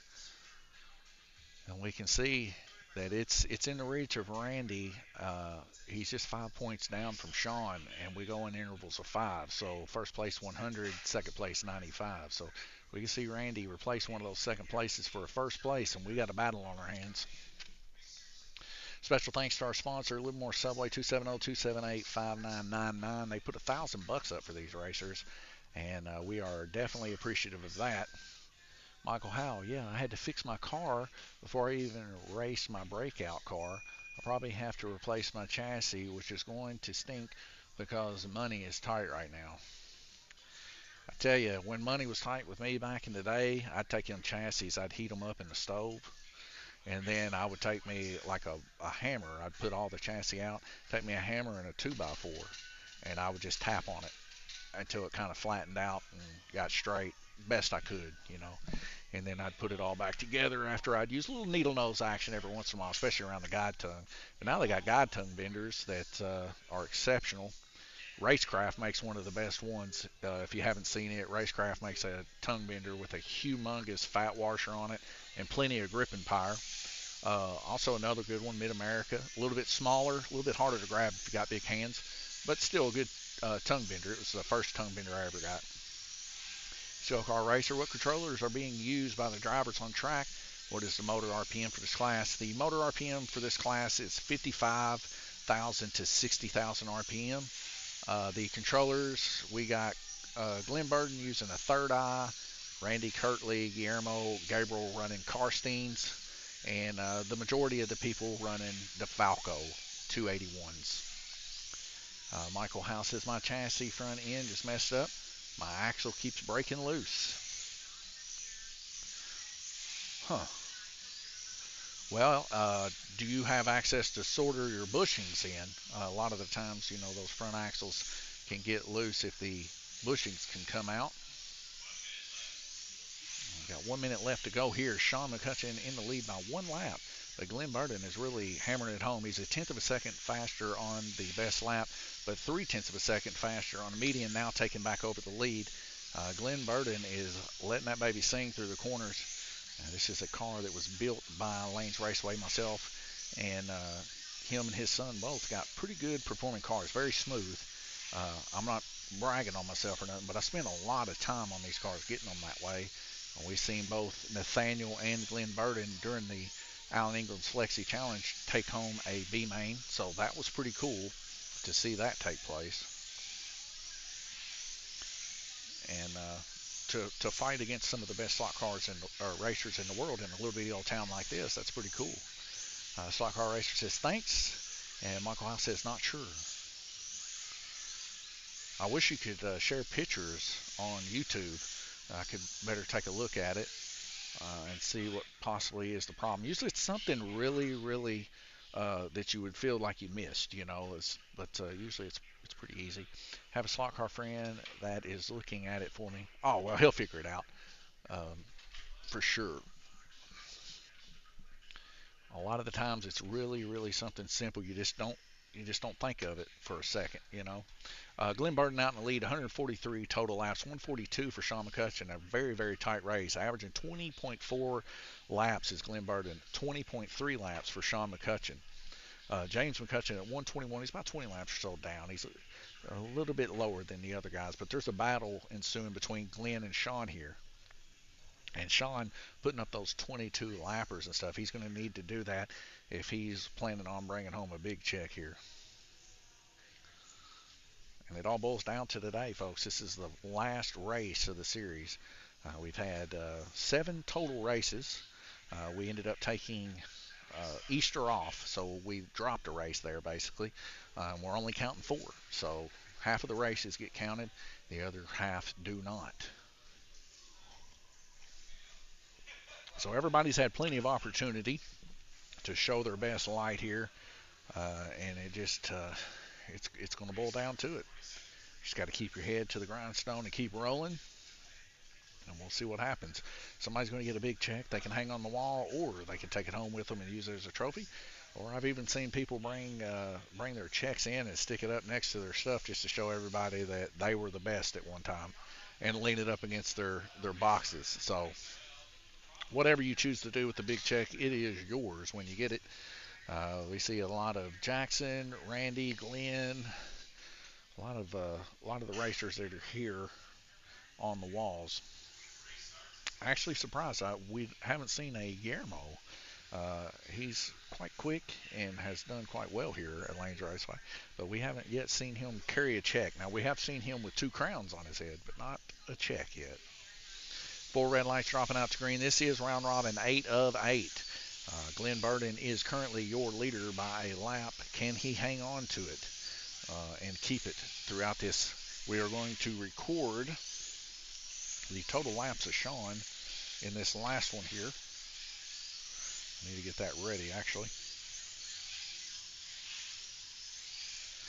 And I want to make sure we got his laps for sure at the end of this and his finishing spot, because it's boiling down between him and Randy Kirtley finishing spot, total laps for this race, to who's going to bring home that check. Excuse me.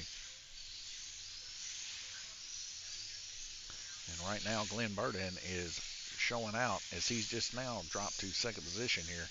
He's only about a half a lap difference, but here he comes. He's going to make a pass here, and we see him back in the lead yet again with 1 minute left to go.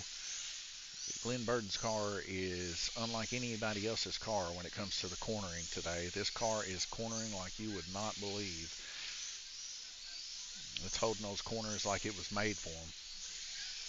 We see Glenn Burden coming through the third corner, through the camel hump, coming up on the green car of James McCutcheon. Right behind him, though, we see Sean McCutcheon trying to make a move and get as many laps as he can this heat, because he is not technically battling Glenn. He is battling Randy Kirtley here for all of the marbles, the big check for the banquet. If Sean gets it, our banquet will be next week. If Randy gets it, it'll be not this week, but next week. So, because we got to make sure all of our winners are together for the banquet.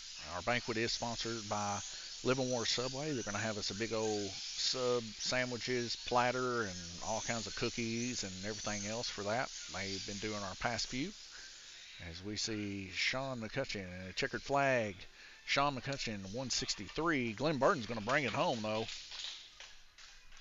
163 total laps for Sean McCutcheon. So if Randy Kirtley hits 164, he's got it. But he's got to get first place. It's like a double type thing. So Randy must get first place and higher than 163. If they both end up 163, then it's going to boil down to where they finish on the track. So, but the deal is, he's got to get first. There is no ands, ifs, or buts about it. All right. So we're going to reset that, and we're going to put the racers in. Clear these guys out, and we're going to get into our A main here. So that's going to be Gabriel, Guillermo, Nathaniel, and Randy for our A main. Dad, where you want to go?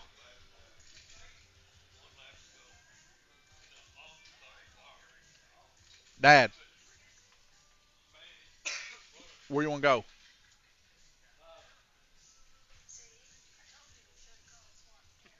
13.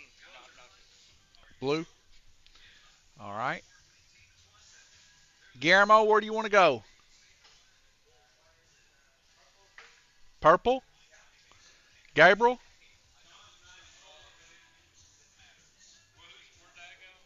He went blue. Nathaniel. White. All right. And we're set up.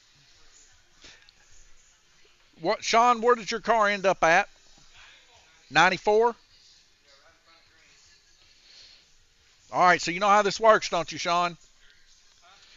Randy has to finish first place, okay, to even compete with you. If he doesn't finish first place, you got it, okay?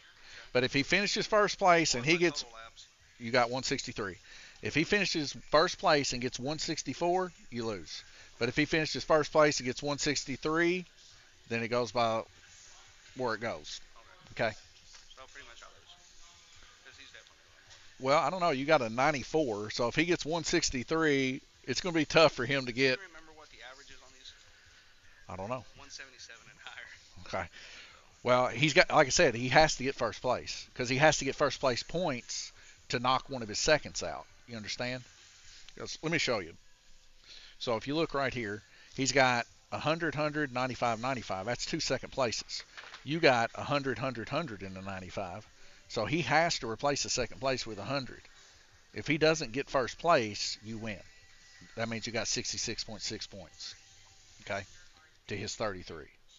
Because you won the DTM big time. You see, you got 100, 100, 195 for 395. Randy got a 90, 90, 95, 95 for 370. So even if he did win one, he wouldn't have got it. So you won DP. He won the LMP today. So that replaced his 90. So now he's got 100, 100, 100, 95. And you have 95, 95, 100, 100. How many So places does it pay? just one. There is no pay anyway. You get a check that says first place on it. But it's a big check. That's big bragging rights. What? It's big bragging rights. It's one of them big checks. So I get one on the wall? If you want, or you can take it home with you, Where the hell am I going to put it at home? wherever you want. Can I trade it in for track club?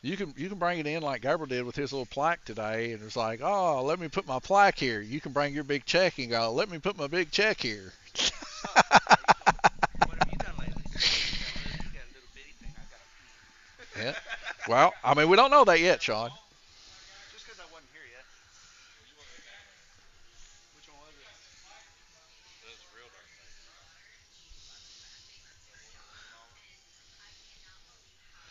it? Listen to all this testosterone. All right, Michael Howell, since I am so new to racing, my racing buddy is willing to help me. Michael, that's good to have a friend like that. We're full of guys like that here. As you can tell, these guys like a little back and forth banner.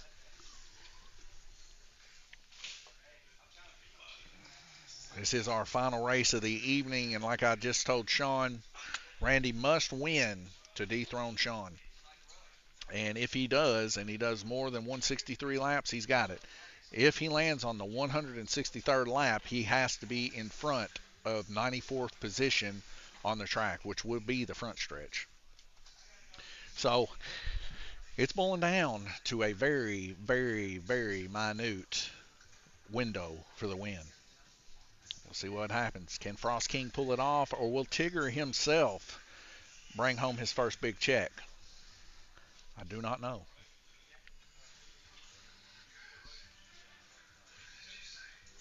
All right, guys, we'll need track marshals.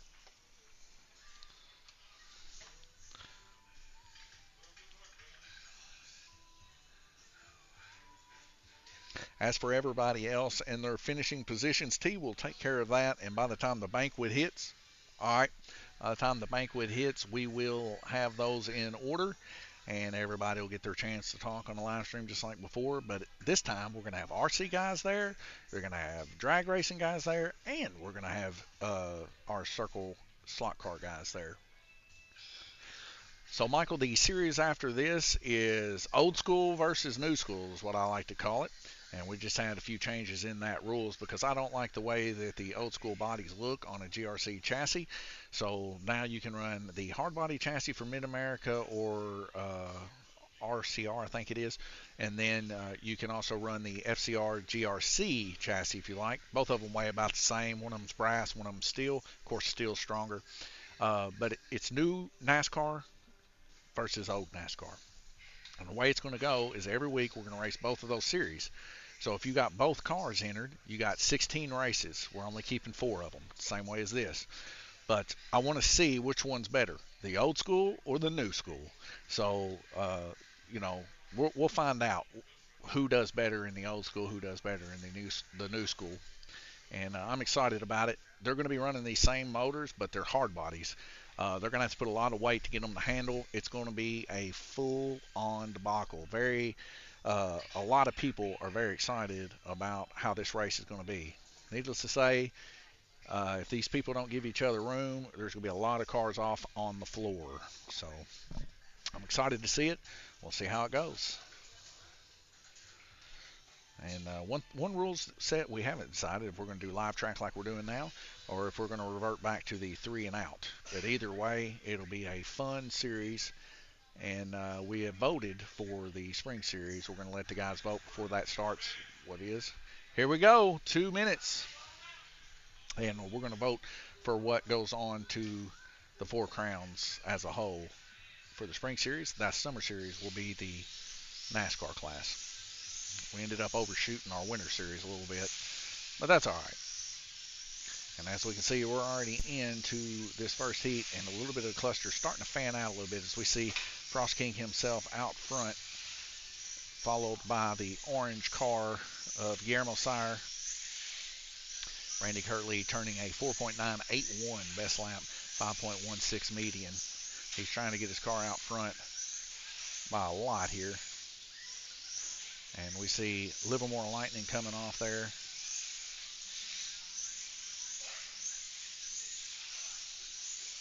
Randy Kirtley, your leader, coming in the camel hump, coming up on the back side of the orange car of Guillermo Sire, which is currently second position. And Randy is making some moves. What is the difference? Well, about a tenth of a second. Guillermo's about a tenth of a second slow in comparison to the Frost King as we see him through the camel hump yet again. The bright orange car of Guillermo Sire currently in second place. At this rate, we are probably going to see Randy Kirtley bring it home unless something happens. But his car is hooking up very, very tight. He's losing a little bit of track time there when it comes to the backstretch. His car's not as top-end oriented as Guillermo Sire's.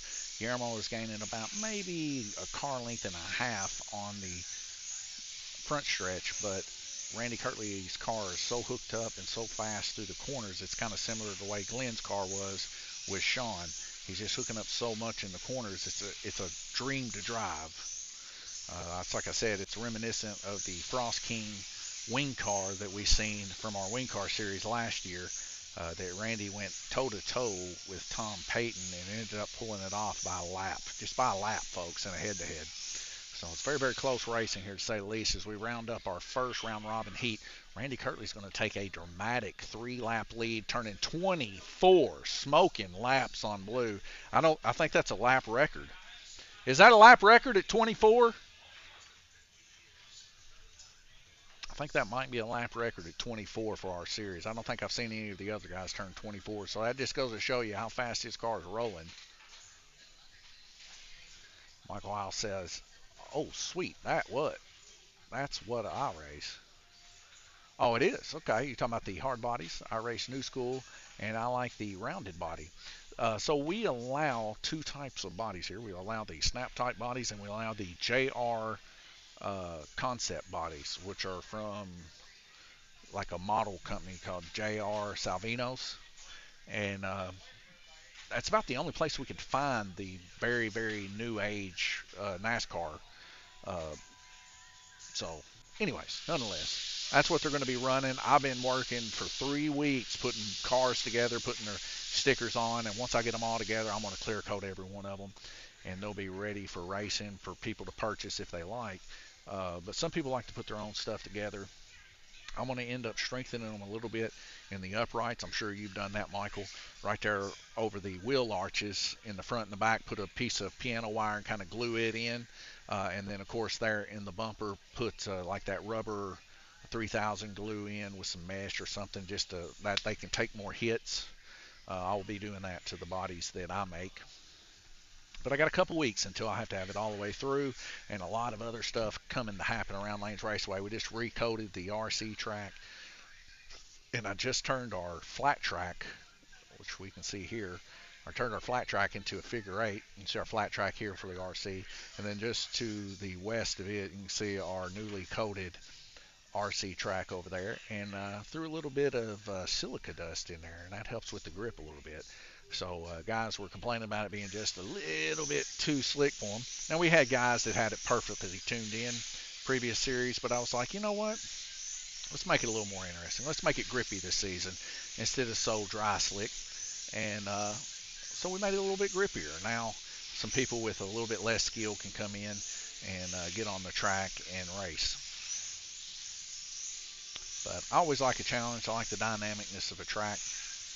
Michael House says, I'm not a fan of the snap type bodies. Yeah, there's not many that are. Michael House said, we use model car bodies in NASCAR. Yeah, we do too. They're the J.R. Salvino's. Now, he makes some really, really high detailed NASCAR bodies. The only thing I don't really like is that they are water decals versus actual decals, if that makes sense.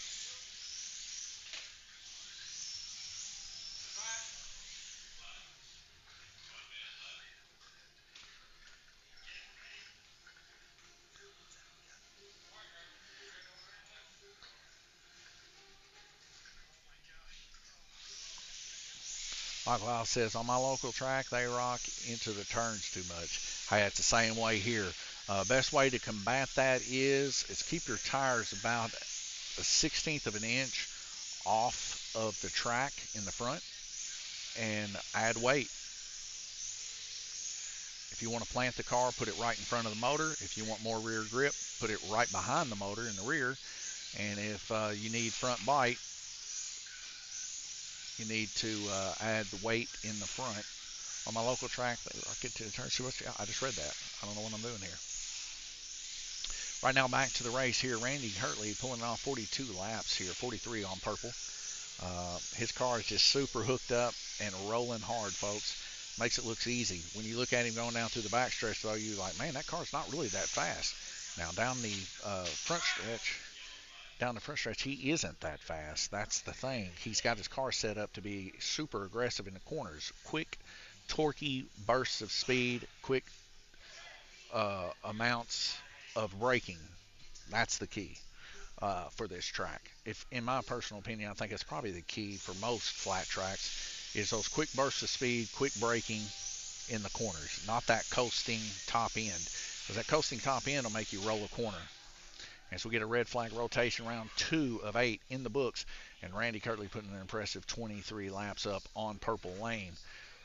So it's not looking too good for Sean McCutcheon as of right now. But anything can happen. Like I said, guys, in a moment's notice, these cars can explode and have a high speed come apart, and that'd be it. And that'd be the race. And I've seen it happen. I've watched Gabriel probably 3 times this season have that happen to him. So, actually, you know what's funny? In the Flexi Challenge Series, he made a pass on James Merriam for the lead, made one lap, come around, and he actually hit one of our guys here, James McCutcheon, broke his guide flag, and he was done. So, yeah, anything can happen, guys.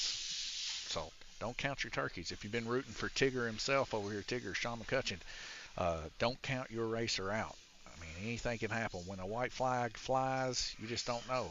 right now things are going good for the Frost King, Randy Kirtley. Like I said, it could switch in a moment's notice.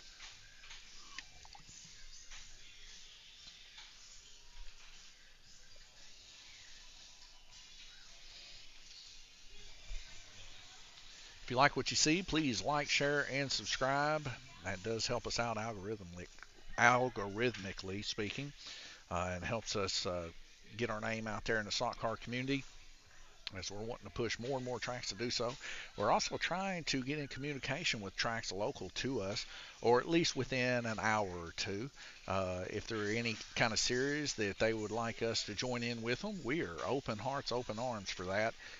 Bringing tracks together makes strength, and it also makes people want to get invested and draw into the fun hobby of slot car racing, and makes other people want to get involved too. So definitely let us know. You can email us at lanesraceway@gmail.com and give us a call, 270-278-1400, or send us a text message. Trying to think. You can get on here and talk if you like.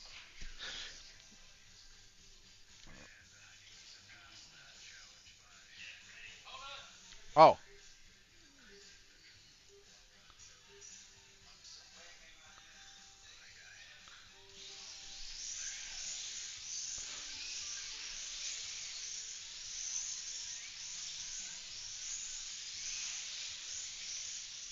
but yeah, give us a call. Let us know. We're trying to get started up and all that.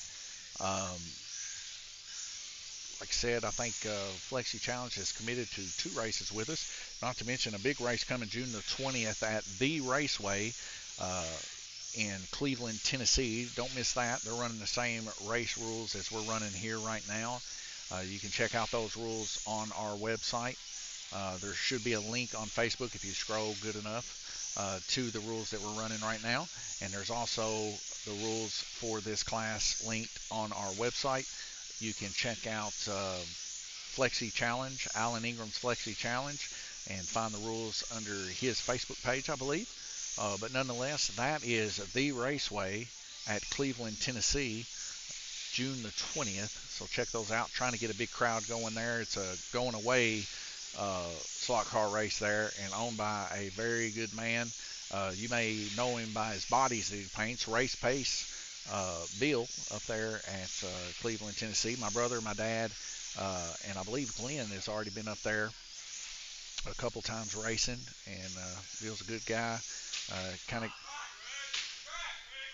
of got hurt a little bit on the rent as an issue,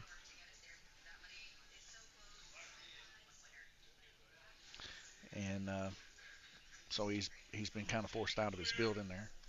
And nonetheless, they're going to have a big race going away, and we're going to actually try to make it there if we can. It just depends on how time sets up, because we're on a limited schedule, believe it or not. Even though stock car racing kind of gets a little bit slim during the summer and springtime and fall times, it kind of goes year round with us because we run series every 2 months. So depending on the schedule of when it happens is really going to boil down to whether or not me and T can get free. But Randy Kirtley, 22 laps on black, 69, 67 for Guillermo, 64 for Gabriel, 54 for Nathaniel. Guys, I'm going to take a real quick bathroom break, and I'll be right back.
right, guys, I am back.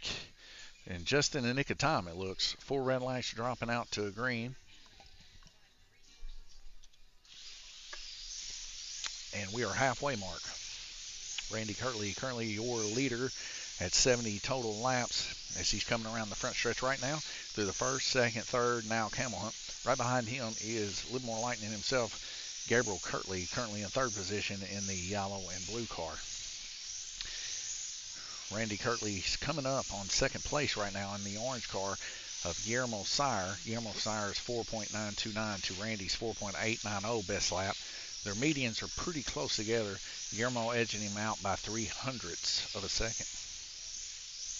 To put in perspective, it would take a long time for Guillermo to catch Randy or vice versa when you're talking hundreds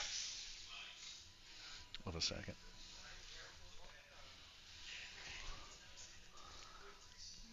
Four red lights and a track call. Randy Kirtley fixing to go underneath the bridge here at the Camel Hump. As he comes back around to the front stretch here, he's still closely followed by another blue car, which is Nathaniel Burden.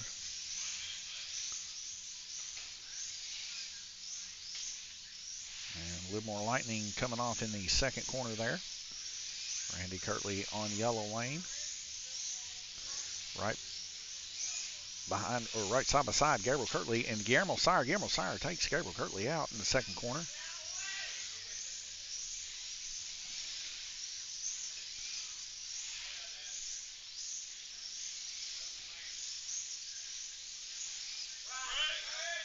As we see Nathaniel Burden give Guillermo Sire a little bit of taste of medicine.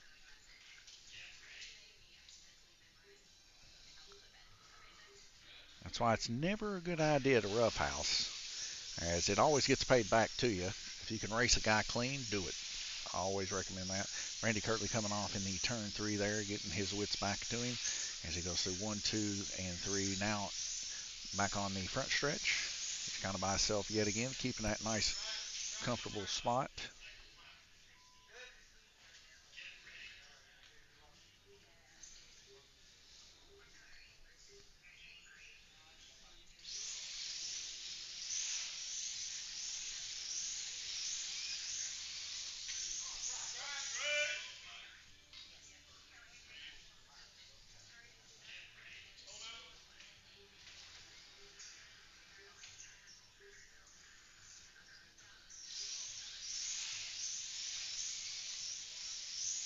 Randy Kirtley looking to come up on Guillermo and Nathaniel just underneath the bridge there, adding another lap. 92 total laps for Randy Kirtley, 24, 23, 23, 22. He's running impeccable here. Guillermo also running nicely at 23, 23, 21, 23, 2 laps down. Averaging 23 for Randy, Guillermo 22.5, 21 for Gabriel Kirtley, 18.2 on average for Nathaniel. All these guys battling it out pretty close. But being we're halfway, if we double what we got 92 right now. So they'll be right at 180. So if Randy continues this on and gets first place, he should have Sean. But it all boils down to whether or not he gets first place. Second will not do, as it will not replace one of his races. He has to have a first place here.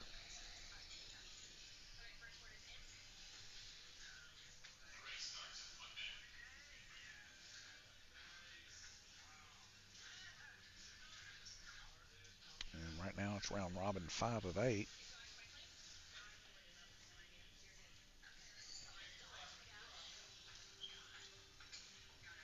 Randy Kirtley has several checks here. 1, 2, I can count on the walls. Jackson got 2 on the wall. Glenn's got 1 on the wall. I don't know about in the back.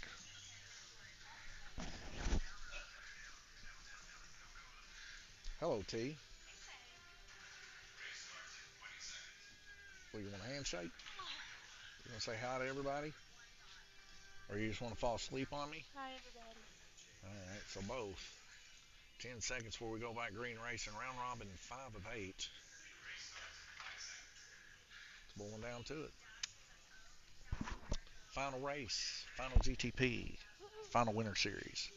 Here we go, folks. 4 red lights are dropping out to green. Randy Kirtley, your leader right now. He's picking up the back of the pack here right now. As you see the orange car out front, that's Guillermo Sire, your second place.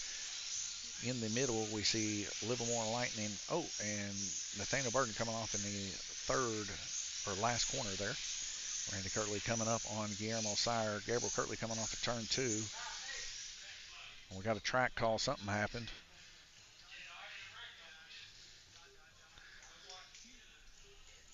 So I hear track. I hit the button. I can't help it. It's a natural instinct, whether it is or isn't. But nonetheless, Randy Kirtley's car is a Frost King car, even though it's painted up like cotton candy. He's got multiple nicknames here, starting from day one. Cotton Candy Randy, one of the more popular ones, into Frost King. He's side by side with number 2, Guillermo Sire. Guillermo Sire coming off. Randy holding his resolve. Randy Kirtley with a 2-lap cushion here, and his car is very quick. 1 minute left to go in this 5 of 8 round robin heat, and Livermore Lightning coming off right before the camel hump there. We see not Sean McCutcheon, but Guillermo Sire. We got a dead car on purple. We see James pull the car and see what's going on here, but Nathaniel in the A main here having some issues with his car, and he's back in there now. Something was going on with his wires, I guess. See Guillermo Sire there at 108 laps to Randy's 111. Randy turned a 4.845 best lap, median of 4.92. Now Guillermo Sire 5.094, median of a 5.25. Pretty quick. Livermore Lightning off in the second corner there as we see Sean McCutcheon with quick hands to put him back on. Livermore Lightning, also known as Gabriel Kirtley. Cotton Candy Randy, our leader, off there on orange, and Sean is probably the best track marshal I've ever seen. Randy Kirtley still in the lead, 115, averaging 23 laps. Guillermo Sire, 112, averaging 22.4 laps. Gabriel Kirtley there in third position, having a lot of trouble with his car staying on. 105 at 21 laps. Nathaniel Burton having some issues there right at the end of the track. Car just not connecting or something. Could be a motor about to give on it. Could be a wire. Who knows what it was, but it ended up going there. And he's at 90 laps, averaging 18 per heat.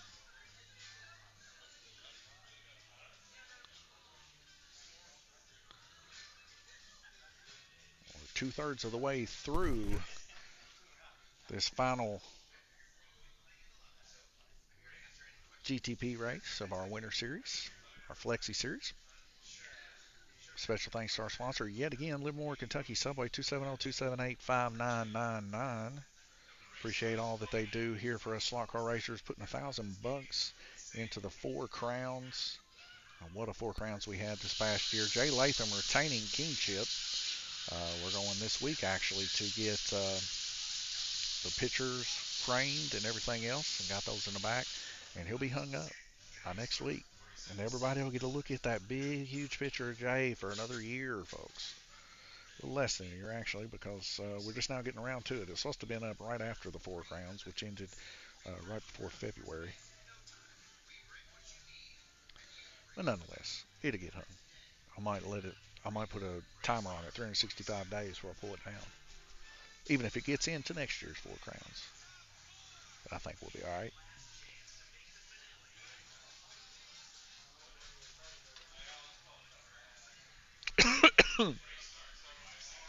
Here we go, 5 seconds. Track marshals where they need to be, racers where they need to be. And here we go, folks. 3 more heats. And we will declare who's going to take it. Right now, Randy at 116. He's got to do better than 163 and a 94 on the board to take it. And he's got to be first place. Well, Sean right now there in the pocket between 1, 2, and 3 corner. He's just hoping anybody wrecks Randy or tears him up, because that'll keep him from getting first place. But you know, I got a little bit of a bias here. He's my dad, so I want Cotton Candy Randy, also known as the Frost King, to bring it home. I love seeing my dad win, but we'll just have to wait and see. And he's got the car to do it for sure. A little slow on the backstretch, but man, super quick around these corners. He has got a machine and a half. Now, he has been working on his car for literally 2 weeks, so uh, he came prepared, and that's what it takes, folks. If you don't put the time in and make these cars sound and perfect, a lot of the times you're going to be at a disadvantage. And he's come in here on RC nights. You'll see him sitting in the bleachers, and in between races, he'll go over there work on his car for a couple hours. And he gets those little lights out and the magnifying glasses, the soldering iron, all that, and he just goes to town just working on his car, making it as flat and as true as he possibly can. Very methodical in his builds. And he's enjoying retirement, getting these tires perfectly balanced and seamless and everything else. And the car just is perfect, ready for the race. And as long as he keeps it out of a wreck, it's going to remain that way. As you see, he's trying to make some inch-up moves here on Guillermo Sire, currently our second place there in red. And they're keeping it about equal. Both of these guys, very competitive racers, very tough. Like I said, I'm surprised I haven't seen a Guillermo Sire on our wall yet. Guillermo goes strong for a couple weeks, and then his cars go apart sometimes. I don't know what it is, but I'd love to see Guillermo take a big check home one of these days too. Randy Kirtley right now 138, averaging 23. Guillermo there right behind him with 135, averaging 22.5. And Gabriel Kirtley third place, 128, averaging 21.3. Nathaniel there in fourth position, 110, averaging 18.3. These guys are going back to work on these cars yet again. And we're going to be rolling into our round robin 7 of 8. We got this one and one more, folks. So right now, we're looking at a little less than 20 laps is the lap requirements to get over Sean for Randy. And then after that, Randy just has to hold on to that first place. So don't matter how many laps he turns, if he doesn't get first, he will not be our winner. Now, if Randy does win this, our banquet's getting pushed back, not this week, but to next week. If he doesn't and Sean gets it, it'll be next week. So definitely stay tuned to our Facebook post for that, as we'll make those posts here later. Also, Monday, you're going to see a post pop up for our next series, which is the Hardbody Series, NASCAR Classic and New. I will be altering that as some of the rules have changed just a little bit before we get started. Like I said, I'm going to allow you to run either the GRC or the hardbody. I'm going to make that known. I'm going to change the width because it's like at 1.8 inches, which is crazy. It's going to be at 3 1/4, and you cannot stagger past a 1/4 inch outside of the chassis. And I'm trying to think. Any Group 12 motor or less for both classes. So basically, there's nothing really different about the class other than the body. All right, I'm saying my mic is pretty low here. Test, test. All right, well, I'm showing I'm in the red, so maybe try turning volume up a little.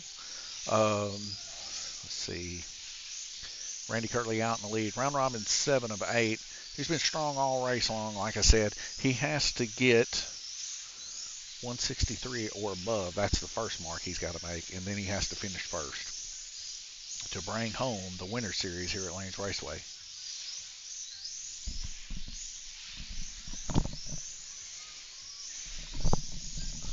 Just double checking my microphone there to make sure it's even hooked up, and it is. I might just be getting a little low on the battery. I'm down to 2 bars now, but that's all I need. I'm coming into the last bit here. I just got a message from Jackson Darty, one of our Summer Series winners and our Little Rumble Series winner. He says the mic sounds a little low, so I'm hoping it's coming in good now for the final bits of this race. 1 minute left to go. Round robin 7 of 8. Randy's got about a 3-lap cushion here, and he's turning pretty impressive laps. He's about 2/10 slower than Guillermo currently, but he is on red lane. As we see Nathaniel Burton's car go off in second corner. Second corner has definitely been the corner that's hurt most people. As we see Guillermo Sire kind of just stop instantly there on Randy Kirtley. This actually helped a little bit on Randy that Guillermo didn't push through, as Guillermo could have got a little bit more of a lap there and maybe pushed him into second position. We'll just have to wait and see. Like I said, we still got another heat after this, and it's drawn within 2 laps of these guys. 17 seconds left to go.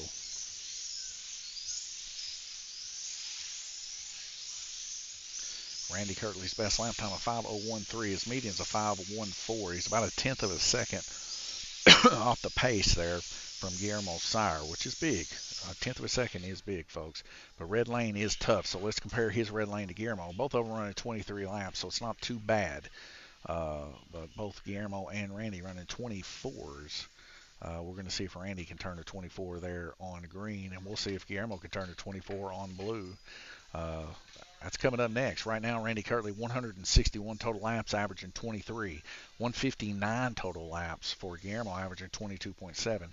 And Gabriel coming back up in the mix here as of late with 151, averaging 21.6.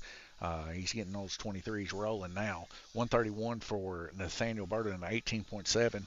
We've been seeing a big change in Nathaniel here lately. He keeps creeping up after every series. He's went from running with some of the lower class, moved up to the medium class. Now he's in the top class now, and he's holding it. And he keeps moving and keeps getting quicker. And it's good to see that his patience of learning the track, being calm, collected, holding it together, has paid off.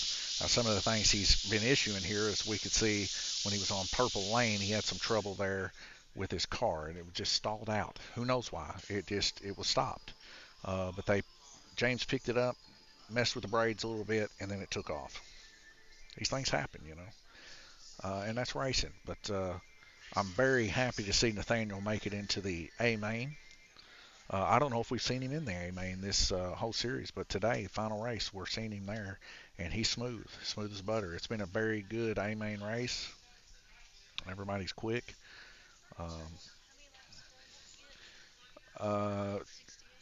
163 is what he has to have, and then he has to finish first to win it. If he doesn't, then that's it. We'll see Sean as the victor. Victorious. All right, 5 seconds before we go racing. This is the final heat. You got your pictures ready? All right, good to go. 4 red lines are dropping out to green. I don't think that'll fit. This is all she wrote, folks. The final race of our Winter Series and the final GTP race. Randy Kirtley out in the lead by 2 laps to Guillermo Sire there on blue lane. Let's check these lap times. Median of a 5.24 for Randy Kirtley and a 5.87 for Guillermo Sire. Randy getting her back down there, about 2/10 different between these two. Randy Kirtley is just going to have to hold his own here and stay ahead. Now at 165 laps, he has passed the lap threshold of 163 for Sean. He just has to hang on to that lead. If he gets second place, he will not win. He must get first place here. At 1 minute and 22 seconds left to go, it's blowing down to a lap, 2/10 of a second per on these guys here. Randy Kirtley now coming into the camel hump here, holding his own here on green lane as he rolls through 1, 2, 3, now camel hump.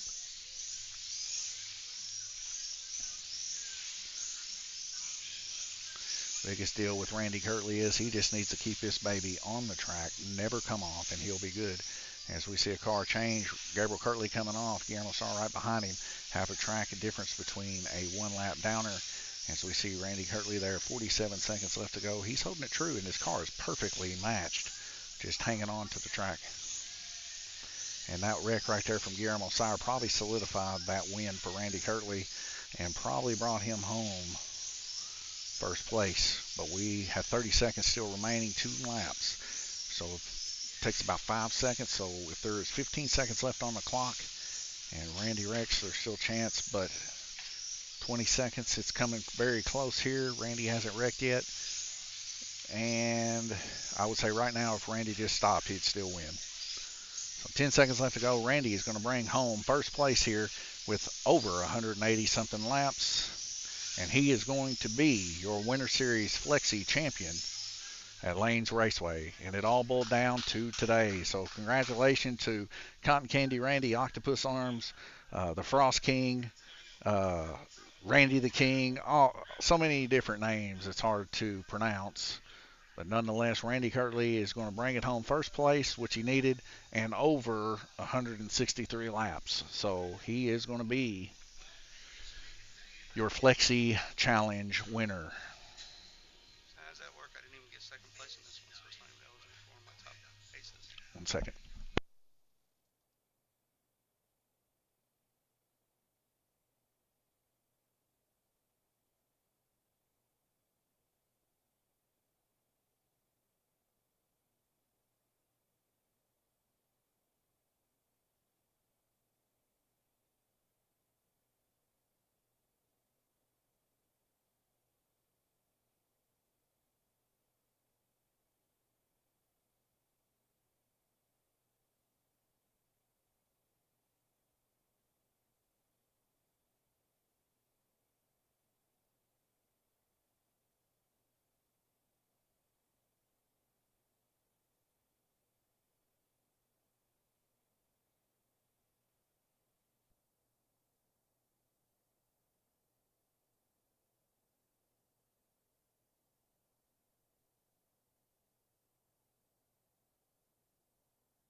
test. All right, guys. So I had to explain some things there to Sean just a little bit. He was kind of confused on how things worked here. And of course, we had 3 classes in this series. We had GTP, LMP, and DTM. He ran away with it in DTM. He got a perfect score of 400. So the only way that it's kind of like what happened with Tom and Randy. The only way that that could possibly been a runoff is if they both got 400. But nobody could have had a perfect race like that. Guillermo was the second closest with 2 wins, a second, and a fourth. So he ran off and won with the DTM. That got Sean 33.3 points, right? And it gets awarded to first place.